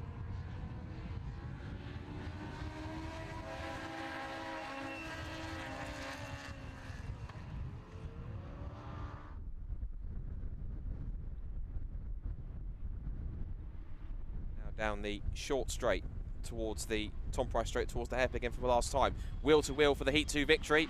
There are points at stake. Kieran Gibson does go deep on the outside lines, try and make it stick. There might have been a tiny bit of contact between the top two. Mickle forced him, there's contact! Off the road they both go. Gibson off into the tyres. So has gone John Mickle. That will be seriously affecting their points. Now, Gibson's gone off into the tyres. Mickle's carried on in fourth. Miles Rudman, he might have a potential penalty for a yellow flag hanging over him, will come across the line and take victory after all of that. The Heat 2 of the Legends here on Sunday. Second place for Chris Needham and third for Marcus Pett. Fourth is John Mickle, who manages to limp across the line in fourth position. And then it's still battling for fifth. Clark is fifth, Bridgman sixth, Anthony seventh, Whiteleg and Schlupp across the line. And then it's this last top 10 spot goes to the Luke Simmons, who's in car 25 as well. There's Will Gibson. He's managed to haul the car off the tyre barrier. He's quite damaged. He will pull it across the line. Now I'm certain that would have been to me, not playing diplomat for the sake of it. I think it looks like it was possibly just a simple racing incident. I think the two cars came together. They were racing hard on the last lap. It's for position. It's for the lead. There's going to be always a risk of some kind of contact or rubbing. I don't believe there was any malice in either any of those. I think it was simply just a simple racing incident, and that's it. So that, I believe, is all there is to it with that, and I'm sure that both John Mickle and Will Gibson will be quite cordial to each other when they speak about it shortly. So the cars then make their way up the hill to enter the race, and there's the result, and a result that Miles Rodman probably didn't expect, but the one he was hoping for, which was a victory in heat number 2, and that means that he should take, I think, minimum points going towards it. He might well get pole position, but then drawn towards the back for the final. So Rodman wins, Needham second from Mickle, Pet Mickle, who recovers after that incident, Clark, Bridgman, Anthony, Steve Whiteleg, Schlapp and Simmons. Then it's Ollie Schlapp in 11th place, Paul Simmons 12th, Jack Parker after the spin recovers to 13th. Then it's Charles Budd, Kieran Beattie, Gareth Sheridan, Chris Brockhorst, Will Gibson, Mark Beattie, and Eduardo Gado. And then it's Mercer, Takushis and McAndrew with the 23 that finished. We lost Dylan Woodcock and Ben Higgins, unfortunately. So Will Gibson also takes the final lap of the race as well. So it also takes the fastest lap as well in that race, which might possibly count for something in the end.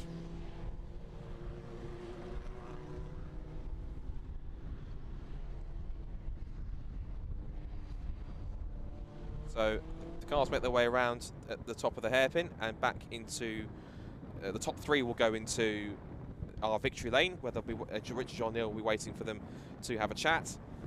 As for our rest of our team, the squad there will go into Parc Fermé as they'll go in. Of course, one more race to go for the Legends. That is their final. Of course, they'll tot up the points from the first 2 heats and then decide the grid. And what happens with the grid is then the driver with the lowest amount of points, they'll completely reverse the order. So whoever ends up with the lowest amount of points, essentially is the top man who should be on pole. They'll reverse it so that he starts backwards, and then they'll work up to the drivers with the highest number of points from finishing in the lowest position, in the lowest positions in the field, so towards the back of the field, will end up on the front of the grid, which will make it very exciting, as it was yesterday for the 10-lap final. So our top 3 in that second heat of today for Legends Cars Championship with MRF Tyres is in victory lane, and also down there to have a chat. So then once more is Richard John Neal.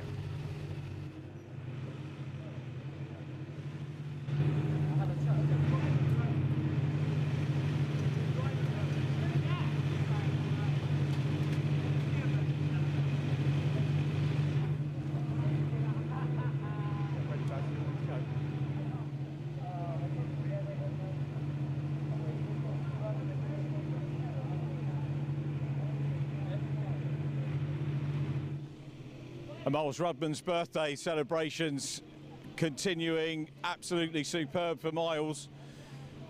He doesn't seem to like an interview, does he? I'm gonna go and drag him over. So come on, Miles, let's get you over here and have a chat. And of course, the difficult feat that Miles has done is to come through and take a second win. Remember, 3 races in the Legends each meeting, just shaking hands with Chris Needham there as well, who winds up in second position, Marcus Pett getting the other podium. And it always makes me laugh, actually, with Miles. When we're doing our media training, we tell the drivers, Miles, I'm just saying, when we do media training, we tell the drivers to zip up the overalls. And now, don't worry, mate, you be yourself, that's the main thing. But you're always well, there we go. We also tell people to do that as well. Miles, so not a bad birthday run, 2 wins out of 2. And of course, it's harder, isn't it, for race 3, because you're going to be off the back. Now, what happened on that last lap? Was that behind you? Did you see anything in your mirrors, or was it in front of you? Because I was unsighted. No, well, I was third going into the hairpin, and Will went for the lead. You know, which I wouldn't blame him to do, because I'd have done the same. And unfortunately, they just touched, and they both sort of come off. But yeah, I mean, I was there, you know, and yeah, fortunate for me, managed to pick up the lead and take first place. Sometimes it goes that way, doesn't it? Sometimes you can get some bad luck, but you're having a very good run at the minute. Yeah, for sure. I mean, you've got to be there anyway, you know, and yeah, you know, I had quite a long start at the back, managed to get through, catch Sean and Will up, and yeah, we was all fighting for the lead, really. So it made it pretty difficult, because going up the long straight here, there was yellow flags, so you know, I set up a pass, but I couldn't do it, so I had to be patient, and yeah, unfortunately for me, it came my way in the end. So yeah, like I say, you've just got to be there to pick up the pieces. So yeah, it was great, and another win. it's great for us.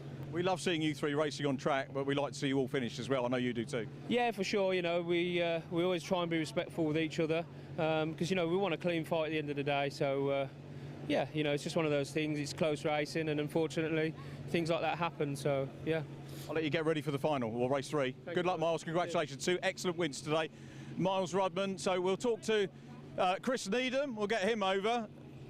Danny, the cameraman's now got to change because Chris is taller, so this makes life difficult for camera. Chris, well done. Thank you. Lovely to see you. I think the first time I've done a podium interview with you, isn't it? Yeah, I think it is with you, yeah. About time as well. Nice to see you. How'd it go? Yeah, not too bad. Struggling a little bit for grip now, run out of tyres this weekend, so we had to return them on the rims that time, spun them around. So I was struggling the first half of the race for sure with back end grip, but then it started to come to me a little bit. But when them 3 are at the front, I just sit and wait and see what happens, and a couple of them ended up on the grass, so we picked up 2 places at the end there. A little bit lucky, but we've got to be there to take it. So you were at the sharp end most of it. Now you're in a team car, aren't you, this weekend? You're showing with Matt Isherwood? Not this weekend, no. I'm doing the full weekend this weekend. No, but over the season. Over the season, yeah. I share that one with Matt, and I share the other car with Gareth. So plays havoc with my stats because I've got points on one number for you and points on another number. Yeah, that's so I'll let you off because it was a good drive. Yeah, thank you very much. Cheers.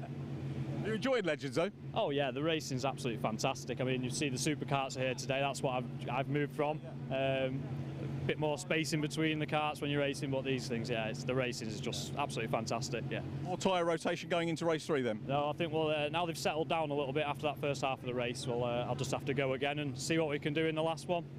Brilliant stuff. Well, thanks very much for joining us, Chris. Well done. Great to see you on the podium. Second place. Marcus Pett, second podium of the weekend, I think, if I've not lost count. Well done, Marcus. Good to see you. Second podium of the weekend. It is indeed. Yeah, no, it's a good way to continue on Sunday, so we'll take that. We had a good run in the first race to 6th, I think. So, yeah, we worked our way through the pack again, up to 3rd in that one. A lot of drivers talking about tyre degradation. It was an issue yesterday in the C1 endurance race, so using road rubber.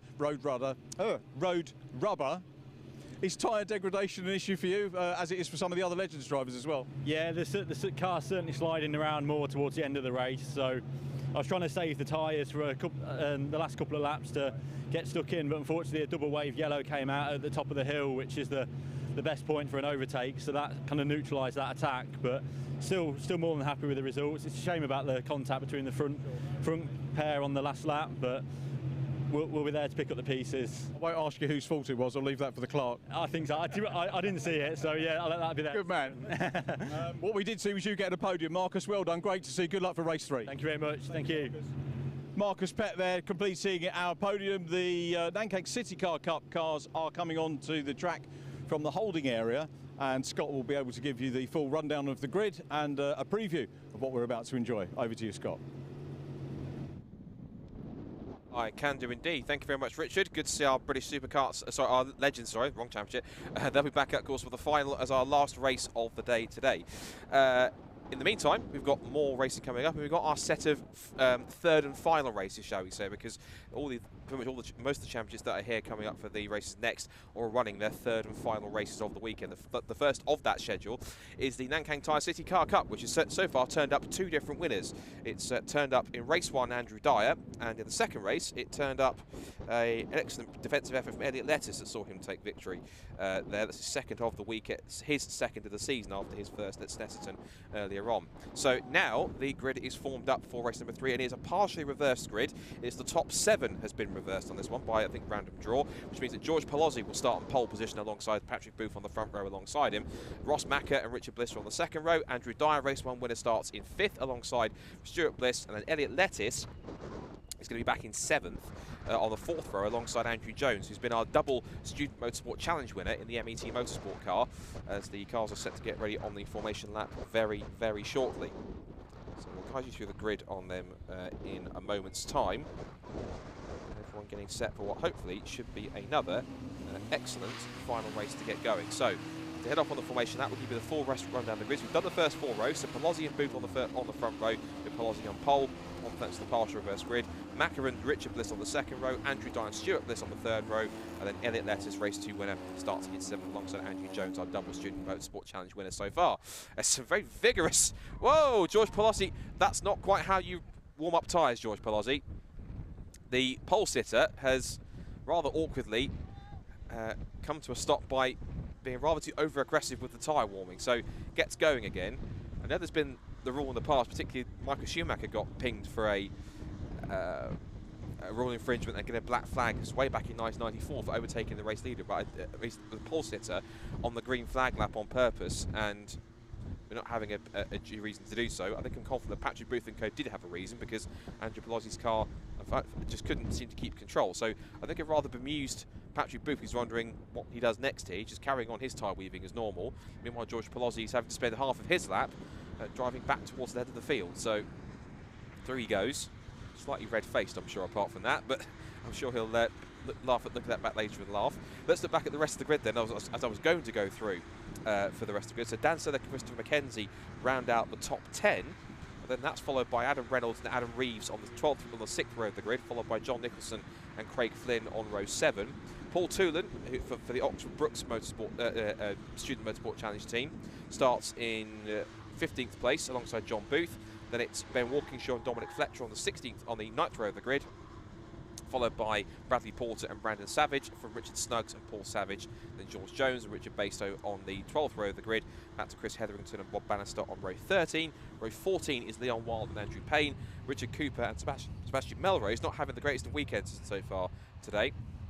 Or this weekend, disqualified in race 1, retired in race 2. He's way back in 30th place. And also, it's not a fantastic weekend for Bitcoin racing all round, because 2 more of their cars towards the back, they didn't even start the second race due to mechanical problems. Liam Browning, whose car stopped on the approach to Rocket, and then just on at the banking on the formation lap, Charles Mackenzie's car also ground to a halt too. So 3 of the 4 Bitcoin racing cars are going to be starting from towards the back of the grid.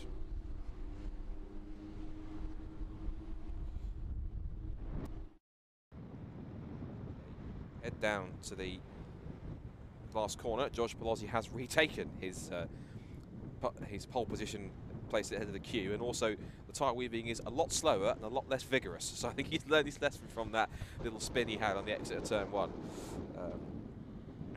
I haven't quite seen, I've seen people spin under the safety car. I've never seen the pole sitter spin under the safety car. There was, I think, an incident, where, back at the Indy 500, somebody was on pole position and actually went off on the formation lap and couldn't take pole. I think it was more of the late 80s or early 90s Indy 500s where somebody had that happen. I think it was Roberto Guerrero, who was qualified on pole and then on one of the formation laps spun off and hit the barrier and couldn't, and therefore his race finished before it even started.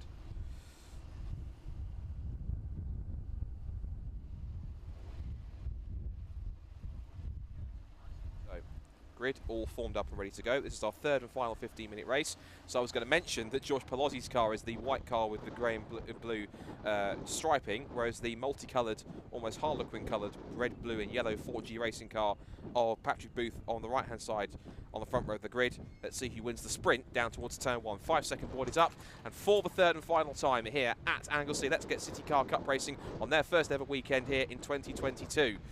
Red lights are out, and this time it's a clean start from the front few rows, including George Pelosi.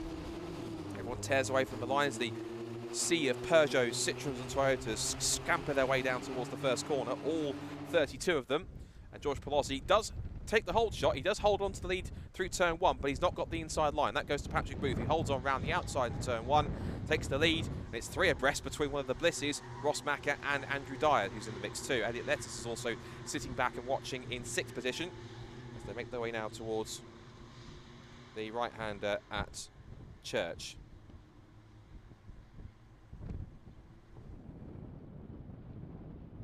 Out of Church onto the back straight, and now George Pelosi tries to move out and get a toe here on Patrick Booth, which he does. And they are side by side on the run up through the right-hander. Side by side we go. So Craig Flynn there is having a better run. He previously has had some instances in the past. Let's see if we can go through here.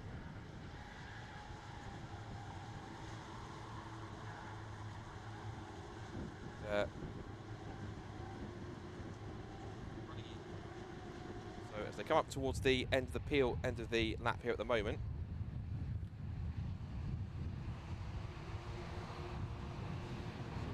At the end, coming towards the end of the first lap, Craig Flynn battling away there with Andrew Jones, who's of course one of our student motorsport cars. Of course, that MET Motorsport car has taken 2 wins in that category, so that'll be solid points for the team. And George Palazzi then has managed to get himself to the front, and he's holding his own here, which is some pretty strong stuff here for him.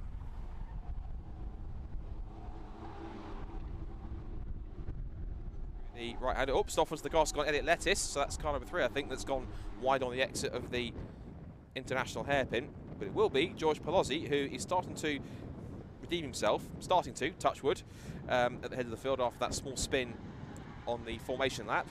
It's a good start also for car 21, that's Christopher Mackenzie. He's up there in 6th or 7th position now, so made him a couple of places. But at the end of the first lap, it's pole sitter Palazzi who leads there. Richard Bliss in 2nd, Stuart Bliss in 3rd, Andrew Dyer 4th, Ross Macker 5th. It's then 21 of Christopher Mackenzie in 6th place, up 4 places where he started, as we go 3 abreast into the hairpin.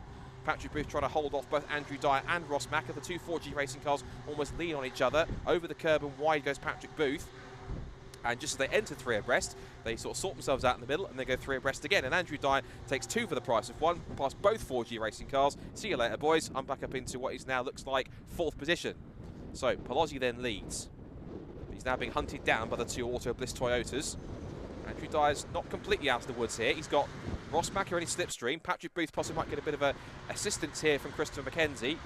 Also in there too is the 3rd of the Auto Bliss Toyotas, Adam Reeves. He's moved up really well in the top 10. It's big slide there in the background for Stuart Bliss. Clipped the curb and got very sideways. As I saw Richard Bliss as the exited shot was all over the back of George Palazzi. So, you know, these little city cars might not have so much power, but they can really know how to put on some great racecraft here.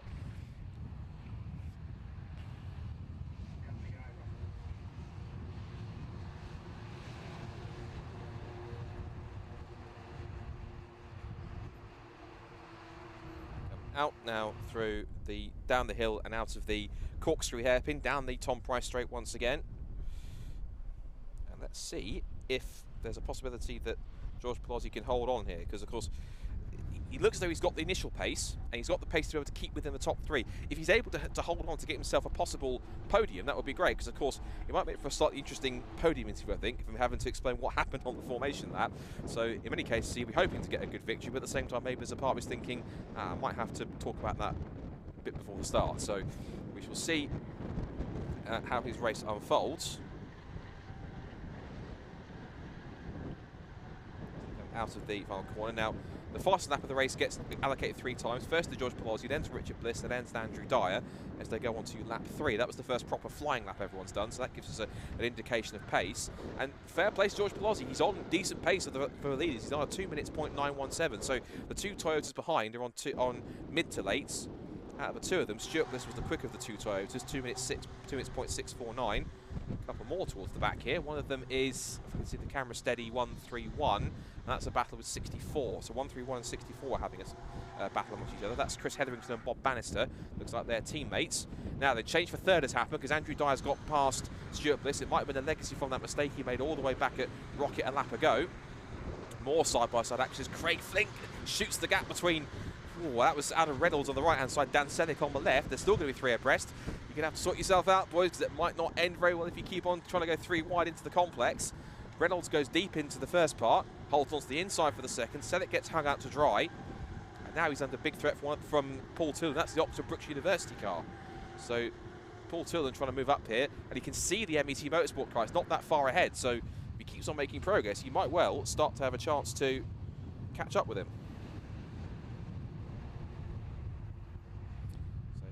Dan Selleck then, under threat. Is he going to make any contact, or is he going to be... No, he's okay for the moment in time. Meanwhile, back with the leaders, is now becoming 5 for the lead. And fair play to him, mistakes aside, George Palazzi's doing a grand job here of holding on to the lead on pure pace alone.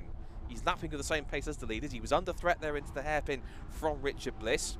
So I wonder if he'll try and come back from that in a moment. There's more battling further back. One of the 4G racing cars getting stuck in too. Now, what's happened here is that because Richard Bliss is so busy trying to battle with George Palazzi, this is exactly what George needs, because he's now got Andrew Dyer throwing himself amongst the 2 Auto Bliss Toyotas, and He's also got in there Ross Macker, who's just set the fastest lap of the race. Now, if these four continue to scrap as hard as they are, this will be a golden opportunity for George Palozzi to take advantage of in the second half of the race to pull away, because he knows the harder they fight each other, the easier it's going to be for him to make a break. But he needs to try and capitalise on that. And I wonder if Stuart Bliss is kind of panicking a little bit, saying, look, don't fight me. If we want to battle for the lead, we need to get past George first of all. So let's try and work together, see if we can get through. But of course, I don't think Andrew Dyer's quite got the signal with that one. I think he's trying to go out there for his own gain, and who can blame him, because he's out there for his own run for the championship. And case in point, here he comes. He's got the run. Second place through School Curve. He'll get the toe from George Palozzi, so that will help as Palozzi takes the racing line. Now then, who's last of the late breakers into the rocket complex? It's either Bliss or Dyer, and it's Bliss who holds on. Dyer tries to go for the outside run to get the switch back into the right-hander, and because of that, Palozzi went very wide. That opens the door straight away for Richard Bliss to get through, and now he's got the inside line for the next corner, the right-hander at Peel. And I think after a great defensive effort for the first half of the race, it might well be that Palozzi gets edged out wide, but he's fighting it with every inch of grip that he's got. Goes round the outside. He's not giving this up at all. Down the inside he goes, but then Richard Bliss sweeps across into the left-hander with the corkscrew, and I think that's the move done. So as valiant as it was, you know, disregarding the spin, I think that's his, well, I thought that was his possibility done, but they're going to go 2 by 2, hurrah, like Noah's Ark, down towards the hairpin now. This is on that 4, and Andrew Dyer, I think, clips the back of Richard Bliss's car, gets under braking. Stuart Bliss gets his elbows out, gets in there, gives a little friendly nudge to George Palozzi. Don't mind me. It's another second Auto Bliss Toyota coming through. Andrew Dyer's in there in 4th and Ross Macker in 5th. And look behind them, because in 6th place, the next group of cars is getting bigger and bigger. And Elliot Lettis, who dropped back after he ran wide a little bit, he's now into 6th place past Patrick Booth. George Palozzi back up the inside, trying to squeeze his way back in. If he can still make a podium, it'll be by far his best result of the season, without question. So if he can manage it, Craig Flynn's had more problems. He really has had a rough weekend. He had a spin on the formation lap in the first race yesterday, and then had an incident on the first lap to add insult to injury. And now that car's come to a halt. Now, what that might prompt, if you can't get that car going, it might prompt a late safety car here in the closing stages. There's only 6.5 minutes to go. If they can get the car going again, job done, they won't do the safety car. But if you can get it going while safety car's deployed, it'll be a very quick one-lap collection of the field before we get back going again. But back to a familiar sight here at the front of the field.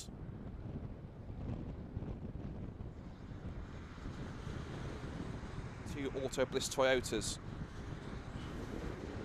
get themselves up to the top of the field. There's a yellow flag up there. Oh goodness me, there's been contact up towards the top of the hill. We missed that on the camera, and unfortunately it's involved one of the Bliss Toyotas, and sadly George Palozzi as well.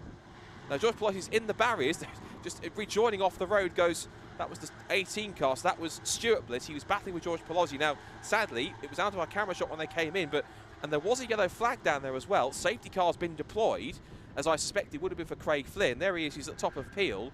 And I mentioned that was nearly, there's more contact. 53's gone round. That is, who's 53? It's another one of the 4G racing cars. 53 is John Booth, and that's 42's off the road. So it's all kicked off in this final race now. That was Ben Walkinshaw, but also got caught up in that too. I think there was contact between the pair of them. So there's now, I think both of those cars are Brake and Ash Garage cars. They're both from the same team there in that shot. So Ben Walkinshaw gets going. I don't know if he's got, maybe it's just the angle of the wheel, or if he's got some kind of damaged left rear suspension, but I thought the left rear was looking a little bit at an awkward angle.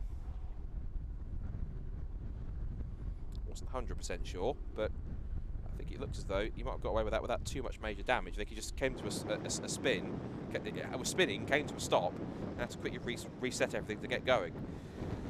Well, one person I really feel for in that one, although we don't know the context of the incident, but I really feel for George Palozzi, because, all right, the mistake he made on the formation lap, yeah, we all had a laugh at that, and that's by the by. But up until that point, he was driving really well up at that point, up against the front runners. It would have been his best finish to date, but it's, having not seen the incident, it's not for me to apportion any blame or anything at all.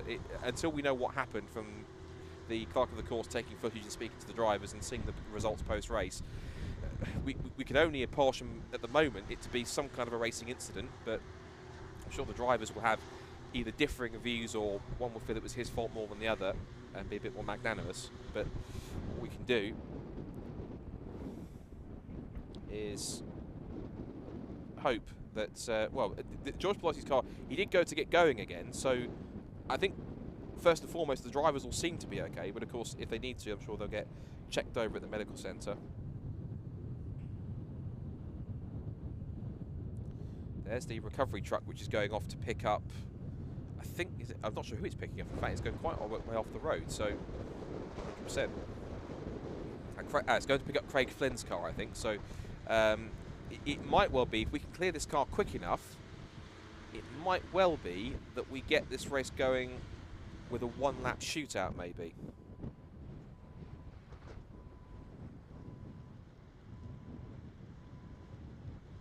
We'll have to wait and see how this safety car period plays out, but I think it's, if they can quickly recover it, and the recovery teams have been brilliant so far this weekend, getting these cars quickly off the circuit, then I think maybe we might well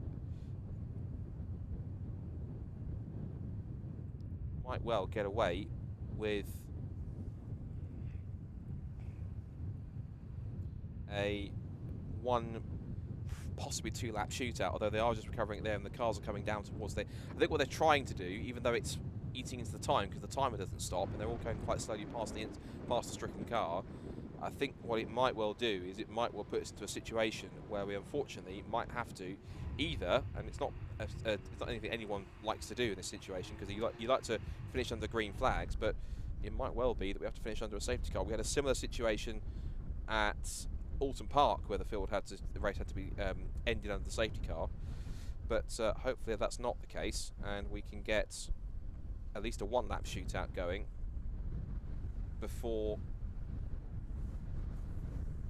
the end of the race. But we are now into the last timer, so the safety car lights are not out, and given the fact that we've got 1 minute 50 on the clock, I do fear that we're going to be ending this race under safety car, unfortunately, which means that it will turn out to be a victory for Richard Bliss from Andrew Dyer and Ross Macker. The only thing is as well is that of course they've done a complete lap as well since the incident, so the order will stay the same. There won't be any countback on any case because the countback will be exactly the same lap as far as I can tell.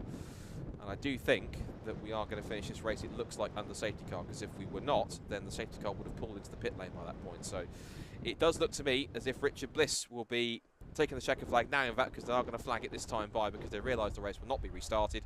So checker flag flies, not the way he wants to finish it. Vigorous checker flag waving there for the marshal, just for effect. But Richard Bliss takes victory.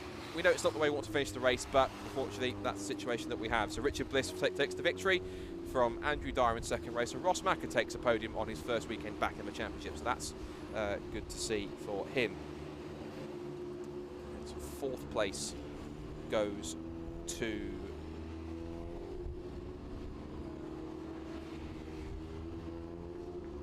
Elliot Lettis. Good recovery from him after his earlier bump, which pushed him down a few positions.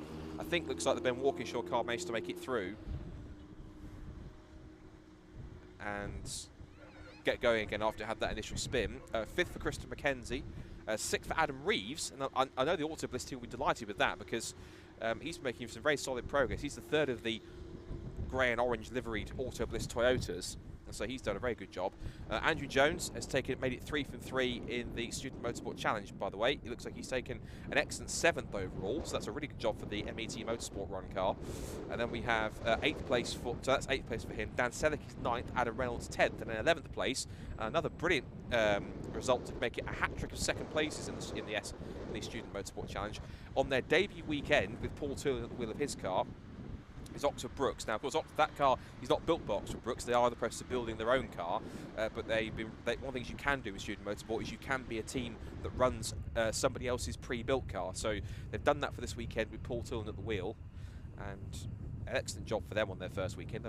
I'm sure they'll be absolutely delighted with 3 second places. I'm certain that'll give them even more incentive and motivation to complete their own car build. I'm sure if Paul's at the wheel of that one as well, it should start racking up some very solid points for the rest of the year. Again, big thank you and big credit goes to John Paul Latham and the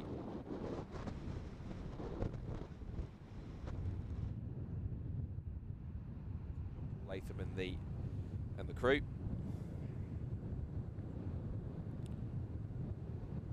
And as they now head down to back to the pit lane. The safety car will take them through. There might be a bit of clear up time, so you might have a little bit of time until the next race comes up.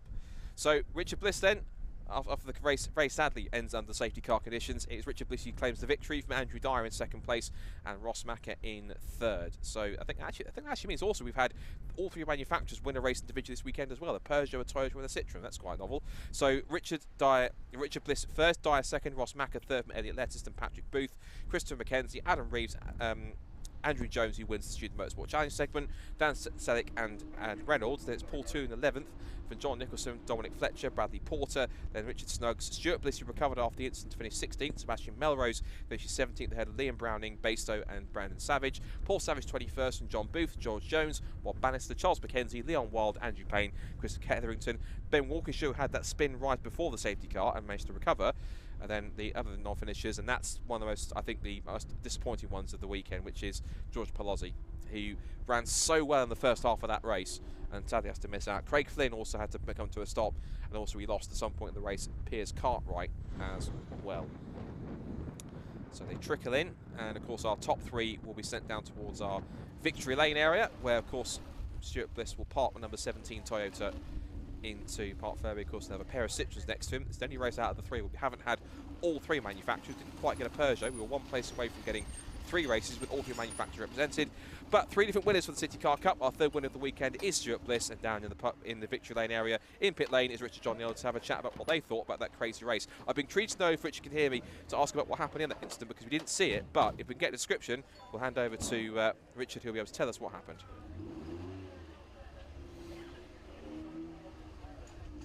So down on the podium, Richard Bliss just getting the congratulations of his fellow podium finishers and some of the team as well. Richard, can we grab you? Let's see if he's get his crash helmet off, and or maybe we can grab an Andrew Dyer word first, whoever's there. Okay. Can we grab a word, Richard? No, don't apologise, mate. We're just trying to crack on and get to speak to as many people as we can. Congratulations on a great win. Difficult in the reverse grid. Yeah, definitely difficult. More challenging. It was quite nice to actually be in the mix with different cars. The last two races have been a bit on my own, but it was quite good.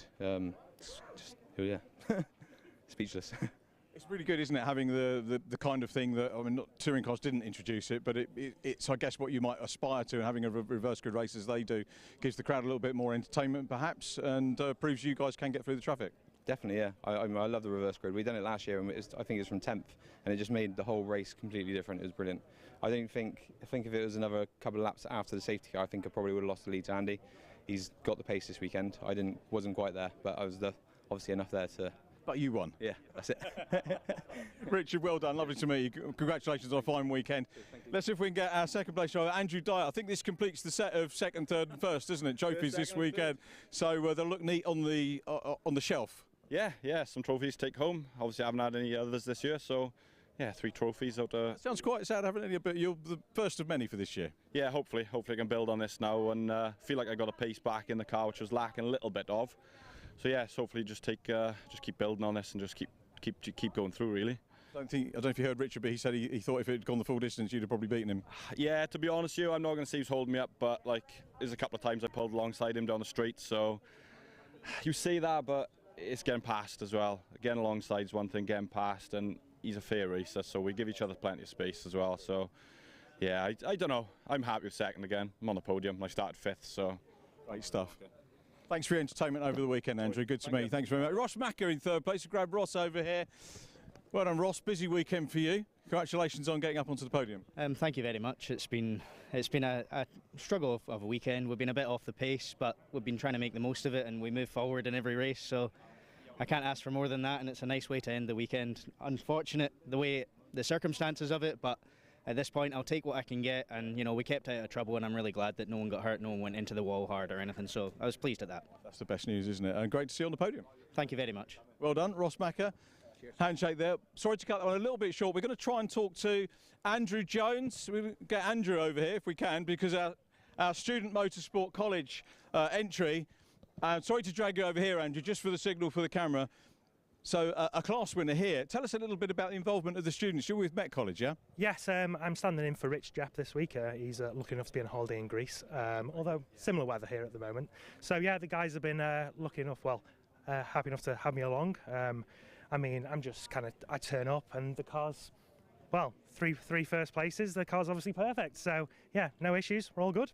Yeah. Tell us about the young people and the initiatives that are involved in getting these youngsters involved in preparing the cars. Well, they run from lower stages all the way up to graduate. So they're here to prep the car, maintain it, make sure we kind of perform, and then I guess we have to turn up and put all their good use to, well, put it all out on the track. When you put it like that, it sounds like a bit of pressure.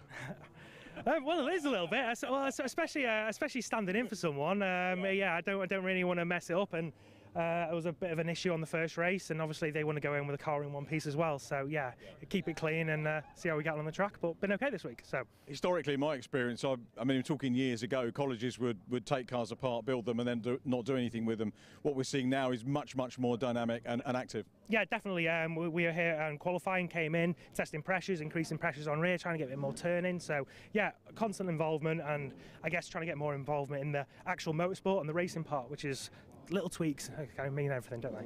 And a bit of good driving at the end. Andrew, thank you very much indeed for joining us. Congratulations on that win. Andrew Jones there. Let's go back with the grid for the next race here. Getting through to the end of the day very quickly indeed here. Let's go up and join Scott once again.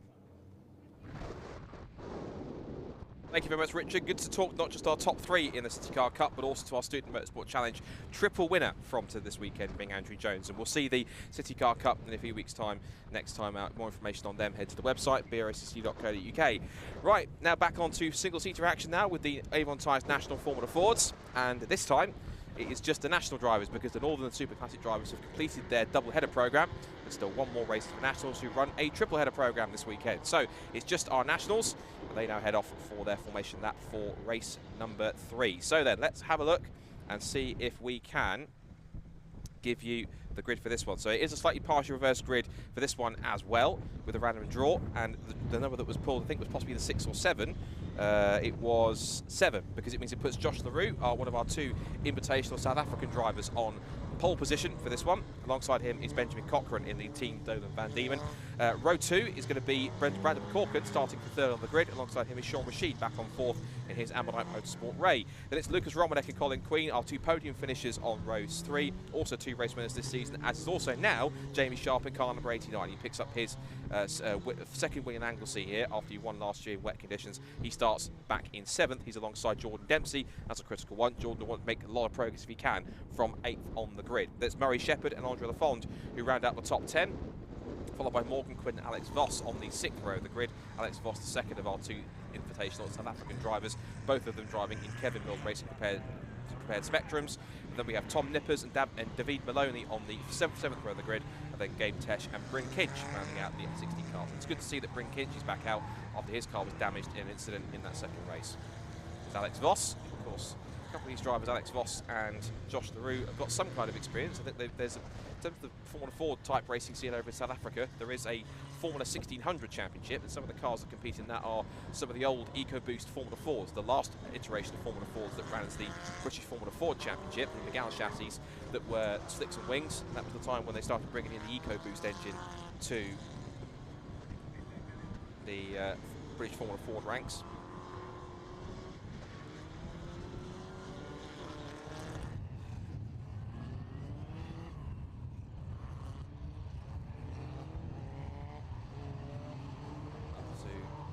End of the formation lap.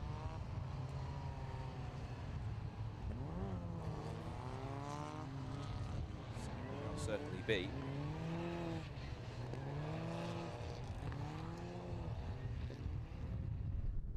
Very strong finish to this one this weekend. It's been great racing here in Anglesey, as it always tends to be. So Josh LaRue then in car 891. I think his record number he wanted was 89, but of course it's Jamie Sharp that owns that number, so on that sense it will go to him.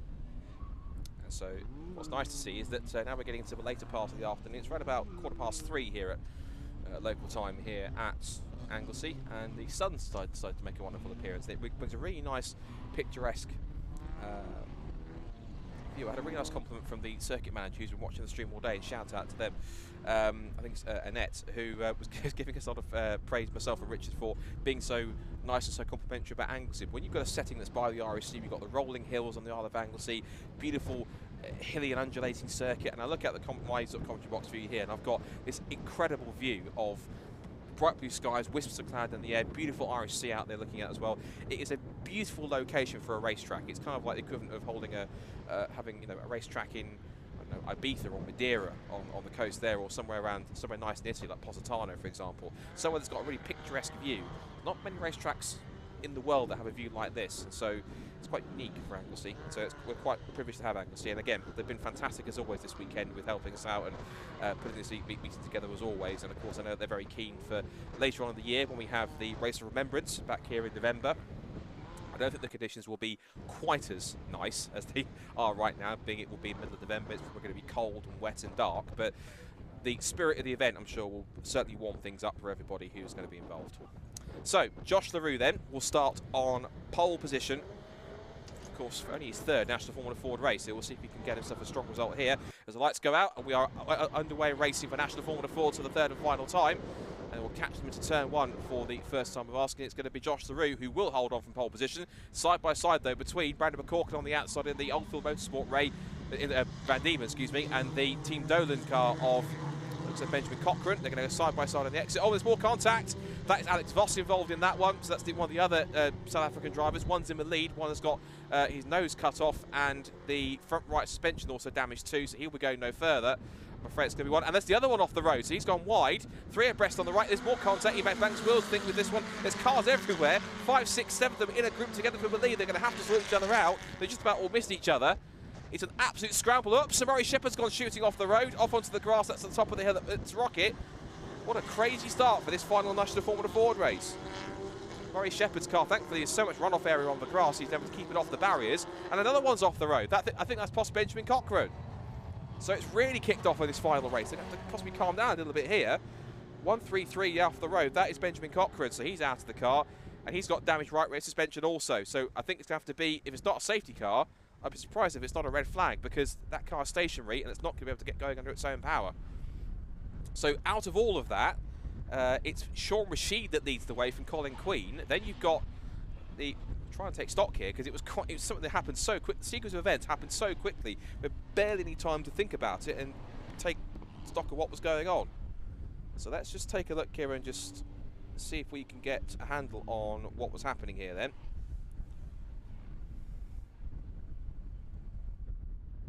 It looks like that's red flag. In fact, race has been stopped. So it looks as though that it is going to take some time to clear these two cars up, particularly as both cars have suspension damage. So they're going to be directed to go onto the grid. I think they were expecting to be taken down the pit lane, but of course they're going to have to reform on the grid anyway. So Sean Rashid, I think, possibly due to the fact that he's probably never been in this position to lead the cars into the pit lane, down the grid, have to do so. Now, the rule with restarts is that if the race is completed less than 2 laps, the grid will revert back to its original lineup, as we see a rather unfortunate sight of Alex Voss's Kevin Mills Racing Prepared Spectrum with its front nose section missing, and I think a wheel that is not meant to be in that direction as the runyourfleet.com safety car sweeps around. I think it's possibly going down to maybe where the rocket complex is to see what the situation is with the Benjamin Cochran car. And there is Benjamin Cochran's car after he came off. So there was such a quick sequence of events. It already started when we saw the first incident. We didn't see exactly how it caused it because we were focused on the leaders, but it was Alex Voss who then got tagged by somebody, and it's obviously damaged the front nose section and it's taken the front left suspension off. The next shot that we saw was Josh LaRue's car going back onto the circuit after it had been run wide. So, and then there was a huge skirmish of 6 or 7 cars all scrapping for the lead positions up towards Rocket. And then the next sequence was when we saw Murray Shepherd shooting into view. Thankfully, he didn't clip anything like the marshal's post or tyres or anything. The Supercar simply went skating off wide down the outside. I think he took the outside line on purpose to make sure he wasn't going to collect anyone. And because there is such a large runoff area of grass on the infield here, it's got enough room to, I don't like using the phrase, but enough room to have an accident if you need to, if you have no choice. and so he was able to keep going, and I suspect he will be fine to set the restart. But yes, his car's being rolled onto the grid now anyway, so he'll be fine. And the marshals are now starting to bring this car onto the grid to...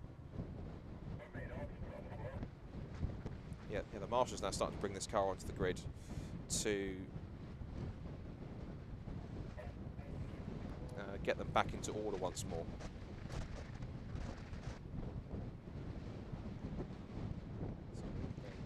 Again, big credit to the recovery teams who've had a little bit of work to do today, but they've been working pretty stellar form at this point throughout the season. So as we now wait for them to continue the clear-up operation, there'll be another chance for Josh LaRue to capitalise on another good start, because it was a decent start for him to keep in front, but I'm not sure if one of the drivers he was battling with, whether it was either Cochrane or McLaughlin, sorry, McCorkin or Rashid was in there, was trying to get himself up the inside and just edged him out wide a little bit. I don't know how some of the drivers deal with the action of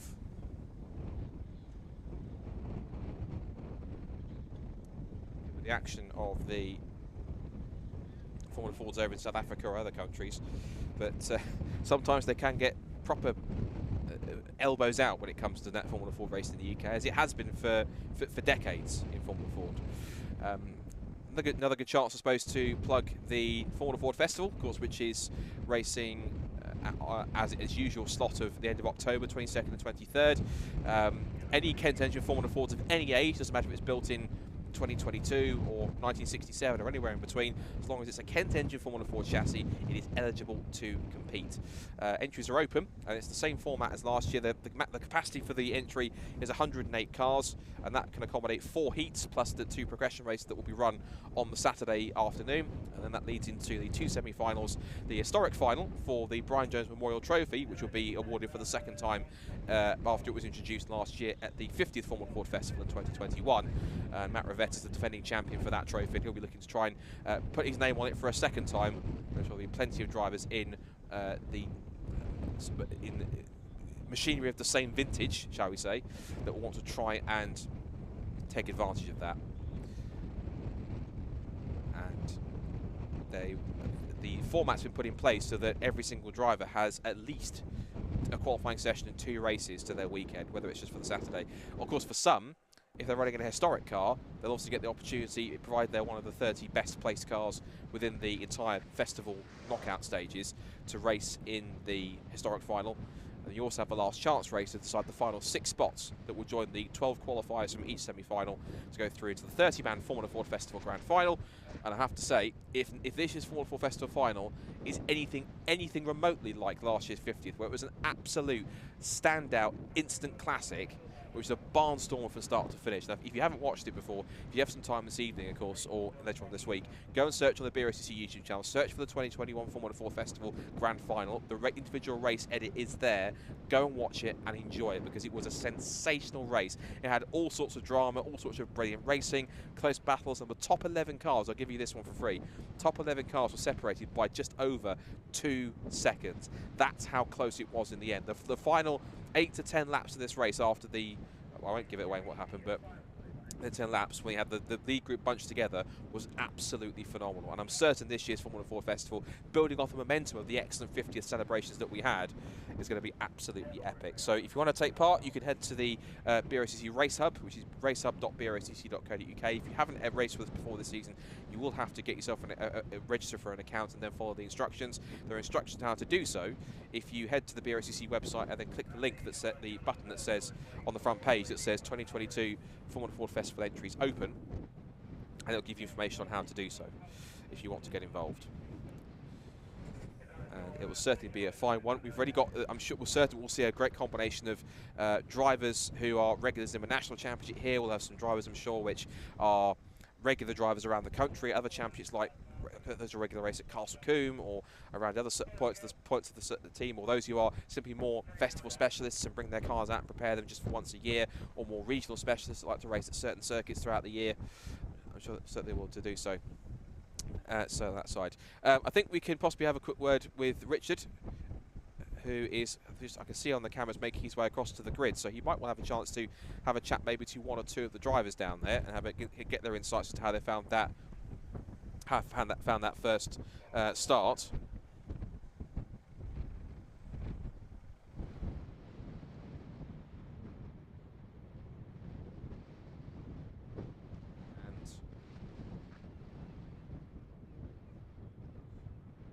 Waiting for Richard to be in place, I think. He's at the front of the grid and he'll be able to have a chat. So he's down on the grid to have a chat to some of our drivers before the restart for this third race. Richard, who can you find and what have you got?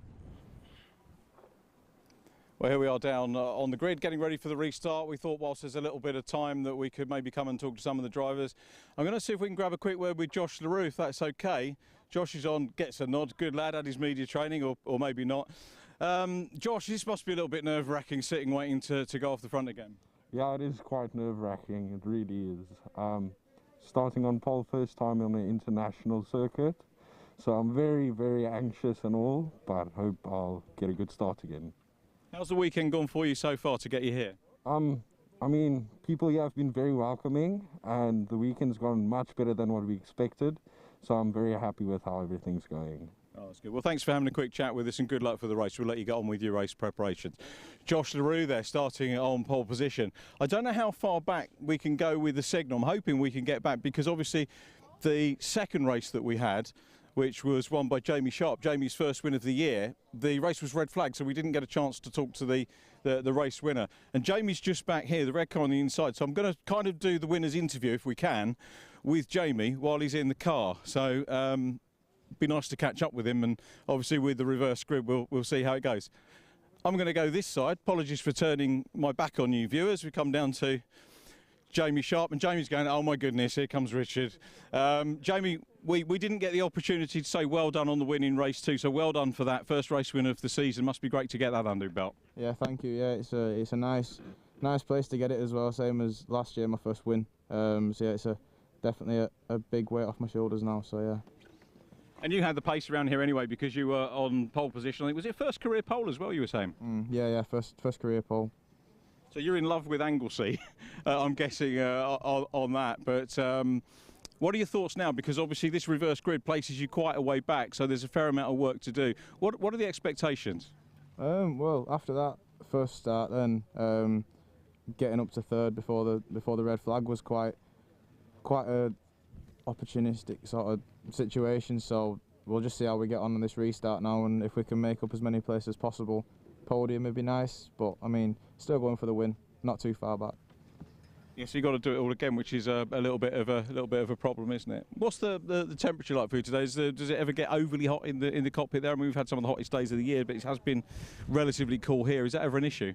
I mean, compared to last year, it's not really that hot. I'm liking it, so I can't complain. I do like a bit of heat, but I wouldn't have minded a bit of rain for this one, but we'll see how it goes anyway. Have you still got your sponsors here today, or were they just yesterday, by the way? They came for the morning, but they had to leave early. But they saw you get a pole anyway, so that's good. Jamie, we'll let you get on with the thoughts for the race. Thanks for talking to us. And let's have a word with Mr. Dempsey here. Have a quick word. Am I all right to grab a quick word, Jordan? And now, I was told yesterday, it's not your birthday, it's Morgan Quinn's birthday, isn't it? So it's not yours, so we might maybe have a word with Morgan a little bit. Jordan, you had a super start to the season, obviously the 2 wins in the opening round, very, very competitive. What are your thoughts on the season so far? It was going all right up to this weekend. Yeah, the Kevin Mills racing car has been mega all year, and you know, so far we've had a run of the green up until this weekend. Just this weekend, it just from the very beginning and qualifying, it just started to unravel. So yeah, see what we can make out of this one. We've lost the lead in the championship now after our first 2 races, so hopefully we can make up some ground and get a few more points in the championship. You say it started to unravel. What sort of things went wrong? Well, first of all, you know, I was in a good dice for the lead in the first race, and then all of a sudden the car in front of me just slammed on the brakes and I crashed into the back of him and damaged my car. And then a silly move on my own part, probably a little bit of red mist from what happened before. I made a silly move on Colin and spun myself. So yeah, it just seems everything I do seems to go the wrong way this weekend, but you have weekends like that. Yeah, I think that's the key point, isn't it? You're going to get good and bad, and you just have to sort of make the best of it. But you're a fair way back, so work to do. But you've got Jamie right beside you, so one of the championship rivals. I think he's got work to do as well, isn't he, championship-wise? Yeah, Jamie's a bit back because of Croft. The main rival is Colin, so if I can outscore Colin in this race, it'll be good damage limitation. Yeah, don't mention the word damage. Yeah, I don't want any more. For sure, Jordan, thanks for having a quick chat with us and good luck for the race. There we go. I think we've got a couple more minutes to go, so let's just move a little bit more forward. And I think we might grab a word with Colin Queen, who's here in the Ammonite car.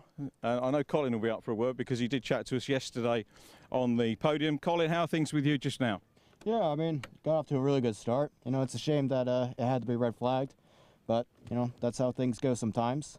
Yeah, I'm just hoping that I could do the same thing this restart. And hopefully if Sean's ahead of me, just push and do our own battle later on in the race.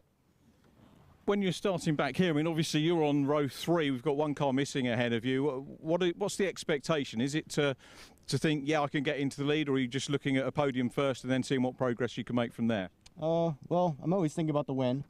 But, you know, I don't want to take too many high-risk passes, and that's really what race 3 is about. You know, it's really just picking off as many as I can on the first lap, and then seeing how I can work up from the way there.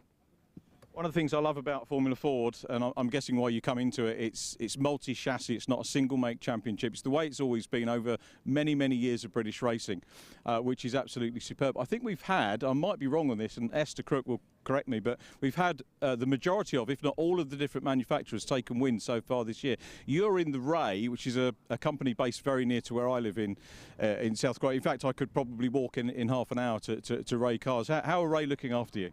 No, really good. I mean, it's been spot on all season. You know, we're really fast in the corner and the really twisty stuff. I think the Van Diemen has us in the fast corners, but you know, as long as I perform my best, we'll have them. And I think that's the signal to go. So we'll see how things go. Colin, thanks for chatting to us. The whistle's gone. We've got to clear the grid, so we've got to go over here and just go to the pit wall. Thank you, Colin. Thank you, drivers, for doing that. Thanks, Danny, for coming out onto the pit wall. Hand you back now to Scott in the commentary box with the build-up to the restart of our Formula Ford race. Thank you very much, Richard. And as the engines refire and the grid is reformed now for our third and final race of the weekend of the Nankang Avon Tyres, wrong tyre manufacturer, Avon Tyres National Formula Ford Championship. The contenders are back in now. Of course, we'll have one or two drivers missing from the grid. I think one car we seem to be missing from the front row, because of course the grid goes back to its original lineup compared to anything else. Fortunately, Ben Cochran we won't have on the grid. Neither will we have, I don't think, Alex Voss either, because he was involved in that instance. Alex Voss should have started back in 12th, but he won't be there, so unfortunately that won't happen to him. So the cars make their way off onto the formation lap then for the second start of this final race. And interesting to see that Jordan Dempsey feels he's lost the championship lead after that, so I'm sure that in the post-race points calculations we'll see exactly if he has lost the lead, by how much and what he needs to do to try and get back up there. He's still got half the season to go, so he's got some time to try and reclaw itself. There's Morgan Quinn. Not had the best of luck in this weekend, has Morgan, but he certainly tried his hardest to try and get himself up there, and it's been pretty tricky for him to try and get himself in the mix. So there is Josh LaRue, who talked about feeling quite nervous, and that's understandable when you're in taking part in a championship taking part of a championship in a series for the first time. And of course he has experience, I believe, of racing over in South Africa.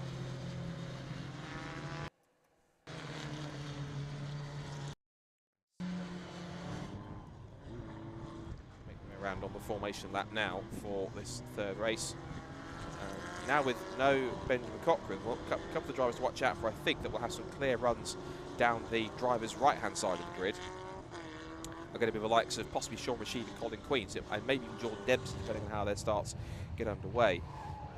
Just looking quickly at some of the experience of Josh LaRue. Starts in the front, lots of karting experience. Has raced at FIA European karting level. He's done some WSK as well, which is mainly some of the karting that happens over in Europe. And look at some of his profile as well.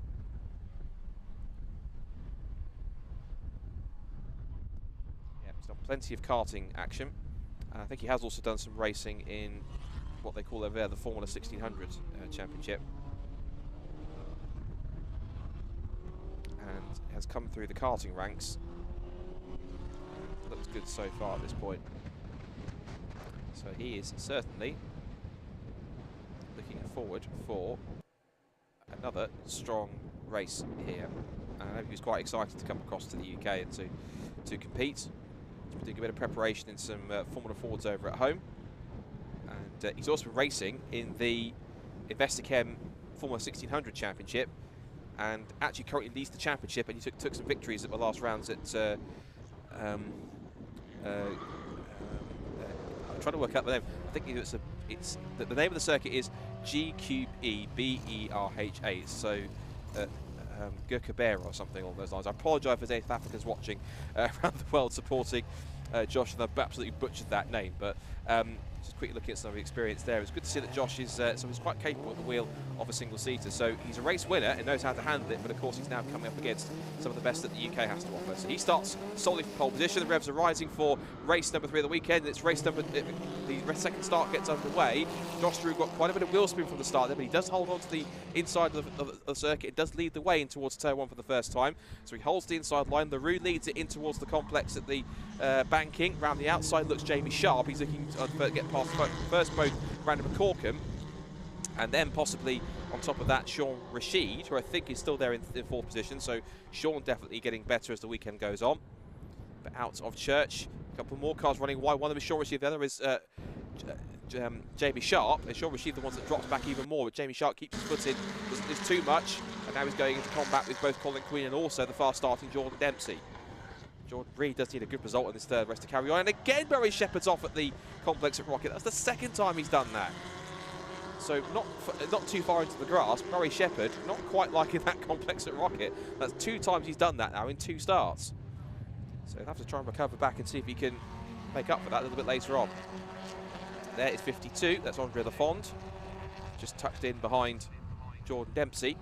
But in terms of Joshua LaRue, he does still lead, and he's in a very capable car, of course, the Kevin Mill Spectrum, championship winning car before in the hands of Neil McLennan back in 2020, and the 2 Ulford Motorsport cars are performing a bit of a 2-pronged attack here. Trying to flank him a little bit here, and one goes one side, one goes the other. I'm not sure if there was a bit of contact in the back of Josh LaRue's car there from one of them, because there was a huge puff of smoke to lock up the tyres, and that just about held on. Meanwhile, up the inside to try and take the lead goes number 73, Lucas Romanek. Meanwhile, that looks like it's Colin Queen goes to 3rd. Past Brandon McCorkin, and that now opens the door up for Jamie Sharp to get through. Jamie Sharp into 4th as we turn out through the left-hander and up towards the banking for the second time now. Josh LaRue under threat. Remember, he's an invitation driver, so he doesn't score points. He will get, he's still recognising the result and still get a trophy if he finishes on the podium, but he will not score points, which means that if Colin Queen finishes 3rd, he will get the points for the equivalent of 2nd place, and then Jamie Sharp will get 3rd place even though he finishes 4th, etc, etc. As again for the second time Colin Queen is off the road onto that grassy section on the exit of Church Corner. Now he loses a place to Jamie Sharp, and he might lose another one in a second to Brandon McCorkin as they start to close up. Sean Rashid is still in there too as well. They're all arms and elbows over the complexes. Again, Joshua Riggin up the inside. Oh, that was very, very close. He almost locked wheels with Jamie Sharp. How he got away with that, I've absolutely no idea. That was almost a bit of a ticket to disaster, but he just got it away again. They almost bumped wheels again on the run towards the downhill section into the corkscrew, but Jamie Sharp does get the move stuck, but he was absolutely, that must have been millimetres away from clipping wheels, and that could have been such a different scenario in that complex. Meanwhile, Lucas Romanet looking for another race victory. Colin Queen 2nd, and Jordan Dempsey is trying to get himself stuck in. He needs to get himself around the cars in front, including his teammate, if he can. Brandon McCorkin ran wide there on the exit of the international hairpin, and now that gives the chance for Jordan Dempsey to swing by. Now his next move, I'm sure, will be on Josh LaRue. Now I would have thought him being one of his teammates, and he won't make it too difficult. He might have had some instructions that because he's not in the championship fight, he doesn't need to hold up Jordan too much if he's got a bit more dominant pace. top three are getting away now, and yeah, as I expected, Josh Theroux playing the teammate game perfectly, and through goes Jordan Dempsey. That's good driving from Josh, and I know ultimately he'll want to go for the win and get strong results, but I also know at the same time that Kevin Mills will want him to try and support Jordan where possible, of course, because he's the full-season point-scoring driver, as again, for the third lap in succession, Colin Queen's off the road. So there's something about the exit of that corner where he's really pushing the limits, the track limits, and a little bit more. 52 is Andrew Lafond putting a move on Brandon McCorkin into the Rocket Complex. Still Jamie Sharp now hustling the back of Colin Queen as they turn him through the right-hander at the second part of Rocket. And they now go back into the right-hander at Peel. Looks like they've given them the full... Yeah, looks like they've given the full restart because there is some time in the some time in the curfew, or time allotted for track time that they'll be able to use. So they are giving them the full 15-minute benefit, which is good to see. So Romanek leads. It's Queen, Sharp, LaRue, Dempsey. In fact, sorry, Jordan Dempsey will be fourth now, forgive me, because I was looking at the timing tower and momentarily forgot that there's been a switch around between the two remaining Kevin Mills spectrums. Of course, Alex Voss was caught up in the contact up at the banking, and because of that, means that he had to go through. Now that's Josh Theroux getting a little bit wayward on the apex of the bus stop through with the left-hander, and now that puts him under threat from the four cars sort of snaking up behind him. Andrew Lafond heads that group, with Brandon McCorkin, Morgan Quinn and Jean Rashid also in there too. Lucas Romanek's pace is looking pretty strong. 2 seconds to the good at the moment now in the lead of this race. Colin Queen in second place. And then Jamie Sharp in third. Then there's another second gap back to Jordan Dempsey in fourth. Josh Theroux holding his own very nicely in fifth position. The current Investichem Formula 1600 championship leader in South Africa. Hopefully, it's one of these weekends where it'll tempt him to come back and do more. And it'd be nice to see more international drivers come across. Now we have some of the American drivers come racing, drivers like Davide Maloney, who is from Italy. I think he's from San Marino, one of the two. But he's from the region of Italy, or in the Italian region. And he will want to try and impress himself. Of course, the Irish, of course, come across drivers like Morgan Quinn. As I say, we'll have drivers such as Team Brscc in the Formula Ford Festival this year. If all goes to plan for those scholarships, 4 different nationality scholarships will be at the festival this year. Team USA, as always, will be present with Jerry Shaw's crew and his pick of his 2 young American stars of the future. And of course, we'll have, again, forgive them if I get the name wrong, I think it's Brian Graham, I think it is, who will come across. And is that Colin Quinn going wide at the bus stop, I think it was. He was going wide into the corner. He didn't try to take the apex. So Colin Quinn, I think he's outbraked himself and lost a position, at least 1, if not 2. No, he's held on to second place. Held on to third place. He's not too bad there. Sharp, Queen, and Dempsey now. And Dempsey, if anyone, he needs to get past anyone, he needs to get past Colin Quinn here, because he knows he's his key championship rival. And I suspect that Colin Quinn, I think he's the man that's taken the championship lead coming into or after the first 2 races, so I think that's the possibility. There's a bit of hand in the cockpit there from Colin Quinn saying, come on, let's go, let's try and get away here. Let's try and not fight too much. We've got Lucas Romanek to catch and Jordan Dempsey to pull away from, so let's see if we can work together. And either that was a gesticulation in general to the 2 cars around him saying, look, I appreciate we're all rivals of the championship right now, but ultimately we all want to win the race. Let's try and see if we can catch up to Lucas. There's a bit of cloud overcast there coming through, so the wonderful sunshine has disappeared for a while. There's got some bit more cloud cover coming in as we get to half distance in the race. Looking at lap times, fastest lap of the race, Jordan Dempsey, 1:34.870. Everyone else in front is into low 35s, apart from Colin Quinn, who did a 35.8. And I think that's because he ran wide at the last corner, and that's put him in the mix. Now, look at this. Massive 5-car scraps going on for 5th position, with Josh Theroux still at the head of it. Brandon McCorkin tries to go all the way around the outside. And if the young Northern Irishman can pull that one off, that'd be a sensational move. He's in track position that he needs, and he's got it done. Brilliant stuff from Brandon McCorkin. And now, Josh Theroux's got another attack. He's been flanked either side by Ammonite Motorsport cars now. Also in there too is Morgan Quinn. But he's got Sean Rashid and Andre Lafond trying to put the pressure on as they come in through turn 1. Big slide there for Brandon McCorkin as he drifts the car through turn 1. Back under brakes, turning into the banking now once more. 6.5 minutes to go in this race. There goes second, third and fourth in the distance. As Lucas Romanek's lead is now 2.3 seconds. He's pulled out about everyone in the top four, lapped at pretty much exactly the same pace. 35.3 for Romanek, 35.2 for Queen and Sharp, and 35.2 for Dempsey. So around about a tenth of a second lap time between the four of them. Very evenly matched at the moment, so the gap has stayed pretty static. It's this scrap here for what's currently becoming fifth, maybe now sixth downwards, because Brandon McCorkin's been released out of this group and is now trying to chase after the three cars ahead, battling over the podium places. Quick check-in behind this group. In 10th place, we've got Gabe Tesh, the young American driver, as part of Team Dolan setup. You've got Tom Nippers in 11th place. Murray Shepherd after his 2 spins now. One on the first start, one on the second start, and then Brinkinch, Davide Maloney. Meanwhile, here comes Jordan Dempsey up the inside to take 3rd place. That was a pretty textbook move up into the international hairpin. And Colin Queen didn't fight that too much. Maybe he realises that there's a bigger picture here at play. And now it's Jordan's turn to possibly have a go at Jamie Sharp. Maybe he's thinking, now you've had a go and not succeeded, now it's my turn. So we now turn in through the left-hander of turn 1. Back towards the banking as the sun reappears here out at Anglesey. And again, we don't talk about wax lyrical about it, but it's a wonderful circuit for motorsport. And I think I have to say, in the UK, we are very lucky with some of the circuits that we have, particularly with Anglesey.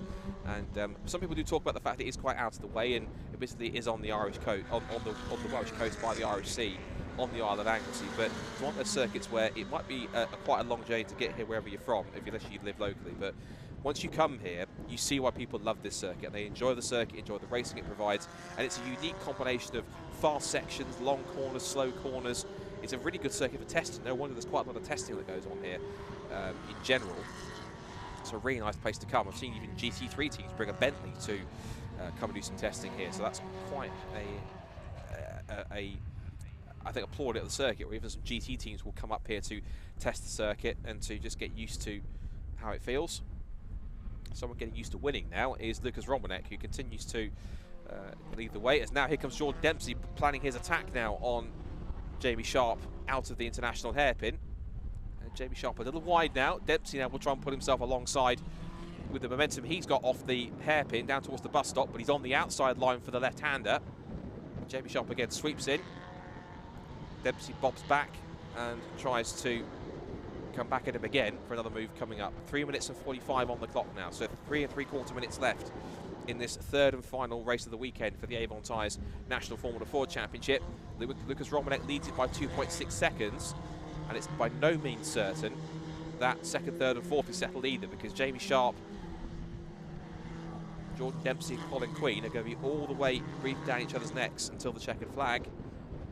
And even though I think they've tried to work together to close in, the gap that they have isn't really being bridged very much, because lap time-wise, Romanek is very similar. So all Dempsey can do is go, right, well, if I can't catch Romanek, well, at least if I'm going to catch him, I need to make this move stick. As Romanek goes through, is he through? No, not quite. But he has got the inside line, and even the Sharp gave as good as he got in the second part of the complex. He will have to concede the place. Tries to look back up the inside into Peel, whilst also trying to keep an eye on Colin Queen, who was sniffing around to try and take third.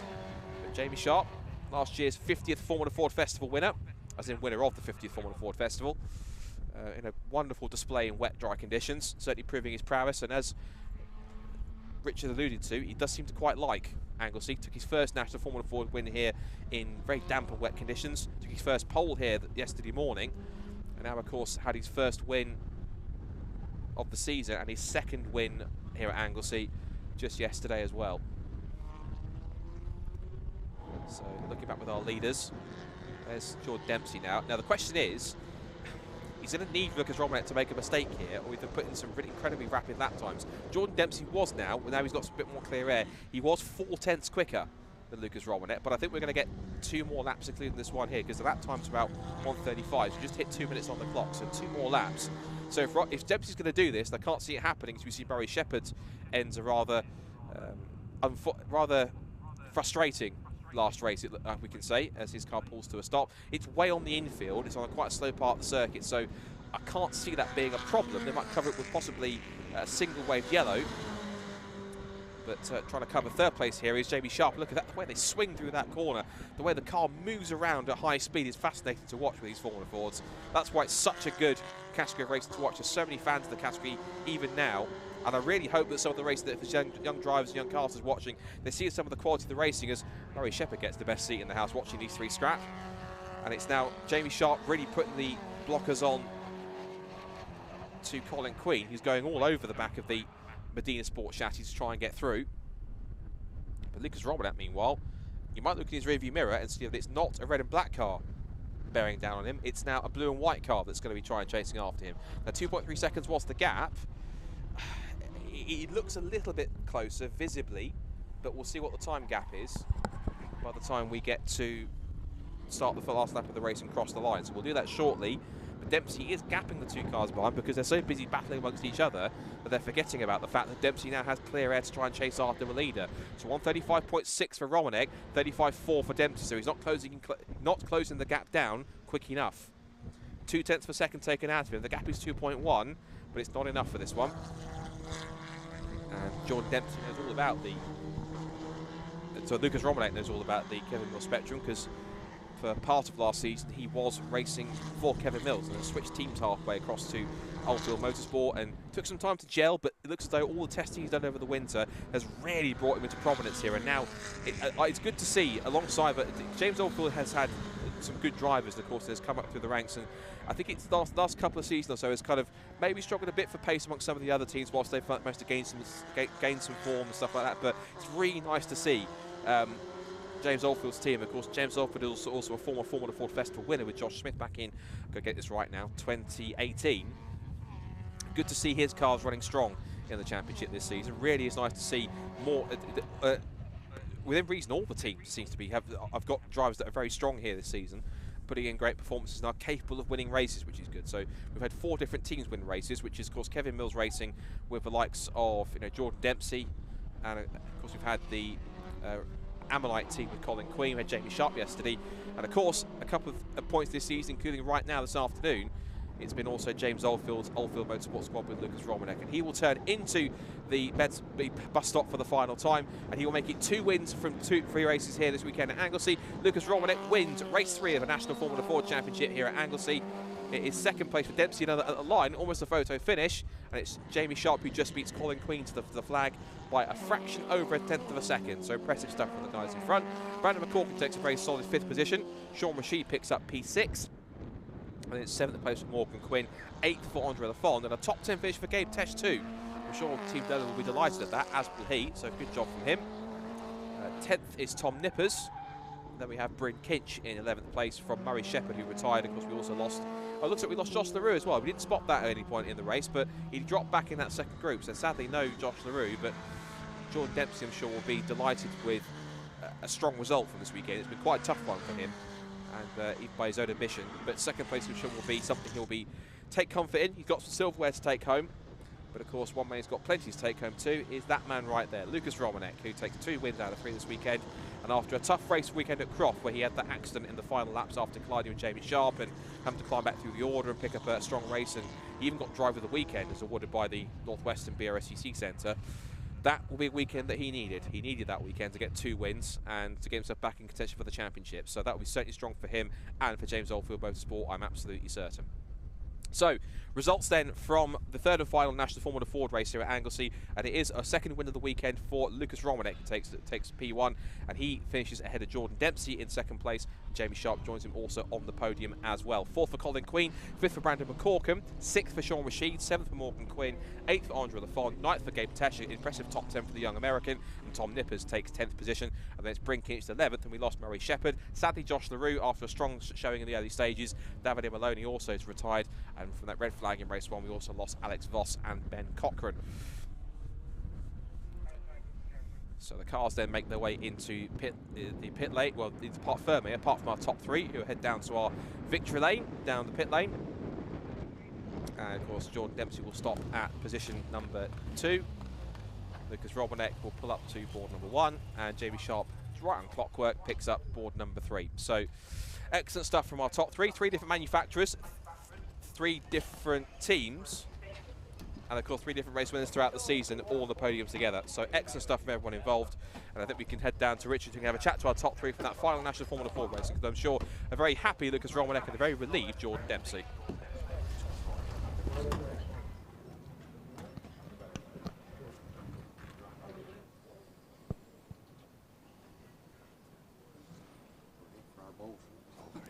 First race, the proper race today, starting now.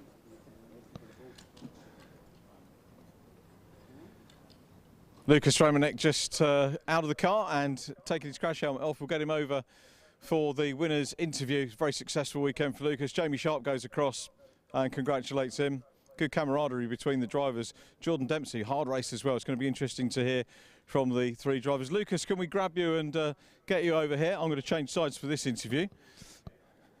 Many congratulations. Not a bad weekend. Yeah, not a bad weekend.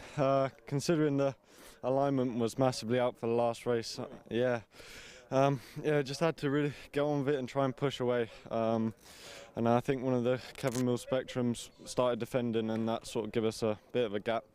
But anyway, Oldfield Motorsport car was on fire this weekend, so yeah, big thanks to the team and everyone who's worked on it. The reverse grid races are a bit of a workout for you, aren't they?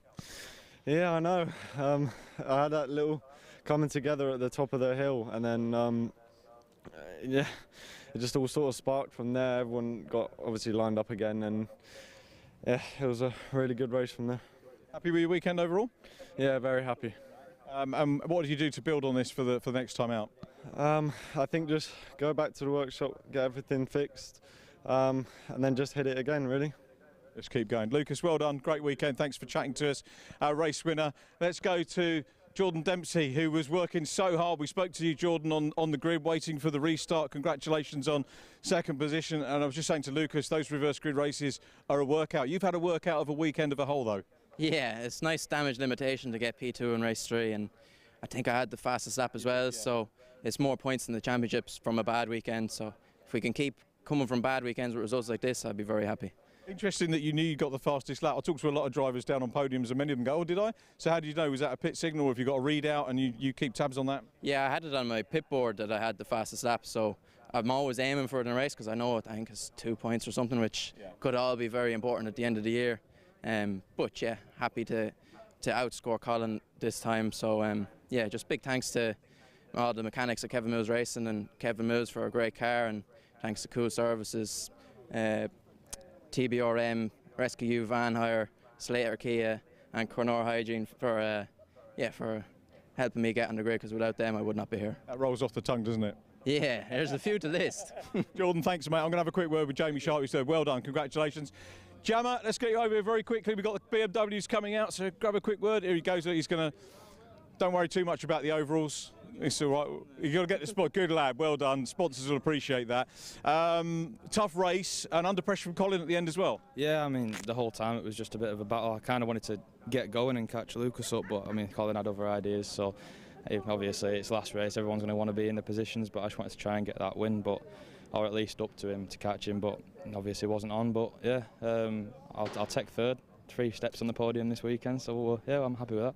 Absolutely right. It was a pole, podiums and a win, wasn't it, this weekend? So not a bad one to take away. Yeah, 100%. I'm happy with that. So yeah. Good to see you, mate, and good to see family as always. And we'll see you soon. Yeah, thank you. Jammer Sharp there taking 3rd position. We've got BMWs on the grid, so I'll hand you back to Scott with the grid. Thank you very much, Richard, and good to have our excellent National Formula Fords in action this weekend once more. Great to have them all in Anglesey, and great to have that massive 33-car grid of combined National and Northern Super Classic runners once more. So we'll see them out, I'm sure, in a few weeks' time, see how they get fare on in the next rounds. Speaking of next rounds or next races, it's our 3rd and final race of the weekend. We've seen that a lot this afternoon, of the Nankang Tyre BMW Compact Cup. And again, it will be a slight shuffle around of the order. Now, the grid is set for the top 10, if I get this right, I think I'm right, by a random grid draw for the top 10. I think it looks like that out of good fortune from the draw, Guy Davis has pulled pole position. So it looks as though he's going to start this race, the 2nd race of the weekend out of 3, well, the 2nd time from pole position. So we'll have a look at the grid and run it through for you in just a second if I get it up on my screen. And in front of me here, so yeah, it's a slightly random jumbled up grid, because if you look at where everyone is, that should benefit benefit them quite well. So, yes, so Guy Davis then, sorry, Wayne Flint is starting on pole position, but I think pole position showing on the inside of the front right. Okay, it's slightly different anyway. So, but, okay, slightly confused, ignore that compliment for a second there.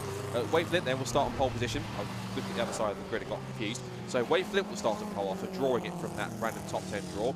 Guy Davis, though, will start on the front row again, and if he can get a good start, might be looking for the hat-trick here. So he will be trying to look for a good run if possible. Gordon McMillan starts on the second row of the grid alongside Matt Wilkins, who starts in P4 for this one.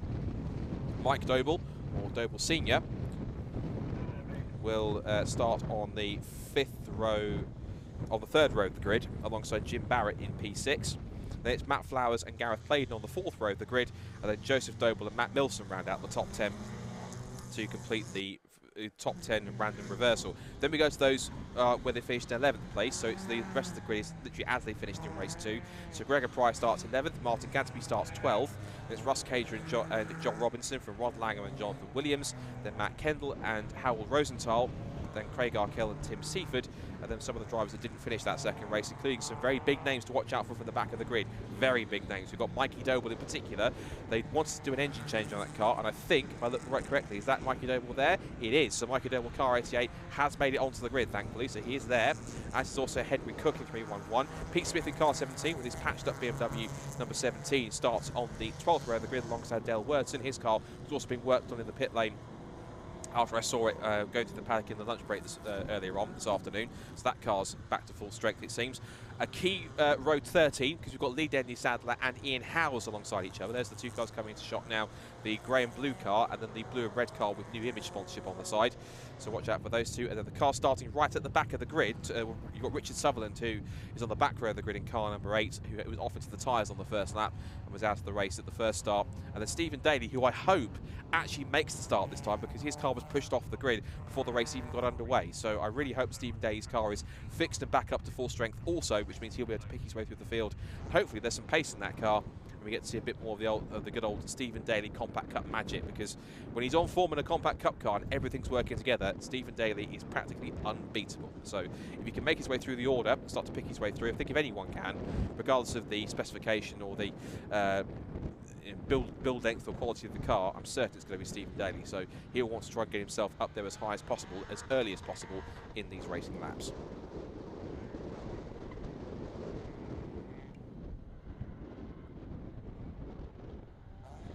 Cars forming up onto the grid there, and it'll be Wayne Flint on pole position. And Wayne Flint also on the grid as the top Masters driver. The Masters drivers are drivers aged 45 and over, and they have their own contest within the main championship points. It's not a separate points table like they have in the Masters for the Mazda MX-5s. It's simply any drivers that are Masters are marked as a Masters driver on the points table, and then you simply just score points as normal in the table, and then whoever is the highest placed Masters driver in the overall point standings is named as Masters champion. Wayne Flint's been in contention for that. The past 2 years has been Paul Maguire, who is not back in the championship. He's moved on to pastures new, but his car's still here, and it's being run by Dale Wordson. That car having to start from back in 24th on the grid. So key drivers to watch out for towards the back: Mikey Doble in 21st, the 13th row of 25th and 26th with Lee Denley Sadler and Ian Howes. And if he can get off the grid and put in a good run in the early couple of laps, Stephen Daly from the back of the grid and 28th position. So we have 28 BMW Compact Cup cars set for their final 20-minute race of the weekend. The 5-second board goes up. Let's see if it's going to be Wayne Flint who gets the whole shot, or can Guy Davis make it a hat-trick for his first ever hat-trick of wins. Lights out, and we are racing here at Anglesey for the final time in the BMWs. And we'll scramble off the grid, try and find racing room. In there somewhere is Mikey Doble, trying to keep himself out of trouble if he can. And in through turn 1 they go, and Wayne Flint does in fact lead the way then. So Flint leads. It's Gordon McMillan up to second place. Get up to third. Has gone, I think that is that Matt Mills, that's Matt Wilkins, I think it is. Yeah, Matt Wilkins, who started at the back of the grid in race 2, came up to about 7th place, but it's not a great start for Guy Davis. Looks like I think he might have been hung out to dry a bit on the outside of turn 1, and then lost out through the banking down to 4th position as we come out to the apex. A little wide there for Gordon McMillan. And in the background, I can see Joseph Doble trying to make moves. As for Mikey Doble, he's a little bit further back in, maybe the base of the top 20. As we now watch for our leaders coming up towards Rocket for the first time. It's then Flint that leads, McMillan second, Wilkins third, Guy Davis fourth, It's 5th place for Jim Barrett, 6th now for Gareth Claydon, and the 2 Dobles ahead of Mikey, so Mike and Joseph, as in Mike Senior and Mikey Junior, are in there as well in the top 10 behind Gareth. Matt Flowers is up there, so also I think is possibly the other similarly liveried car to that of Guy Davis. They're obviously both as part of a team. Lock up there, I think, with Martin Gadsby in car number 9. But up at the over the crest and now down the Tom Price straight towards the hairpin. Attack here for Matt Wilkins. Matt Wilkins has come from, he's a relative newcomer this season, but he really is going for it here. Big lock up on the inside. Guy Davis also tries to take advantage of the door left open by Gordon McMillan.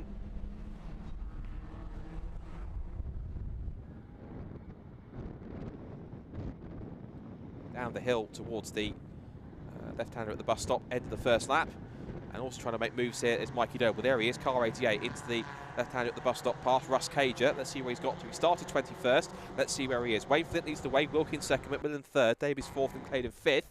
As for Mikey Doble, where's he in the order so far? He comes across the line in 13th place. He's made up 8 spots from where he started on the grid. I can see also on the other camera we've got a car pulling off, car 73. There he is, Jonathan Williams. So unfortunate for Jonathan, I'm afraid. His car's hit Strive for mechanical troubles, but he's pulled it off onto the service road on the inside, on the outside of the circuit, which means that he should be okay. That shouldn't cause too much trouble, and we should be able to get underway with that. And maybe we're just covering with a single yellow flag, possibly. So Matt Wilkins, meanwhile, has taken the lead of the race. So Matt Wilkins is put his way past Wayne Flint, and Matt Wilkins, so I'm certain this is his first season of racing in the Compact Cup, and if it is, he's certainly settled in pretty nicely. And even that, he's got very good into the mix. Meanwhile, oops, that's Wayne Flint off onto the grass, and also through past Gordon McMillan has gone Guy Davis. He's now got past Wayne Flint as well. Also look for Gareth Claydon looking up the inside. It's going to be 3 abreast into Peel Corner. It's not never a good idea if you've got 3 Compact Cups going for 1 piece of tarmac. And Wayne Flint, we know his driving style is very much quite flamboyant, but he does like to get his elbows out and defend and go for quite deep and daring moves. So Wayne Flint, though, certainly someone that you don't want to take any liberties with, because he will try and find a way through wherever possible. Wayne Flint has he got a problem? Has he dropped back several spots? He's dropped back several places, so he must have just lost momentum or had a mistake somewhere, because look at that, he's been swamped by about 6 or 7 cars in the pack. And he ended the first lap in the lead, and it started the end of the first lap in he ended the first lap in the lead. I'll get this out correctly in a second. Ended the first lap in the lead, but in the end of the second lap, he's going to be about 10th. So it's not going to work out. There's yellow flags down here, so you can't pass down here. Oh dear, Wayne Flint, I think, has got that booster. He's going to have to give it back. No, he's passed the yellow flags, I'm afraid. There was a clear yellow flag on the entrance to the final corner, so I'm afraid, Wayne Flint, that might be a slam dunk, unfortunately. That was clear on the stream. You saw it there on the left-hand side. There was a yellow flag waving, so I think it might be trouble for Wayne Flint for overtaking the yellows. He might claim he didn't see it, but at the end of the day, he was quite busy overtaking, but at the same time, rules are rules. So we'll let the clerk of the course decide that one. As for Wayne Flint, he's still going at it. I told you he goes for every single gap that goes out there. He weaves this way and that to try and get past one of the Dobles. It's not Mikey Doble, because he's only a couple of places behind him, but Matt Wilkins having a fantastic race here. Guy Davis is charging after him in 2nd place, Gareth Claydon 3rd, then McMillan, followed by Barrett in 5th position. And it's Joseph Doble up to 6th. Really good run from Joseph Doble. He's had a great weekend so far this year. Only his 3rd weekend of racing in the Compact Cup, alongside Mike Senior and Mikey Junior, who leads the championship. He's having a fantastic run so far. I think Mike has just got through, and there's the 3rd of the Doble cars there. There's Mikey getting his way through. Now, the other 2 championship protagonists, there's the Denny Sadler, one of them, and the other is Ian Howes. Now, where are they at the moment? Lee Denny Sadler's 15th, Ian Howes 17th. So they've made up from back where they started in 25th and 26th positions.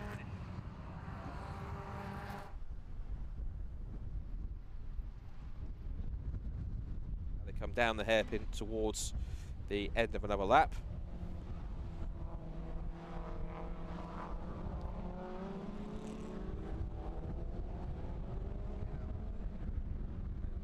They will try and I think Guy Davis's main aim now, of course, is to try and close in on Matt Wilkins, but I haven't seen Matt's it's not a name I recognised from the previous seasons, unless he's been someone who's been a little bit further down the order, but it looks like he's a newcomer to the season, and he's looking pretty well, as we see Denny Sadler try to make a move there on Gregor Pryor, I think that was. He's got past Russ Cager, who is now under threat from both the recovering Dale Wurton and Ian Howes, which is going to be interesting.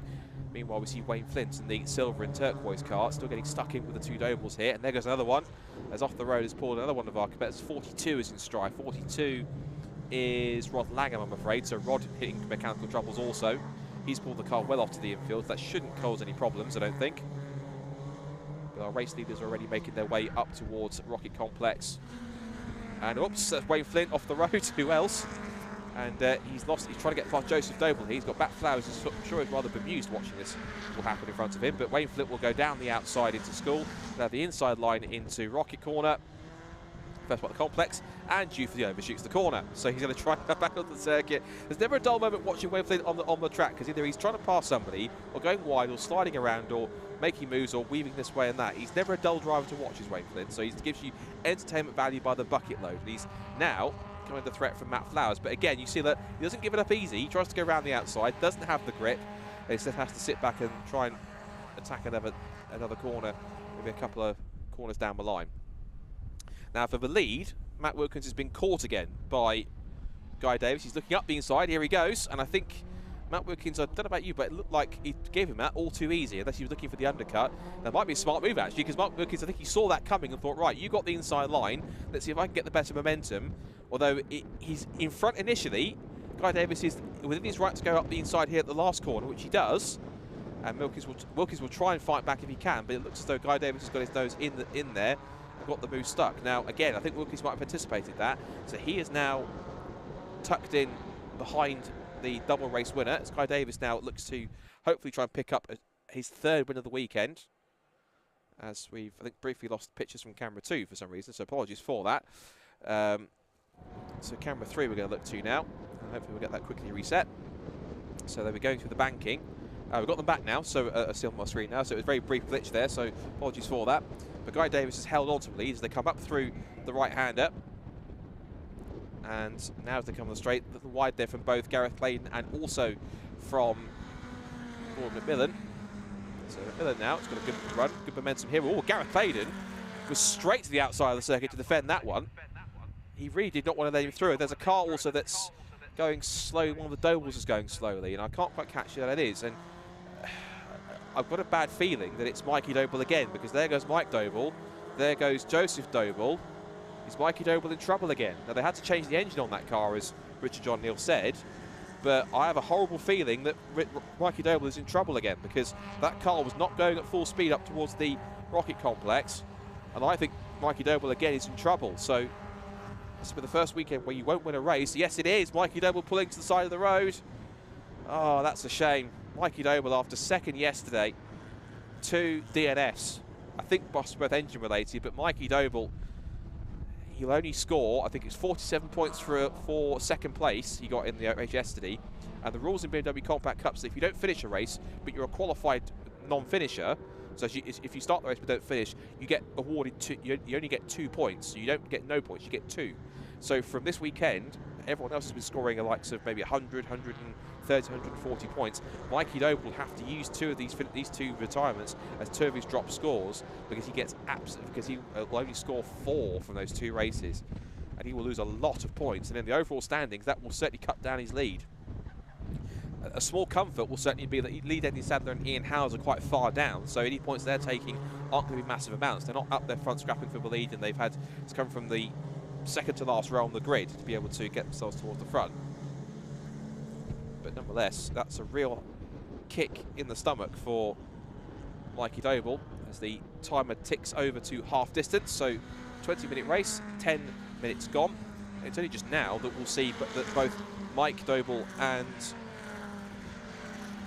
Joseph Doble will see their teammate and championship leader parked by the side of the road. And let's see, Gordon McMillan has now got past Gareth Clayton. He's now managed to slide through for third place. I think Mikey Doble, either he's got the car going again, or he's moved it to the edge of the barriers to try and prevent any chance of a safety car, which is smart thinking from Mikey if he's managed to try and get that moved. And hopefully he has, because he'll be looking to try and get himself rebounding for the next rounds in a few weeks' time. So Fingers crossed that I'm sure that the Doble team will get that going again. Now I can see on the other screen here that Mikey Doble has carried on, but the car is touring a little bit. It looks like it's stopped again for some reason, down exiting the banking. But he's got going again and is going rather slowly. But he crossed the line. And this won't be nice hearing for any Mikey Doble fans. In 26th position and last. So if he carries on, he can still get some strong points. But even so, it will still count, I'm sure, as one of his worst scores. He would need, I think, this to be DNF. And then if he can finish that and another DNF, as off the road goes Henry Cook. Whoops, and gets back onto the road again. Out of interest, Stephen Daly, back in 18th, so really not liking this car. In fact, here is Stephen. He's all over the back of the 68 car of Brscc. I have to admit, it's probably a bit unfamiliar territory here. As oops, Wayne Flint's off the road. Now, what's happened there? That's it looks like he's obviously battling with somebody. When he came across last time by, who was he battling with? He comes across the line. Wayne Flint is currently now in. He's way down the order, in fact. He's come across the line. I can refresh my timing screen for a second. Where's he come across the line? Wayne Flint in 19th place. So he's lost 10 places. So he was battling around 9th or 10th. It was around about Matt Milson, Lee Denny Sadler, Martin Gadsby area of the field. So I'll have to wait and see how that plays out. Meanwhile, back to this battle going on here. We've got a great three-way scrap going on between Stephen Daly, Russ Cager, and the 6 car up the inside. That's 8 car, Richard Sutherland. 3 abreast through School Curve. Sutherland takes 2 of them. And also Stephen Daly uses the momentum around the outside at School to take the inside line for Rocket. Whoops! Richard Sutherland gets sideways out onto the dirt. Also watching on there is Henry Cook after he recovers after his off. And I suspect even though Stephen Daly is not towards the front, he's kind of enjoying himself here because he's got plenty of cars around him because, yes, everyone loves to win, but of course at the same time, you know, he's always enjoyed it when someone has come up to try and challenge him. But obviously as a multiple champion, you enjoy it when you're successful, when you win races. But even though this car is not exactly the same sort of paces provided that took him to 5 consecutive championships in this series, I suspect that the fact he's battling with cars amongst it in mid-pack and getting in it and really getting his elbows out and scrapping with people and passing left, right and centre, he must be enjoying himself because it is a really good to see, not to see Stephen back in the championship, but also to see what it looks like enjoying himself in this strong battle. And Stephen is one of those drivers who, and I mean this in a really nice way, well, that wasn't quite nice, that was Henry Cook shoving Russ Cager off into the grass, but I mean it's the nicest, most positive possible way I can say this. Stephen Daly has kind of outgrown the Compact Cup Championship. His talent is too good for the Compact Cup Championship in many cases because he and many people in the paddock who know him and support him many of his drivers, I think many of them will certainly agree, his talent deserves to be in a high-level championship like Genetics, etc. He's a credit to the Compact Cup Championship. He's a massive supporter of it, master ambassador of it, and I know the whole paddock, as much as they love racing against him, they would also love to see him go into the higher ranks because he's a talent that absolutely deserves it in many cases. So I know that obviously this performance is nowhere near a reflection of his exact pace, but he's certainly enjoying himself, having some fun this weekend because it is only a guest weekend. He's not scoring points. He certainly is enjoying himself. Now, there's a nice battle developing here for 3rd place downwards with Gordon McMillan at the front of it. He has to hug the apex. He's got Gareth Claydon, Jim Barrett, the 2 surviving Dobles, Mike Senior and Joe, and also Matt Flowers in there too as well. And behind, Matt Milson's having a scrap with Lee Denny Sadler, who's he's inside the top 10 now. There he is at the bottom of the screen in the dark grey and blue car. And Ian Howes is not too far away from him either. He's 12th place behind Martin Gadsby, and he's about roughly 8/10 of a second, 1.2 seconds behind him. So not too far away from getting himself towards the top 10. Guy Davis, meanwhile, is starting to pull away from Matt Wilkins in 2nd place, but I have to say I'm very impressed with the run that Matt Wilkins has had. And again, he started the 2nd race from the back of the grid after he had some problems in race 1. As we see Gareth Clayton looking down the outside of Gordon McMillan into the hairpin. But Matt Wilkins started from the back of the grid. He finished about 6th or 7th. And of course, this grid draw has worked in his favour because he started 3rd on the grid on the 2nd row, and he's had to work his way through and lead the first couple of laps. So I'll be intrigued for Richard to have a chat with Matt and see how he feels about that. I'm sure Gordon McMillan, meanwhile, doesn't feel happy about that lockup because he's now under massive pressure from Gareth Claydon as he heads it out of the final corner. So down the pit straight towards the left-hander at turn 1. Just left the door open slightly, but not enough for Gareth Claydon to squeeze through, but he's all sideways on the exit, gets up onto the grass and puts 2 wheels on there, onto the dirt, and just about hangs on. So that was quite a pendulum effect there slightly. It wasn't a massive tank slap, but it was quite a wild moment on the exit of turn 1 for Gareth Claydon. Meanwhile, our race leaders are making their way out of church and towards the school complex as the leaders go through. You see the shot of the distance there. And Now we're waiting for the drivers to come through. There is Gordon McMillan then heading that group, pulling away now as they make their way up towards the Rocket Complex once again. This is lap 9 of this race so far. More battles going on. That looks like that's Joseph Doble getting in there with Matt Flowers. Really, really good to see this battle going on here between Joseph Doble, who's really enjoying himself. Looks like he's enjoying himself in the Compact Cup too, and this is great to see. It's good to see 3 generations of Doble racing in the championship, although he gets slightly edged out wide by Matt Flowers. This is great close wheel-to-wheel racing between the BMWs. Great stuff. And if you're inspired by this championship, it's a brilliant little tin-top championship. They regularly get very strong grids and very strong supportive grids, and this is absolutely magnificent to see the championship with such great talented drivers and some new faces coming in that are starting to produce the next generation of Compact Cup drivers to take on the established challenges and the old names in the mix. 3 abreast anyone into the hairpin. We've got Matt Flowers and Joseph Doble, and also in there too is both Matt Milson and Lee Denny Sadler. So Denny Sadler could get here as high as 7th place if he plays his cards right. Meanwhile, I can see just behind the 2 cars back, Ian Houser's caught Martin Gadsby. A lock up as well. They're all locking up into corners here, pushing hard. I think Joseph Doble went a bit wide into the final corner, which might well hinder his exit, as we see now across the line. So Matt Flowers 7th, Matt Wilson's 8th, and now Doble down to 9th, and it's 10th place for Denny Sadler. So he hasn't changed position just yet. Now watching this battle going on for the final podium place. Here goes Matt Flowers. This battle that's been going on between these 5 cars a moment ago. And they're not too far away from this battle for 3rd, so it might well be they could join in and make it one large train before the end, but they would need quite a large hold-up between this first group in order to make that happen. I think Denny Sadler there was looking for a move on the inside of Joseph Doble there for a second, but he couldn't quite make it work. So Gordon McMillan is now trying to hold on as best he can. He takes the deep approach, but I think he sets that up purposely so he can then take the tighter line into the corner. Ooh, a little tap there from Mike Doble there in car 65. A little tag on the right rear of Gareth Clayton's car. And we'll see Matt Flowers there, been chased by Matt Milson. There's Joseph Doble, and there's the Denny Sadler. And intriguingly, Martin Gadsby's also caught these 2. And look who he's bringing with him, Ian Howes. So he's going to try and make him a couple of pot spots if he can. Now they're going to be going to the last lap this time by, I think, because we've got 1 minute 39 on the clock, so getting close to the end. Here comes Mike Doble, having a look up the inside of Gareth Clayton. For the 2nd time he's tried to do that, and can't get that done either. So he's going to try and push on to pick up another spot. Oh, and I think we've got... Oh no, I look at the screen there, we've got to have the 2 cars which have pulled off the road. The 2 cars, the 2 cars that pulled off earlier on that's in the infield. That's Rod Langham and Jonathan Williams. So those 2 are already parked up on the infield and watching the action. So across the line they go to start the last lap of this race. We've now got pretty much exactly a minute on the clock now.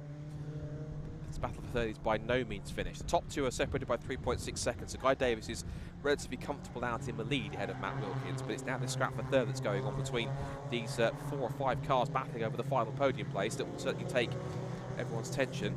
Certainly taking ours, because Gordon McMillan is going to try and hold on for the next lap of this final lap of this international circuit, and hopefully come away with another podium. He was 3rd in the 2nd race and has worked his way up into 3rd in this final race of the weekend as Mike Doble gets the momentum, and finally at the 3rd time of asking managed to have enough pace to put himself alongside and potentially past Gareth Clayton. Gareth has other ideas. Back up the inside he goes into the first part of Rocket, pushes Doble out wide, but he has the inside for the next corner, does Mike. And there he goes. So he set that one up beautifully. He set him up for a move because he knew he was going to get the undercut and the switch back on the 2nd part of the Rocket complex. So he goes through, and now Mike Doble can put in a last-minute attack to try and pass Gordon McMillan for a 3rd place. He wants to try and salvage something for the Dobles from this last race. He's got Gareth Clayton still to deal with. And as for Mikey Doble, he has kept going. There he is on screen, but way down the order. I think he's been in the pits to try and get something fixed, and ironically at the moment, he's actually in front of Guy Davis. So I think he'll be courteous and move out of the way, which I think you'll see Guy coming. Yes, he does. You can see him come with a problem, so keeps to the inside of the road. You might, but that's from the championship leader who's ailing with a broken car. That's good sportsmanship there from Mikey Doble. Good driving from him. And And whilst it hasn't been his day today, it's certainly been the day for Guy Davis. He will take an incredible occasion. He hadn't won a race before this weekend. Now he's won 3. Incredible stuff from Guy Davis. He completes the hat-trick here at Anglesey for the Nankang Tyre BMW Compact Cup. Matt Wilkins in 2nd place. As for 3rd, all over the place towards the checkered flag. It's going to be a sprint to the line, and it will be Gordon McMillan who just beats him to the flag by a mere margin of, what was that at the end between himself and Mike Doble? It was 0.160 of a second between them. So Guy Davis in the lead, Wilkins in 2nd place, McMillan 3rd, Mike Doble 4th, Rhys Claydon 5th. It's then Jim Barrett in 6th position. He's also in the mix as well. Gordon McMillan is also the top Masters driver, so he wins that ahead of Mike Doble. And then the 6th place man, Jim Barrett, who finishes 3rd in that category. Tim Flowers is in 7th place, followed by Milston in 8th, Joseph Doble in 9th, and Lee Dendy Sadler rounding out the top 10. So excellent stuff for the BMW Compact Cup. They'll be out again in a few weeks' time. So if you want more information on the championship, be sure to get in touch with the coordinator Clive Brookson, and of course head to the website brscc.co.uk, where you can find information on all the series and championships that you've watched throughout this weekend here, all BRSCC championships, with the exception of the Legends Championship, because they've been guesting this weekend as well. So Guy Davis then, as we said before the weekend, hadn't won a race at all, and incredibly this has been, I think, not a cliche thing to say, the weekend of his dreams, because never could he have imagined, even him, that he was going to come to Anglesey and not just win 1 race, not just win 2, but take the entire clean sweep of all 3 races, and that will do his championship chances absolutely no harm. Speaking of championship chances, this will be a serious dent in Mikey Doble's plans. Of course, he will have to drop these 2 rounds, I'm sure, as drop scores, because they'll be his 2 worst at the moment, but it'll be frustrating for him. He'll have to go back to the workshop, fix the car, get it back out for the next rounds. I'm sure he'll have both Mike Senior and Joseph Doble to support him for the next couple of races too. So cars making their way back to Parc Fermé, and here's the result. So Guy Davis then completes a 3 out of 3 whitewash here at Anglesey. He wins ahead of an excellent 2nd place for Matt Wilkins. I want to hear from him in the podium van, because he's been an excellent driver all weekend. Gordon McMillan takes another 3rd place, and he's also a Masters race winner as well. From Mike Doble 4th, Gareth Claydon 5th, and it's Barrett, Flowers, Matt Milson, Joseph Doble, and Lee Dendy Sadler from the penultimate row of the grid charges up to 10th. That will be certainly a key result for him if you look back at that in the season. 11th for Martin Gadsby, 12th for Ian Howes. You'll be disappointed with that, but a good drive from him as well, as also with Dale Wurton and Stephen Daly from the back of the grid to 14th. He finishes ahead of Henry Cook, Richard Sutherland, and then it's Gregor Pryor, Russ Cager, Pete Smith, Robinson, and then Kendall, and then Rosenthal, Arkle, Seaford, and Mikey Doble, who does finish crucially, if only 25th, and that might be crucial at the end if it comes to results being counted for drop scores. So I can see our top 3 on the camera screen to my right are heading into victory lane, as we're calling it, in pit lane. They're stopped by the top 3 boards, and Guy Davis, of course, but of course he even salutes Matt Wilkins. Of course, he's pleased with that too. So pleased for Matt. That was an excellent drive for him. And of course, Gordon too has put in a great performance also to pick up 3rd place. But I think the most stunned person out of anyone, the most happiest person of all, is going to be definitely Guy Davis, who will be delighted with that. And of course, look at that, Matt also. That's camaraderie and friendship in the Compact Cup. Everyone in this championship is good friends, and they all love racing amongst each other, and they're always happy for each other when they succeed. And that's a really good result for Matt Wilkins. So really pleased for him, I'm sure, as is Guy. Guy will be absolutely over the moon with a 3rd win for the weekend. Never could have imagined, I'm sure, with that kind of a result. And of course, Gordon McMillan taking 3rd place as well. A strong result for him, and also top Masters driver too. So great stuff from them all round. Hopefully we'll be able to hand down to Richard very shortly, and we can be able to have a chat to our top 3 in a moment's time. So let's see how Guy felt from that one. Let's get Guy over here. Again. Hey. And did you think we were going to be saying Guy Davis hat-trick this weekend? No, definitely not. Congratulations, fantastic stuff. Oh, don't forget your hat. Oh, a different one. Yeah, no, I definitely didn't at the start of the weekend, but yeah, it's about time I had a bit of luck come my way, so yeah, really pleased. You make your own luck with skill and preparation and everything else. You didn't check the tyre temperatures that time. Any reason? Well, I was pretty happy with it in the first couple of races, so yeah, it's going to be similar. Getting that first win, it looks like your confidence is growing as well. Yeah, definitely. Confidence-wise, still not getting great starts, but luckily I had a bit of pace advantage to make up for that. But it all helps for sure, just being at the front and learning how to deal with people behind you as opposed to being the one that's trying to pounce on someone. I mean, the thing is, if you're winning races and hat-tricks of races without getting good starts, think how much better it's going to be once you've nailed those. Yeah, exactly. Lots to look forward to, but yeah, really pleased with the weekend. Fastest lap guy as well in that one, well done. Lovely. Many congratulations. See if we can grab a couple of the other, we're going to have a very sticky moment there. That's a great moment to get on camera, isn't it? Well, well done, Guy. And let's see if we can have a quick word with Matt Wilkins in second position. Cars are going out on track, so we'll try and make these real quick. But great, Matt, great to see you. Congratulations on that. Your race? Yeah, very good. Yeah, just trying to manage it behind Guy really because he had a bit of speed on us, but managed to hold on to him to the end. Decent to get a podium in the sunshine here and sets you up well for the... Oh, congratulations. Great to set you up for the next event. Yeah, no, looking forward to it. Okay, well done on second position. Good to see you. And our Masters winner in third position once again is Gordon McMillan. Well done indeed, Gordon. So a double Masters win. And Mike Doble, I think, was appearing in the mirrors towards the very end. But you were totally under control all the way. Now, I thought Gareth Clayton was going to get me, and then Mike Doble got past him, and I just had to go slow on that last corner. He gave me a little push, but it's fine. It was really good to watch you guys and wondering whether Mike, obviously he wanted to win, but another Masters win for you. Well done. Yeah, thank you. I like to entertain. That was good. Look forward to seeing you again. Congratulations on third position. So our podium there with Gordon McMillan, Matt Wilkins and Guy Davis making a hat-trick. Over to Scott for the next race. They're already on the grid. They are indeed, Richard. Thank you very much. It's our second to last race of the weekend as a whole for us here at Anglesey, and it's the third and final race of the weekend for the Vinyl Detail STXR Challenge, where it looks like that we've got most, if not all, of our cars back to full strength after their antics yesterday. In the earlier race, it was another win for Michael Blackburn, and of course he went on to pick up that excellent result with Daniel Robertson in second place and Mark Blunt in third. But it looks as though we've got most of the field in order. One car I can't see, sadly, is our XR3i of our defending champion Chris Jones. So unfortunately, it looks like he will not be able to make the start for this one. But he will certainly be hoping to cheer his fellow competitors on. And as we go around on the formation up, I can give you the full grid for race number 3, which we get set for racing here in Anglesey. Excuse me. So it's now Michael Blackburn who will start on pole position. They can make it 3 wins out of 3 and complete a clean sweep as he did at Snetterton previously before. It's then Sam Beckett will start alongside him on the second row of the grid in one of the two now fully rebuilt, it looks like, cars after their accident yesterday. Daniel Robertson and Mark Blunt start on the second row of the grid in cars 169 and 3.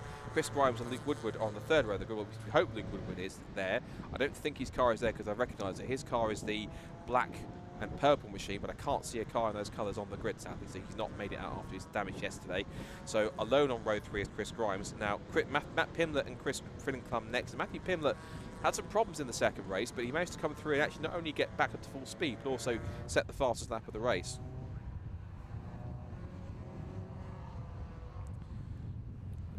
On that side. Then it's Chris Chisnell and Chris Lindley on the 5th row of the grid. They have what should have been Chris Jones, but he's not on the grid there in 11th place. Then Adam Bessel, that's Mazda MX-5s. Adam Bissell will start on the 6th row of the grid. It's been a long weekend. Adam Bissell will start on the 6th row of the grid, and then Richard Steele and Ron Lofstadt will make up the 7th row of the grid. So the cars that we won't have, sadly, by the looks of things, are going to be Luke Woodward in car 26 and Chris Jones car 27. So it looks like we've just got the 12 who will take the start here at Anglesey for the Vinyl Detail STXR Challenge. So even though it's getting up now to 25 to 5 here in the afternoon here at Anglesey, look at that for a beautiful view. Look at that. Absolutely spectacular, sensational view for all the superlatives there in one sentence. But beautiful views here, particularly with the sunshine complementing what's been a wonderful weekend of racing all round. We had a brilliant endurance race last night with the C1s, and again, regardless of it being 18 cars, it was a great race from start to finish. 4.5 hours, lots of great pit stop strategy, lots of great overtaking, a really good result. We had 2 novice drivers who hadn't had that much experience between them, but they took a win for CSC Racing and had a fantastic result. It was second place for the Silver Lake guys, and third was going to be Apollo Rosso, who were delighted with that result as well. And all the racing that we've had across the weekend has been amazing. We've still got 2 more to go, and hopefully this race will be just as entertaining as all the others have been as well. We've got the final for the Legends race also to come up as well too. But for now, it's STXR Challenge racing with Michael Blackburn on pole position in the blue and orange car, and the silver and yellow car, Sam Beckett, alongside him on the front row. We're underway in racing for the final STXR Challenge race of the weekend here at Anglesey. Into turn 1 they go. And out of the whole shot goes Michael Blackburn. It's Mark Blunt who will be able to get second place. He goes side by side with the 98 of Sam Beckett. And now 4th and 5th, it looks like it's going to be Chris Grimes and Daniel Robinson, with Matt Pimlett also in there too. And now they make their way up the hill towards the right-hander at Church. And Michael Blackburn's got it all in control at the moment. So Michael Blackburn then leads the way as they come up towards the run of the Rocket Complex. It's then Sam Beckett in second place. Third place then for Mark Blunt. Fourth for Chris Grimes. Fifth for Daniel Robinson. Sixth for Matt Pimblett. And then seventh place is side by side there between, looks like, Chris Flynn. And I think that's also Chris Chisnell is in there too as well. So excellent stuff from them so far. Heading out of the complex and onto the pit straight, onto the right-hander at Peel they go. And so far it looks like it's going to be an excellent run for 84 Richard Steele there as they come to the left-hander. Now we've got Michael Blackburn holding station here in car 55 in the lead as they turn their way up towards the right-hander. It's international hairpin, so it's Blackburn still leading, Beckett in second place, Blunt in third, Grimes fourth, Matt Pimblett is fifth. His car looking pretty trouble-free at the moment, touch wood, but it's a sixth position for Daniel Robinson, and the rest of the pack goes streaming through. So here comes Blackburn then down towards the left-hander. He will end the first lap out in front. So through he goes. And there goes Blunt in third position.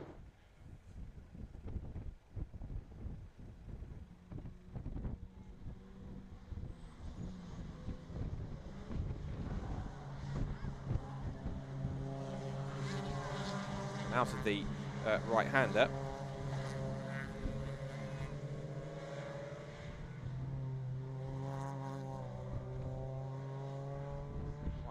Run through this first couple of the corners here as they come out of the Rocket Complex, or out through Church and up through Rocket now. Blackburn still leading, Beckett in second place, Blunt third. The battle could be on here between Grimes and Pimblett. Fourth and fifth. Sixth now for the car of Daniel Robinson. Had a couple of podiums so far this year. And seventh place for Chisnell, eighth for Lindley, ninth for Flynn. And Steele and Lofstadt running up the top 10 and 11th places.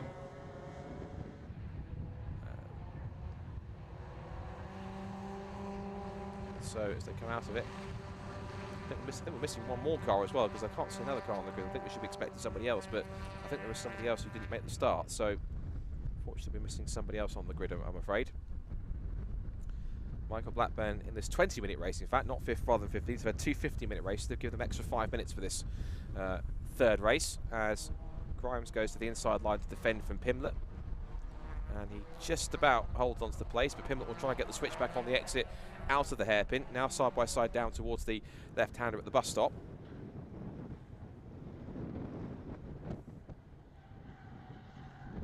If they can try and hold on, we'll see if we can get that stopped through the left-hander, and Pimblett couldn't quite get the exit off the corner, and that's now put under big pressure from Chris Grimes into the left-hander. Round the outside into turn one he goes before they hit the braking, so that's a really impressive move there from the left-hander at turn one.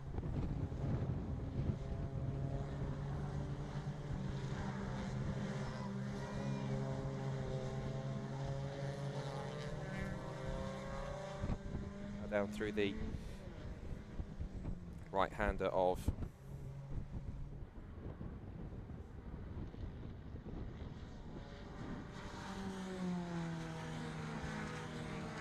right-hander Church, now back through school again, on to lap 3 now.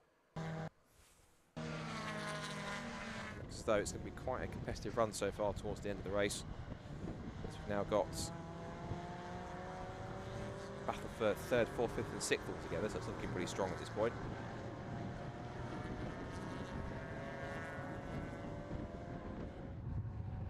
Back up towards the top of the hill. It's looking pretty strong at this point. So Michael Blackburn continues to lead now by 1.1 seconds from Sam Beckett in second place, Mark Blunt in third, Chris Grimes fourth, and then Pimblett in fifth position, Robinson sixth, Chisnell seventh, Lindley eighth, and it's Flynn, Steele and Lofstadt. Still that battle goes on between Pimblett and Grimes, and if he can try and hold on, that might be a decent pass for Pimblett if he can pull that one off. Down the hill they go towards the left-hander at the bus stop. And so Grimes turns in. Pimlet's going to try and get a good undercut here through the left-hander if he can. And try and make that move stick if possible. Up through turn 1 they go.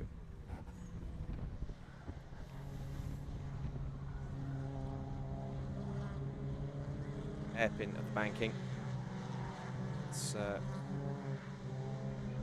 strong at this point in time. Up to the right hander they go, and Grimes is still just about holding on from Pimlet at this point.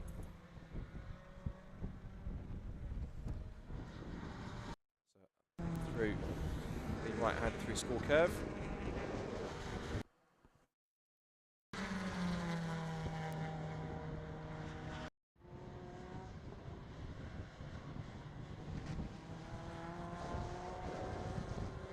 Now for Rocket.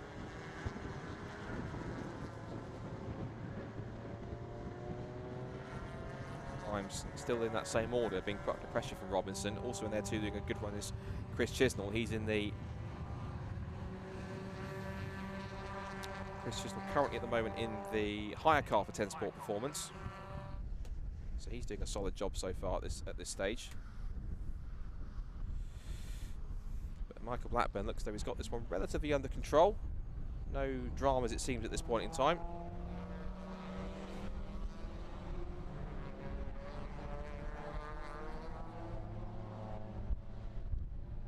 Up towards the left-hander at the bus stop for the, what's now, 4th time by the looks of it. As Grimes now possibly goes a little too deep into the left-hander. And he's now going to come under big pressure again. Pimlet continuing to apply it as they come through this sequence of corners. Now they go into the right-hander through the complex at the banking.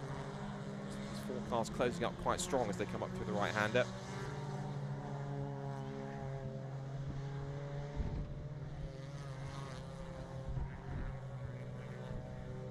And then goes Chris Chisnell.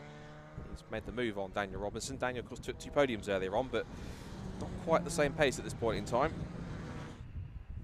And now as we look towards our leaders heading up, so our scraps still going on for 4th place down towards the complex here. It's looking pretty strong so far.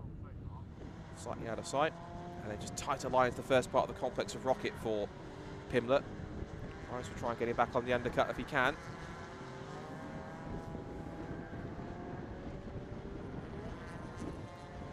Through the right-hander, still with Pimlet all over Chris Grimes' tail. Just behind there is Chris Lindley. He's not too far away from this battle that's going on currently for, looks like 6th position, as now Chris Chisnell holds that place. Robinson down to 7th.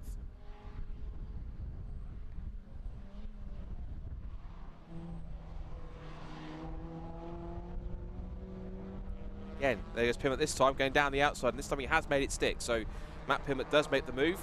So that's now him up into 4th position. It's better luck for Matt. He did take a podium at some point in Alton Park in the previous couple of rounds. But now he's got himself up into 3rd. That's looking much better for him so far. So Chris Grimes down to P5 at this point.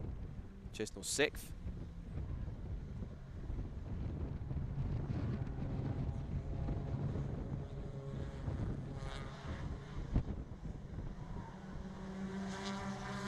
In terms of the gap for Michael Blackburn, 1.6 seconds now between himself and Sam Beckett. And Sam was certainly having a much better race than he was previously.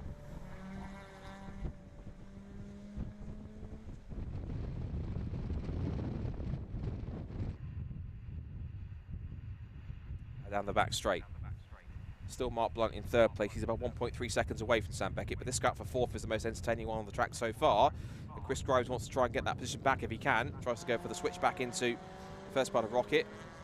Pimlet all over the curb as he gets 2 wheels up into the air. Now as they turn out of it. Very strong indeed so far. Back into Peel. There goes Pimlet.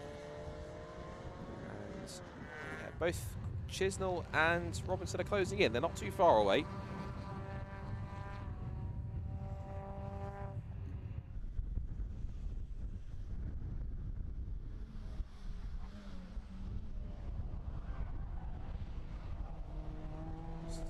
It's the half distance point now for this race.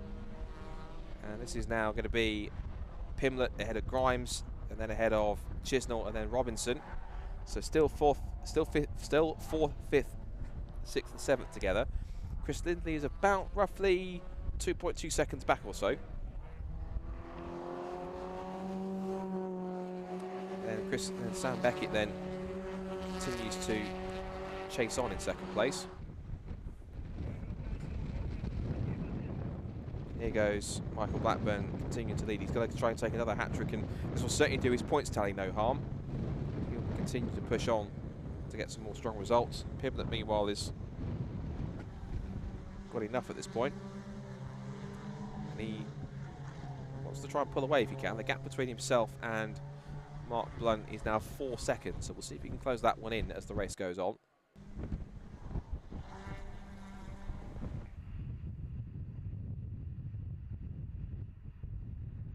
As Matt Pimlet makes his way up towards the top of the hill now at Rocket. A little battle scar from some of the incidents from previously. There's Mark Blunt, who's had a bit of a mixed fortune. He retired from the first race yesterday after a mechanical issue which put him onto the side of the road on the pit straight, but he managed to bounce back with a really super start in the second race earlier on, and that's put him into third place now. But as he continues to chase Sam Beckett. And also, I think there's been Chris Grimes has made a mistake there, because I can see now it's both Clive. Yeah, Chris Grimes is now behind both Chris Chisnell and Dan Robinson. So something's happened to Chris there, which has seen him lose a couple more positions. So Chris down to 7th place now, as opposed to being fourth a couple of laps ago. So that's changed quite recently in that point. And also in there too is Chris Lindley in car number 2. There he is. He's son of one of the Clark's racing this weekend, which is Graham. Clark's competing this, or officiating this weekend. Graham Lindley, so it's good to see that within the Brscc there is personalities that are getting involved. There goes Sam Beckett, as he continues to chase Michael Blackburn. As Blackburn continues to extend his advantage now, the gap is 2 seconds. And then Mark Blunt in 3rd then, Pimlet 4th, Chris Chisnell maintaining 5th position.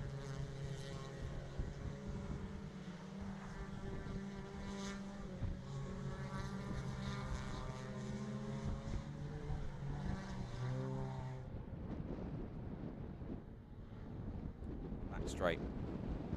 Blackburn, and then Beckett, and then Blunt.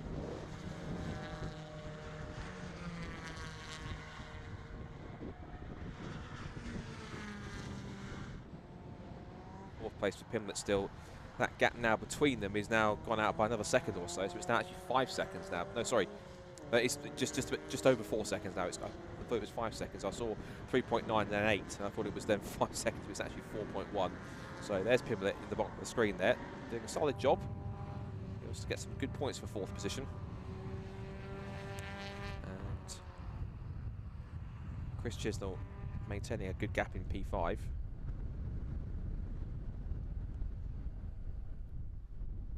Robinson there in sixth place. Again, after his 2 podiums earlier on, he'll be slightly disappointed, but I guess picking a bit of a steadier run here in this last race. Just having a little look on the outside of Chris Chisnell there as Pimlet continues to circulate and hold on to 4th place. There goes Blackburn. And gap was just over 2 seconds at that point. Let's see if it's extended out a bit more.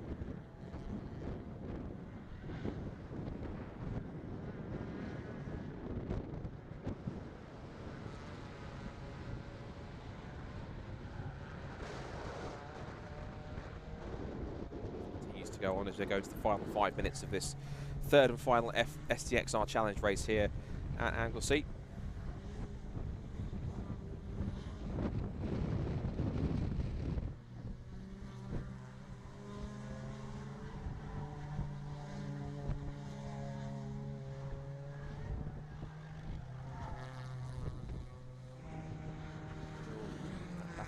continues on between them.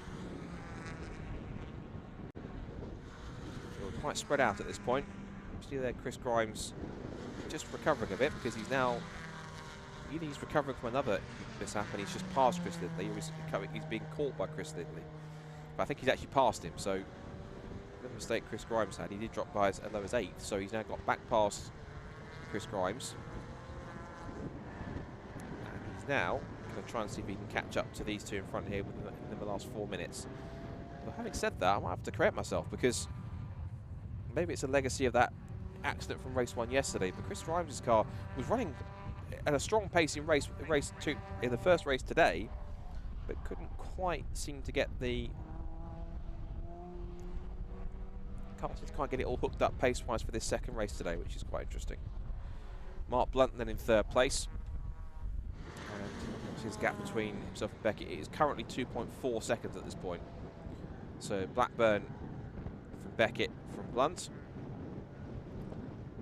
Again, these STs continue to dominate the classes. Of course, there's the 2 main categories. There's the ST category for the ST150s, which are the bulk of the field. And you've then got still the XR class, where the old XRs still compete, but I know the Championship is trying to encourage more XRs to come and compete to increase that class once again, because plenty of the drivers who used to race XRs, including Michael Blackburn, who used to be quite a regular XR3i racer in the Championship, and a former Championship contender in that class, in more recent times, he's been trying to... He's switched across to this ST150 and has found just as much success in that class as he had in his Escort. So that's now looking pretty strong for them.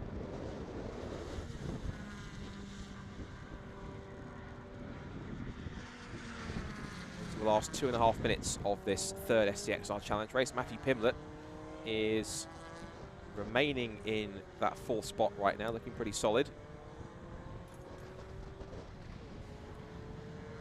Still kept pretty close between Chris Chisnell and Daniel Robinson.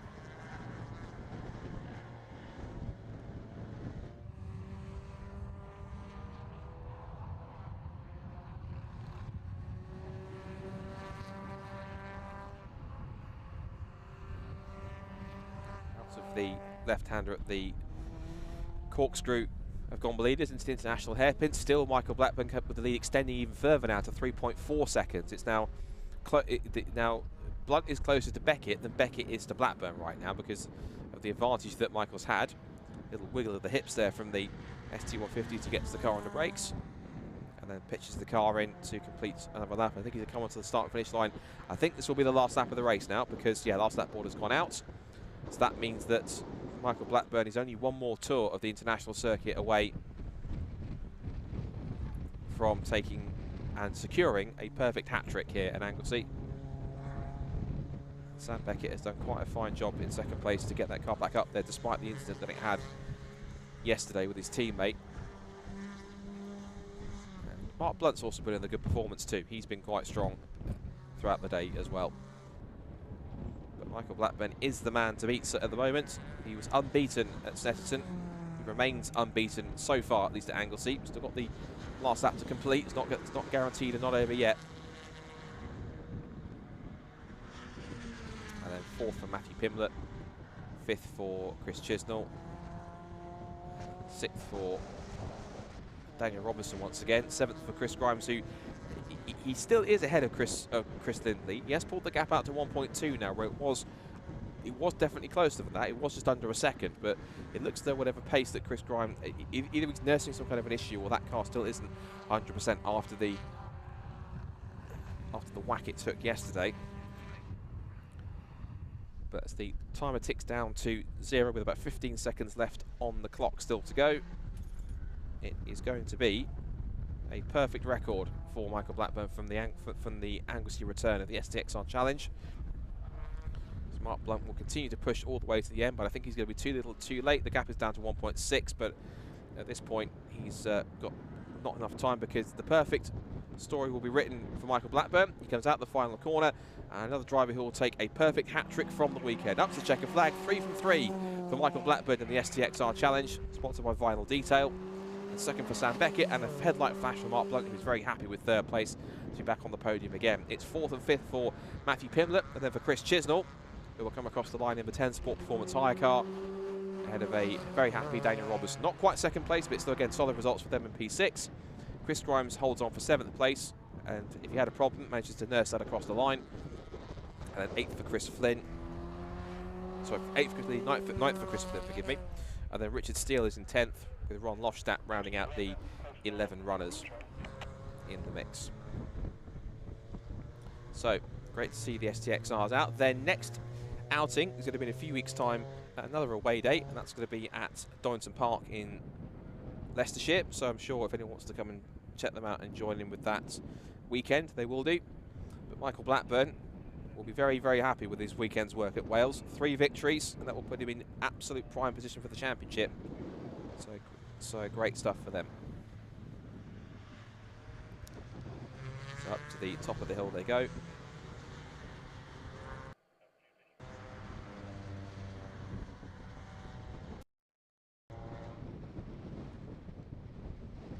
They tour around to the end of the lap into the pits. He's certain to be very, very happy and satisfied, Michael Blackburn. And he'll certainly want to go to Donington Park to not only maintain that lead, but extend it. And hopefully we'll get a few more of the regulars once again here. But for the familiar faces that have been here at this weekend, I'm sure they've all enjoyed it. And what a few races it's been for them as well.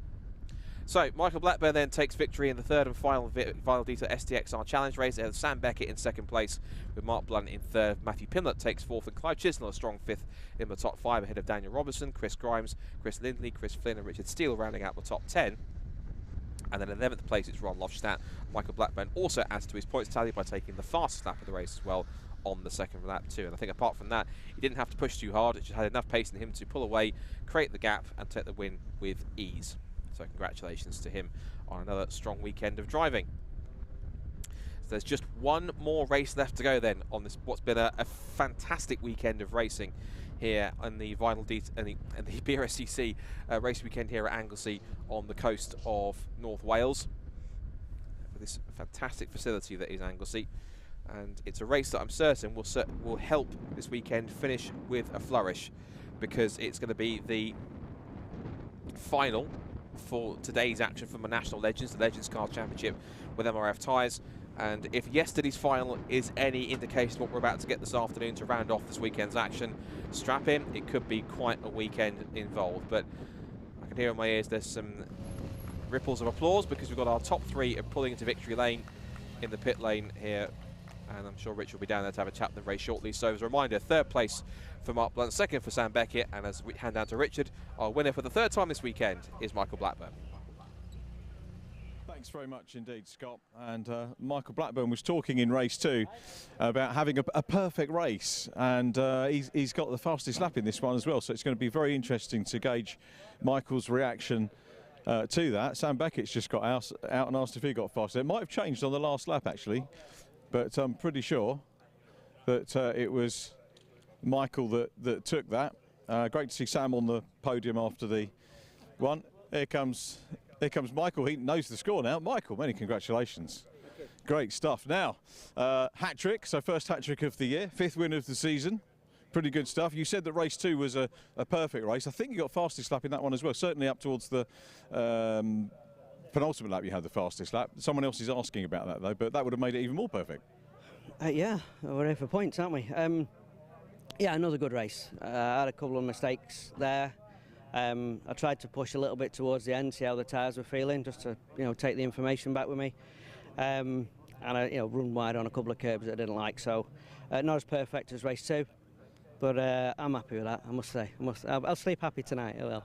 3 wins and a fastest lap is a good thing to go home with, isn't it, from Anglesey? Yeah, I found a sweet spot with the. We struggled on Friday, like everyone else with understeer, but I found a setup, gave me a little bit of a front end bite, and made the back end move around a bit, and I can live with that. And that gave me a real nice car to drive. How does the calendar pan out for the rest of the year? What other circuits are you going to visit? Donington next. I think then we're on to Croft. I've never won at Croft, So that's on the list for to-do list this year. I wish you well with that. I think I missed that one, but I'll be keeping an eye out for the results, certainly, Michael. Well done on a splendid weekend, 3 wins out of 3. Pleasure to meet you, and very well done on a great weekend. Thank you. Thanks very much indeed. Michael Blackburn, who takes the win. Let's have a word with Sam Beckett, who took second position. Sam, I was looking at the timing screens as we went through, and I think Michael had fastest lap. You were asking about it when you got out of the car. Yeah. Now I have to come down from the comms box, so I might miss a lap. Did you get fastest lap, or did it stay with Michael? The car tells the story of the weekend a little bit on the front end, but give us your words on that. The weekend started all right. We qualified second. We had a good test day, and then qualified second, and then just going into the first race, it's one to forget really. Big damage down the side, and to be honest, after the race I thought, we're going home here, because we had a shocker smashed into the chassis leg, we had a bottom arm go, drive shaft I think as well, so credit to my mate Sam, who's just rebuilt the car with me over the weekend just to make sure that we can get out for the other 2 races. We got P4 in the last one and then second in this one. I can't fault it. So I was going to say a great effort to come through, because obviously as a non-finisher you were in that group at the back that had the misfortune in race 1. So to come through to 4th, and then obviously this race was back to the original grid. So terrific work by your team to get back. How many hours do you think went into the repairs? I think we were up till about 10:30 last night, called it a day, and then we're up early this morning just finishing bits off to try and make it look a little bit presentable. But I mean, you can't ask for more of someone to help you that much over the weekend. He's not even racing, he's just helping me out, and he deserves this second place really. I was hoping to get the win, but slipping clutch towards the end and a few little battle scars and just not handling the way I wanted it to. So, we'll take second place and a 4th place, drop the DNF, and then we'll go on to Donington. Yep, Donington next, and obviously you were telling us about the work up to 10:30 last night, and a lot more work to do on the car. Presumably you want it A1 for Donington. Yeah, it needs to be A1 to challenge Mike. I mean, I've already got a list of bits that I need, so hopefully we're back out fighting for P1. Okay, we look forward to seeing you there. Thanks very much. Sam Beckett taking second position today and completing our podium, a second podium of the day for Mark Blunt. Mark, good to see you again. Very well done. Must be happy with that one. Oh yeah, definitely. No ABS faults this time, so could stand on the brakes and not have any issues. But just probably 15 minutes and the tyres are just completely gone. So back off and just bring it home. I could see Pimlock behind me, couldn't quite catch up to us, so no point doing anything silly. He got fastest lap in one of the early races, so you must be well chuffed with another podium. Oh, definitely. And was there much time to diagnose the problem or get it sorted out? I think it was actually the sensor on the front wheel. Once I got it back, there wasn't actually any fault codes, so just pull it in bits and see what's obvious. Are you looking forward to the next outing at Donington as well? Is that somewhere you've raced before? Yeah, I did last year. I enjoyed the track, so hopefully we can be on the podium again. A lot of variety of tracks that you race, even though predominantly being based in the north. What would you say was your favourite or best circuit? There might be a difference between the two, I guess. I think Cadwell's one of my favourites. Yeah, definitely. Yeah, great track to look at. A lot of people say it's difficult to overtake, but I don't know, whenever we see Brscc action there's always plenty of overtaking. You find a gap somewhere. So. Mark, thanks very much for chatting to us. Well done on a double podium today. Really good to meet you, and very well done. That's our podium for the Vinyl Detail STXR Challenge. I think there might be a little bit of a lead in. I was just chatting to Paul McCurlin in charge of the Brscc. Judicial's obviously ongoing in several championships. If it happens in Legends, it's going to affect the grid for the third race, because remember, the grid is based on the points scored from races 1 and 2 combined, with the top point scorer starting at the back of their group. So there might be a little bit of a gap while we head up to that, but it gives really a little bit more time maybe to reflect on the results of the latest race we've just had with the Fiestas, and also maybe a bit more time to look forward to our third and final race, indeed the final race of the weekend for the Legends cars. Back to you, Scott. Yeah, thank you very much, Richard. And of course, whilst we're waiting for this race to get underway and waiting for the final definitive grid, because we do have a grid on the notice board, but whether or not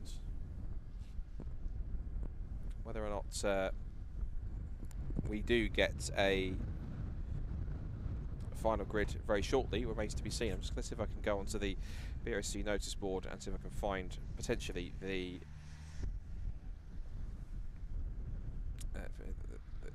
grid on that.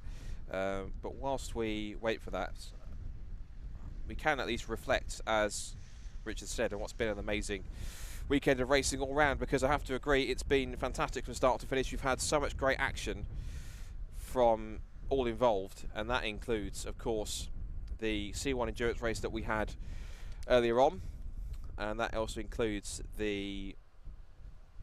all the race action we have for the BMW Compact Cup and the CityCar Cup as well, the STXR Challenge that we've just had, both of our Formula 4 championships that have raced together on a combined grid twice, then the third separate race for the National Championship as well. We've also had, on top of that, some amazing action too from the Legends, of course, and the Legends, of course, will be out for their final very shortly. And we hope that it's going to be a final that is befitting of that as well. Just some more of the scenic shots that we've got here at Anglesey, of just the surroundings that we have here. This beautiful setting on the coast of North Wales. That's the Irish Sea that you can see looking across, and I'm sure if you look far enough, you can even see Ireland. So it is a wonderful place. It's a great place to come and race. A great place for people to enjoy motorsport in Wales, and it's one of only 2 circuits that really exist in Wales. The other one is, of course, Pembrey. And of course there have been plans previously to have the Circuit of Wales as well that was put together, but unfortunately those have been, as far as I'm aware, shelved quite a way ago. Weren't able to get the appropriate funding for that project, or at least continue to get the amount of funds they needed to be able to put that project into place. As we now get set for our final race of the weekend. Of course, it will be the final for the Legends Cars Championship with MRF Tyres. We've had the 2 heats, and it's time to see who can come out on top in this afternoon's final. Because yesterday was an absolute thriller when we had John Mickle, the man, of course, you could say maybe is the master of Legends, take an excellent win. And he will be looking to try and repeat that as much as possible. Remember, the grid is set for the final. It's determined by the finishing positions of the first 2 heats, in which that you're awarded points based on your finishing position number. So if you win a race, you get 1 point. If you come second, you get 2 points for a race. Third, you get 2 points. Third, you get 3 points for a race, and so on and so forth. What happens then is those 2 results get added up in terms of points. Let's say you win both races, you have 2 points. Let's say somebody finishes second and third, has 2 points for the first race, 3 points for the second, and they get 5 points. When they all get added together, you have a definitive order for drivers who are the most successful ones of the weekend, have the least amount of points in the 2 races. Drivers who've been towards the back have the most. What then happens for the final is that entire order gets completely inverted. So they invert it, which means it puts the guys who've been running towards the back of the field right at the front, the fastest guys right at the back, and that's what means it makes it such an exciting and intriguing prospect for those who are here to see some fantastic Legends racing. So that's what makes it such an incredible spectacle, because it promotes the faster drivers having to get their elbows out, having to use up their racecraft, and having to really push forwards towards the front. And again, I know we talk about it a lot, but the settings that we have here as well are absolutely magnificent.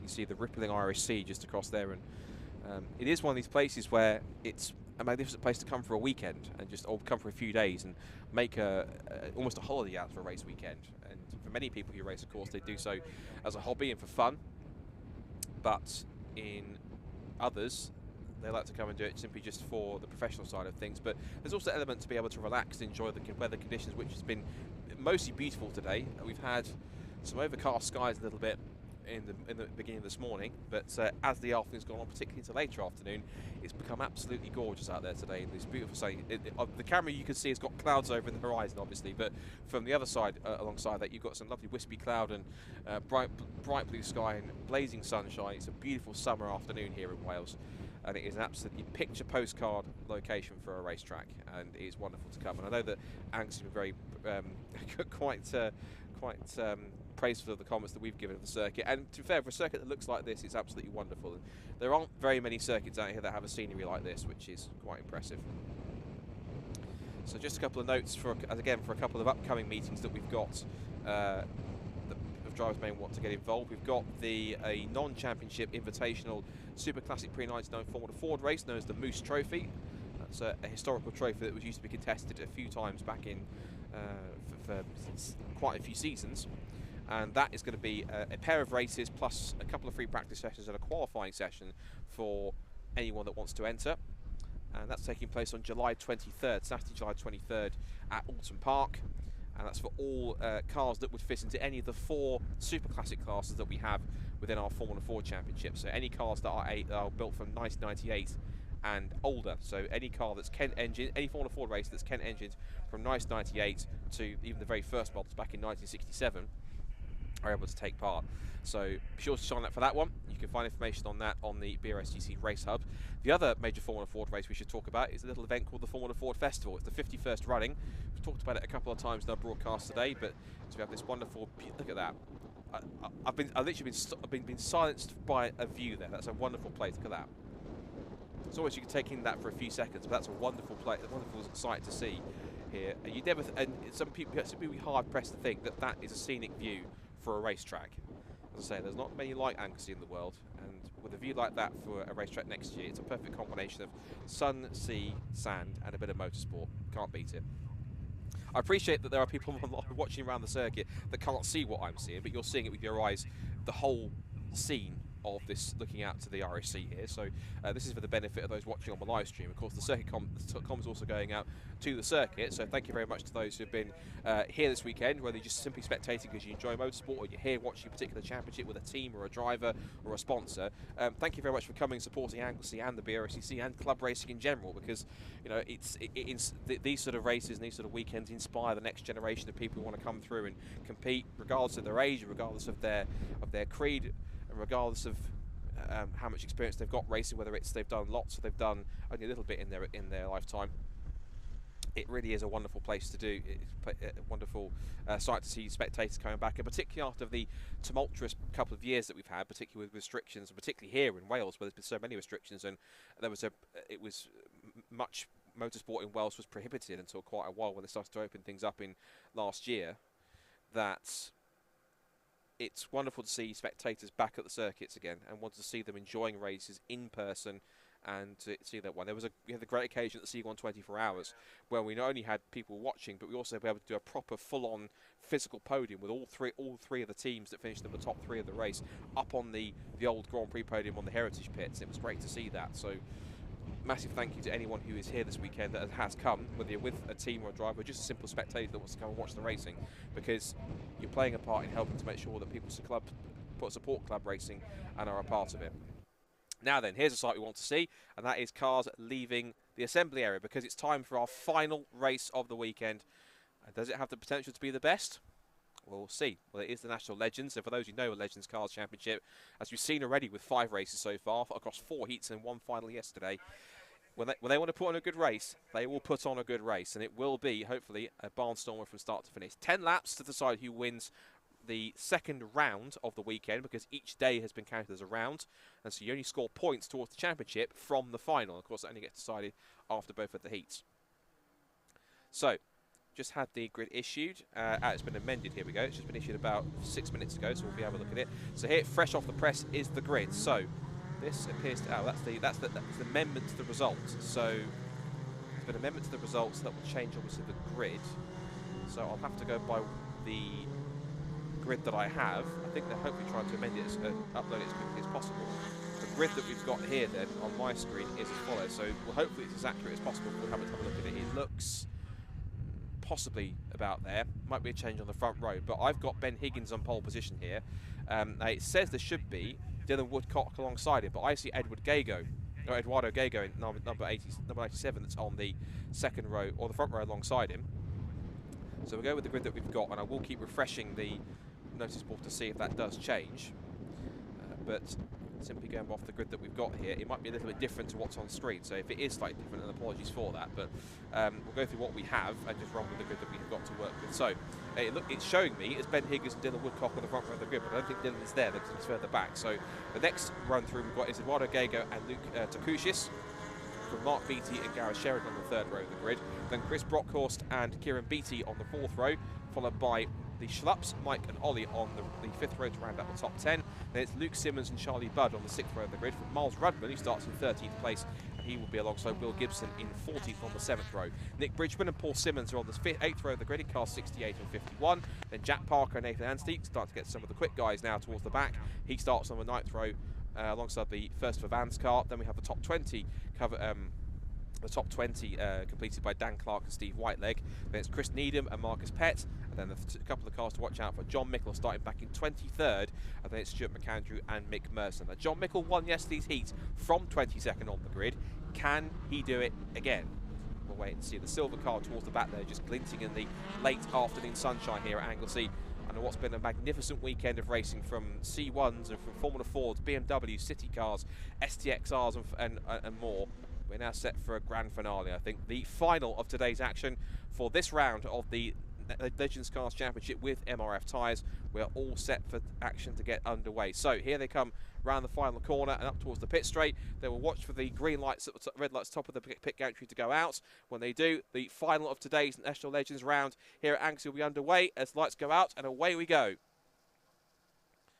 So side by side in towards turn 1, they all pile into the complex for the first time, and it's going to be, looks like, Ben Higgins who leads from pole position. Now it looks like Luke Dacouchis in car 55 is in second place, Eduardo Gay goes down to 3rd, and number 95 is in there too. That is number 90, was that 89, one of the two. It's either 99 or 89, Gareth Sheridan in the green car. But look at them, 2-3 abreast up towards the right-hander at Church Corner. That's pretty excellent as they come through. And now as they come up towards the end of the final couple of corners, one or two cars running a little bit wide as they come down towards the complex at Rocket for the first time. It looks like he's going to be at the top of the field.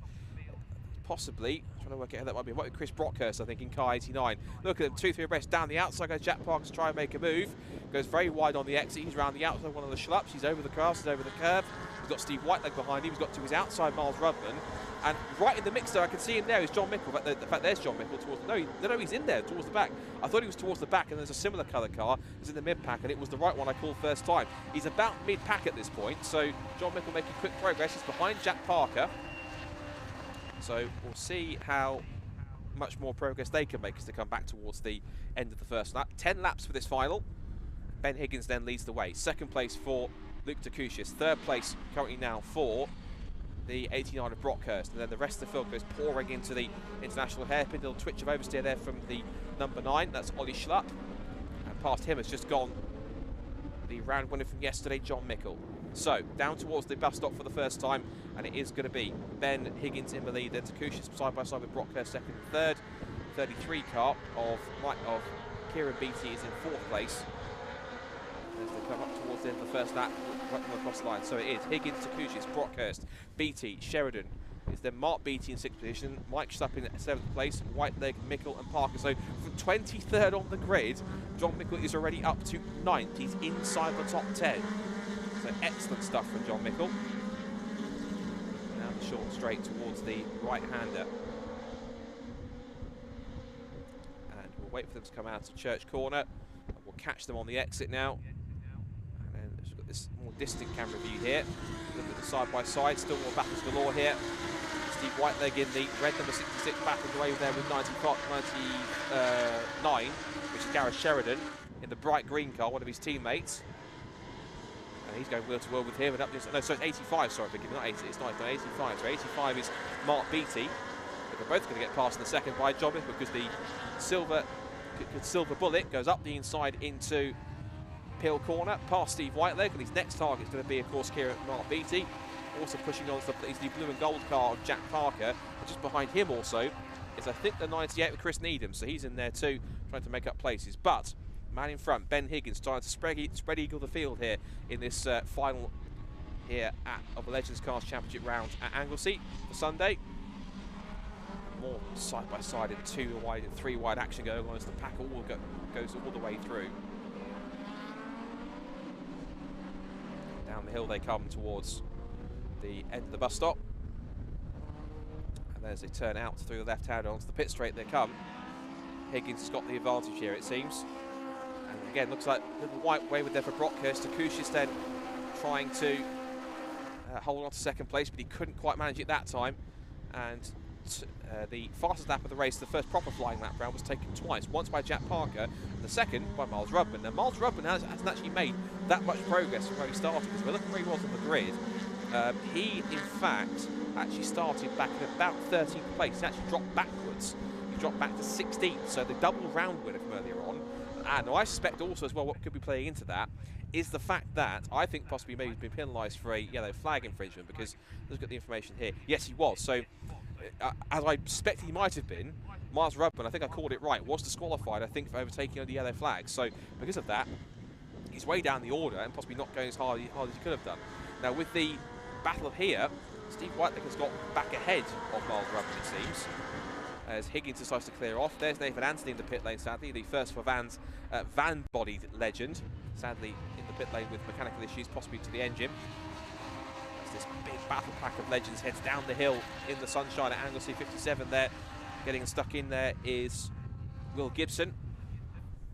And that's for Will Gibson. Where did he start in this heat? Will Gibson started in 14th place, so Will Gibson is currently in 10th, up 4 places where he was. John Mickle just, I say, biding his time, but then again, as it's quite a short final, 10 laps, it's not a lot, although that said, it's quite a long circuit here at Anglesey, so it's not quite a short lap in some cases, because the lap times for these cars, they are at the moment hitting around about 145s or so, 146s, but the fastest lap of the race, of course, is 143 at the moment. Higgins comes across the line to lead them. Personal best for him as they go on to lap 4. Whitehead in 2nd place. A lot of shuffling around in the order on the left-hand side. One car that looks like he's tumbled down the order is Dan Clark. But Dan Clark was quite far down the order anyway, so he's down in 20th place. Looks like he was quite high on the timing tower on the left-hand side for some reason. He's now dropped down to 20th and possibly hit some stripe at that point. Now, in terms of this battle, this is all for 2nd place downwards at the moment, so as they come out of the right-hander, watch as the pack goes, makes its way back through this long right-hander again. Apologies for the camera flickering. Some of the atmospheric conditions are affecting the cameras apparently to cause this stutters in the camera. But still, Miles Rubman being stuck in here. He's right behind the 85 of Mark Beattie, who in turn is back with Will Gibson. So try and pass both. If anyone's fired up in this race, it's certainly got to be the... no, I think possibly there's been a bit of an update on the time history, because it was a bit slow to update on TSL, because now it's showing that Miles Rubman is up to 10th now, so he's in there. He's passed a couple more cars. He's now passed Will Gibson, and I think also possibly Chris Needham, and maybe also Mark Beattie. So if he has, he's up to 7th place now. Now this is intriguing. The lead that Ben Higgins has is 2.3 seconds, but I suspect the cars behind are starting to close in now and try to close that straight down. In fact, he's passed another car, in fact. He's also passed now not just Will Gibson and also Chris Needham and Mark Beattie. He's also passed as well Chris Brockhurst in the 89. So that should be Miles Rubman up to about 6th. And he's still got more than half the race to go, so he could still win this final as they come out of the final corner. So still Higgins that leads, Whitehead in 2nd place, Beattie 3rd. Well, John Mickle's up to 3rd now. It's Kieran Beattie. I think there's a lot of shuffling around going on. Parker 4th, Kieran Beattie 5th. Miles Rubman, the championship leader and defending champion, in P6. So he did take 4 cars in one lap. Immediately he's onto the back of Kieran Beattie to try and get himself into the top 5. Will Gibson 7th, is then Chris Brockhurst in 8th, Chris Needham 9th, and Mark Beattie rounding up the top 10.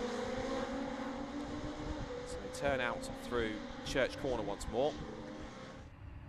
And as we get them heading their way down the back straight, and there goes Miles Rubman with a long run down towards the complex at Rocket.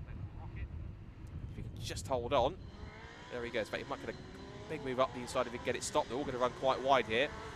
And around the outside, immediately latches himself straight onto Jack Parker's bumper. So he's going to look for 4th position here.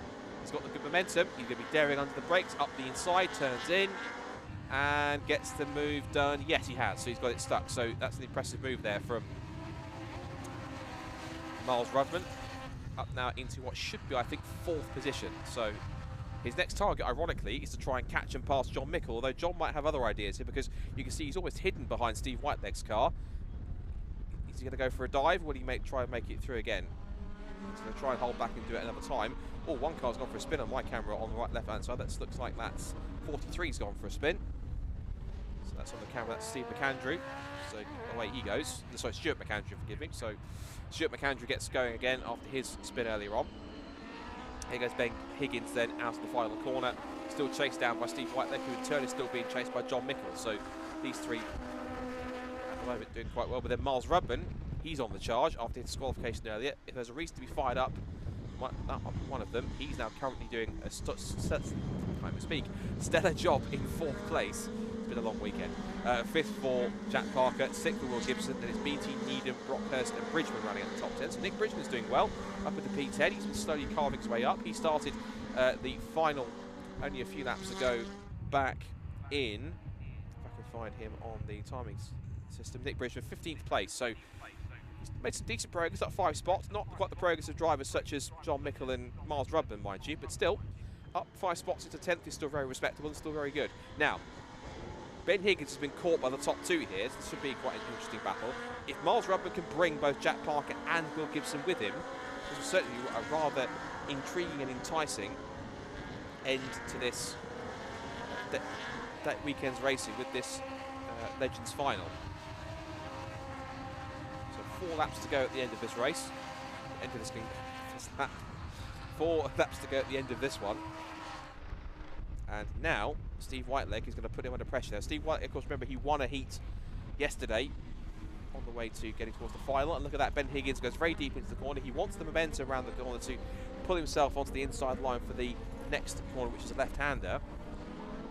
And he will have that, but Steve Whiteleg might choose to go down the outside and use the grip on the outside that these cars have, because you can easily go side by side. He will look for the switch back on the exit if he can try and pick it up, which he does. Down the pit straight back towards turn 1 again. Miles Rudman is trying to close in. He's done a 143.82. He's taken another couple of tenths out of the leaders.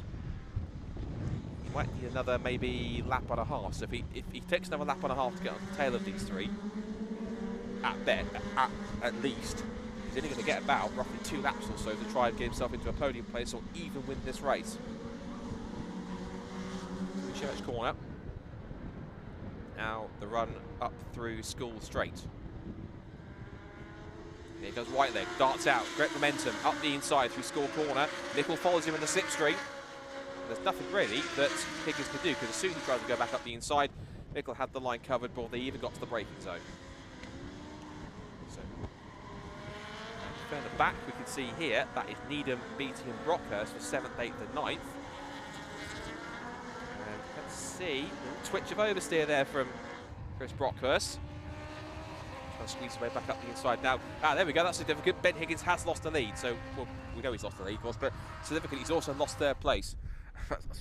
Forgive me, for some reason I thought he was just lost the lead and he was in front before, but when I remember, he did actually lose the lead on the run towards the complex. So now this is a change for the lead here. Steve Whiteleg loses the lead, little wiggle under brakes as he allows John Mickle the room he needs. But Miles Rudman, what I meant to say is Miles Rudman has got past, so it looks like Ben Higgins has lost 3rd, and there's contact. Round goes Chris Needham, because of Chris Needham, has gone car 33, which is Kieran Beattie. Quickly loops the orange legend, round it goes, and through he goes. Now there's a black and white flag going out on the pit straight, I can see, and it's for car 13. Car 13 is Jack Parker for track limits. He's been warned about track limits here. That's going to be enticing. Now Miles Rudman, meanwhile, he has caught the top 2 because his last lap was an absolute belter, 142.8. He was a full, practically, let's put it this way, he's a full a second quicker than Mickle in front and a full 1.5 seconds quicker than Steve Whiteleg, and he's right on the back of the top 2 now, so he's got just under 3 laps now to try and go for this. It was exactly the same as it was yesterday. We had John Mickle and Miles Rudman at the front of the field, battling it tooth and nail between each other. Of course, this is John Mickle's comeback here. He's been away for quite a while, but he's come back to Legends and certainly just like putting on an old sock and fitting like a glove back into that car, and certainly enjoying himself here. Now Miles Rudman is putting Whiteleg under big pressure to try and force him wide. He goes deep onto the first part. He'll be on the inside for the second part of the complex rocket. Turns it through the right-hander. Because Whiteleg hesitates on the exit the corner, Miles Rudman can't get the power down, and that's just allowing John Mickle to try and pull away by about another car length or so. And let's face it, in these cars, car lengths aren't that big, but about a car length or so in Legends terms, to be able to try and increase that advantage and get away with a 2nd round win. Over the crest. Now down the Tom Price straight towards the right-hander at the International straight. Under brakes, Mickle goes straight to the inside to the apex. Let's try and fend off any attack from either Whiteleg, and there's contact as Will Gibson gets tapped in the rear by Jack Parker under brakes. Not quite sure he appreciated that one. I think also Ben Higgins has dropped further back also, because Ben Higgins was, I think he's now 6th now, behind that battle going on for 4th between Gibson and Parker. So 2 laps to go then between Mickle, Whitehead and Rudman. Who's going to come out on top and win the final here? It certainly could be one of these 3. Don't count out Gibson or Parker just yet, because any dramas between this trio, they'll be in like a shot. And speaking of Parker, I spoke too soon, because off the road he goes. It looks like that's more mechanical rather than damage, unless there is some damage that's forced to pull off the road. But he's pulled the car way to the infield by the tyre barrier, up by the marshal's post. That shouldn't be any cause for concern. He's way out of the way of anyone else, so I don't think that should be even a yellow flag, in my opinion. That should be clear until the end. Well, there is a marshal with the yellow flag in his hand, but I think just for caution, just in case. Now then, here comes Steve Whitehead, here comes Miles Rudman. Both of them side by side behind Mickle. Could be 3 abreast. They're going to go 3 abreast. 3 wide into Rocket Complex. It might not work. They all run wide on the exit, but Rudman gets through and passes 2 for the price of 1. Brilliant move. Mickle back up the inside to the second part of Rocket. Great racing from a Legends Cars Championship with MRF Tyres. Back up the inside goes Mickle. That was a real sequence. Whiteleg and Rudman got the run on Mickle. Whiteleg and Rudman got the run on Mickle. They went 3 abreast into the corner. They all outbraked themselves. They all ran wide. Rudman managed to get himself in front. Mickle fired it straight back up the inside into the second part of Rocket, and he's back in front. So the only position change that really came out of that was Rudman ahead of Whiteleg now. And now Rudman is all over the back of John Mickle. He's right locked onto the rear boot lid, or the rear bumper of the Legend. There's only a lap and a bit to go here, so this is going to be quite an intense scrap to the finish. Whiteleg is in the mix. Not too far away is Will Gibson. He might be a bit too far away, but he is still keeping a watching brief in 4th. He can still get a podium if something kicks off between these 3, and it did at the last corner on the last lap yesterday in the final. So 1 more lap to go then in today's action here at Anglesey, and the Legends are taking it right down to the wire here as they turn in through the turn 1 for the last time. John Mickle, the silver number 4, now with Miles Rudman all over the back of him. Down the outside looks Steve Whiteleg. They're looking around the outside into the banking, looking for the switchback and the undercut on the exit. He's going to try and put himself alongside, and Rudman tries to defend. He realises Whiteleg's there, quickly chops off the nose and down to the right-hander. They go into Church and onto this short back section onto School. Here's where they tried to make it 3 wide before, and Whiteleg will get the double toe from both Rudman and from Mickle. Here they come, through School corner. There's contact behind them. That looks like Charlie Budd, I think, and the 33 of Kieran Beattie. Meanwhile, another attack for the lead. Mickle goes right to the inside line, goes way too deep on the inside line. Steve Whiteleg passes them both. Steve Whiteleg gets past both of them, tapping the rear on Mickle from Rudman. And Mickle and Rudman were so busy battling amongst each other, they both outbraked themselves, looking at each other. Steve Whiteleg says, cheerio fellas, up the inside and back through he goes.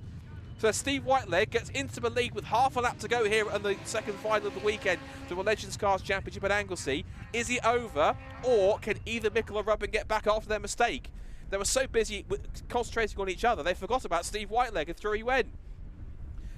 Down towards the hairpin for the final time. Mickle to the outside and breaking himself. Rudman stiffing around in 3rd place, side by side into the hairpin. Side by side between 2nd, but still Whiteleg holds onto the inside line. Now they run down towards the corner. They're 3 abreast for 5th and 6th and 7th behind. Needham's in there. Also is Brscc, is also in the mix as well, I think it's Pet. But down to the final corner, Whiteleg holds it. Here goes Mickle shooting it down the inside. Has one final look, but he can't quite make it stick. Might get the undercut on the exit, but he won't be able to hold on a Willie. Sideways to Steve Whiteleg on the grass. John Mickle's going to get through side by side across the line. And Steve Whiteleg just holds on to victory by 1/10 of a second. Whiteleg wins, Rudman 2nd, Mickle 3rd. Top 3 covered by 0.264 of a second. Fantastic. 4th place for Will Gibson, 5th for Ben Higgins, 6th for Marcus Pett, and it's Needham, Brockhurst, Bridgman and Beattie across the line to round out the top 10. What a fantastic final race for Legends, and I have to say, for every single race that they've had this weekend, they've been an absolute delight on the Brscc package. Unfortunately, and for those drivers there, I think it was possibly Charlie Budd and Kieran Beattie that came together. But for the race that we've had, a massive, massive thank you to Phil Cooper and all the guys at National Legends for putting this 6 fantastic races, 2 spectacular finals, and a great addition to this weekend's timetable. So thank you so much for them for coming along and being a part of the weekend as a guest championship on the timetable. Absolutely magnificent. If you're around the circuit as well, watching in the chat, I implore you, give these guys a wave and a round of applause, please do, because they absolutely deserve it. Fantastic stuff. And Steve Whiteleg, who was the happiest man of all after that one, after an exceptional victory where he held off the legend that is John Mickle and the defending champion And ironically, he tops and tails the weekend because he won the very first race of the weekend with winning Heat 1 yesterday, and he now gets the final in the last race of the Legends this weekend, and he wins when it counts. So Steve Whiteleg then thumbs up to the camera and to the, I think it's mainly to the marshals, but he gave the cameras a thumbs up as well. So, and of course, the Legends also been fantastic on the live stream too, because of course their coverage is usually pre-recorded. So what privilege we've had to have them on the live stream and add to the package that we've had this weekend, which has been absolutely superb from start to finish. Glorious weather to finish things off as well. Miles Rudman, a really great bounce back there from his disqualification in the second race. So as I get my breath back after that, let's take you through what happened and the results from that that last race of the weekend, the final of today from the Legends Cars Championship. So, just holding on to victory, Steve Whiteleg takes the win from Miles Rudman in second place and John Mickle. The top three covered by 2.264 of a second. How close is that? Will Gibson fourth, Ben Higgins fifth from pole, Marcus Peck, Chris Needham, Chris Brockhurst, Nick Bridgman and Mark Beattie. Then it's Luke Simmons, Gareth Sheridan, then Ollie Schlapp, Paul Simmons, Mike Schlapp, Luke Dekushis, Eduardo Gago, Mick Mercer and Stuart McAndrew, and sadly we lost from that last race. In the end we lost Charlie Budd and Kieran Beattie after contact at the banking on the last lap. Jack Parker pulled off with problems by the marshal's post at turn 1. Then Dan Clark and Nathan Anthony also out. Nathan Anthony with mechanical issues as he pulled into the pit lane. Well, just in case, a massive thank you to everyone who's been past this weekend. Thank you to all of our, first and foremost, our absolutely sensational marshals who have been an absolute credit to marshalling in the UK this weekend, as they always are. Marshals are the lifeblood of the sport in motorsport, and we cannot go racing without them genuinely. So massive thank you to them, to our marshals, officials, our volunteers, to all the teams and championships, to, of course, the Legends, the British Superkarts, to, of course, the Nankang CityCar Cup, the BMW Compact Cup, STXRs, Formula Fords, and the C1 Endurance Championship as well for last year, but for last night's Into the Night race. Thank you, of course, to all our production crew. Thanks, of course, to Anglesey Circuit for all their hospitality and putting on a magnificent circuit as they always do. And also thank you as well to you guys for watching, whether you're at the circuit or watching on the live stream, for your company and supporting. And I have to say also as well, a big thank you to everyone who's been subscribing for this weekend, because we've actually just passed 10,000 subscribers on the Brscc YouTube channel, which is absolutely magnificent. I think I'm going to hand down to Richard one last time, so he'll be able to have a chat with our top three after what was a simply breathtaking final for the Legends Championship. One more time, Richard, over to you.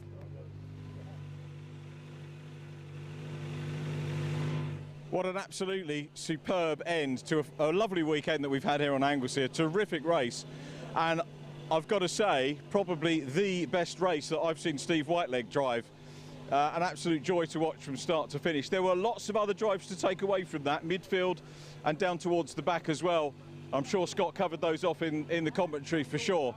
But Steve Whiteleg, and you saw the camaraderie as they got out of the cars, and Danny, our cameraman, caught that as well. I'm just going to because it's the last race of the day, we can take as long as we want and let Steve have the honour of the congratulations. Paul McCullen from the Brscc presenting Steve with the bubbly. George McNeil taking the pictures, Legends official photographer who's been with us a great while. Paul's going to do the pictures as well.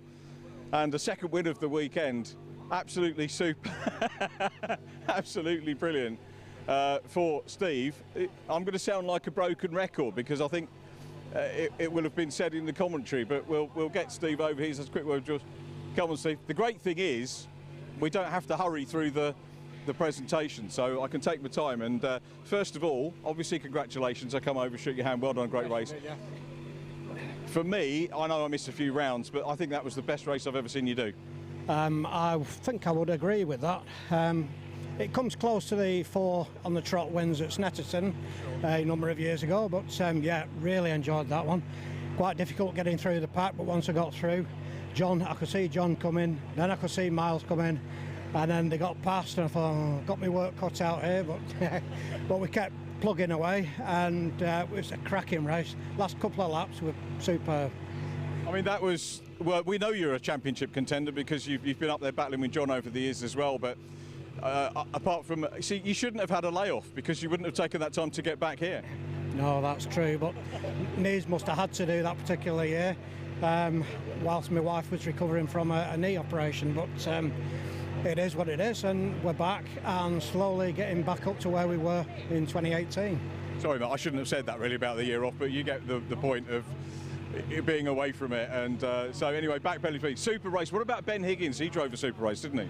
Yes, I was really impressed with Ben. I could see him, and I wasn't catching him as quick as I thought. I thought, this lad's, he's got it. Definitely got it. He's a rookie, and he's showing us how good he is underneath, so it won't take him long, and he'll be up at the front with the rest of us, so making life much more difficult. Absolutely, for sure. Steve, what a great weekend. Obviously, we added you to the 2022 winners list this weekend, and now you know, an absolutely thrilling race, really, really difficult race.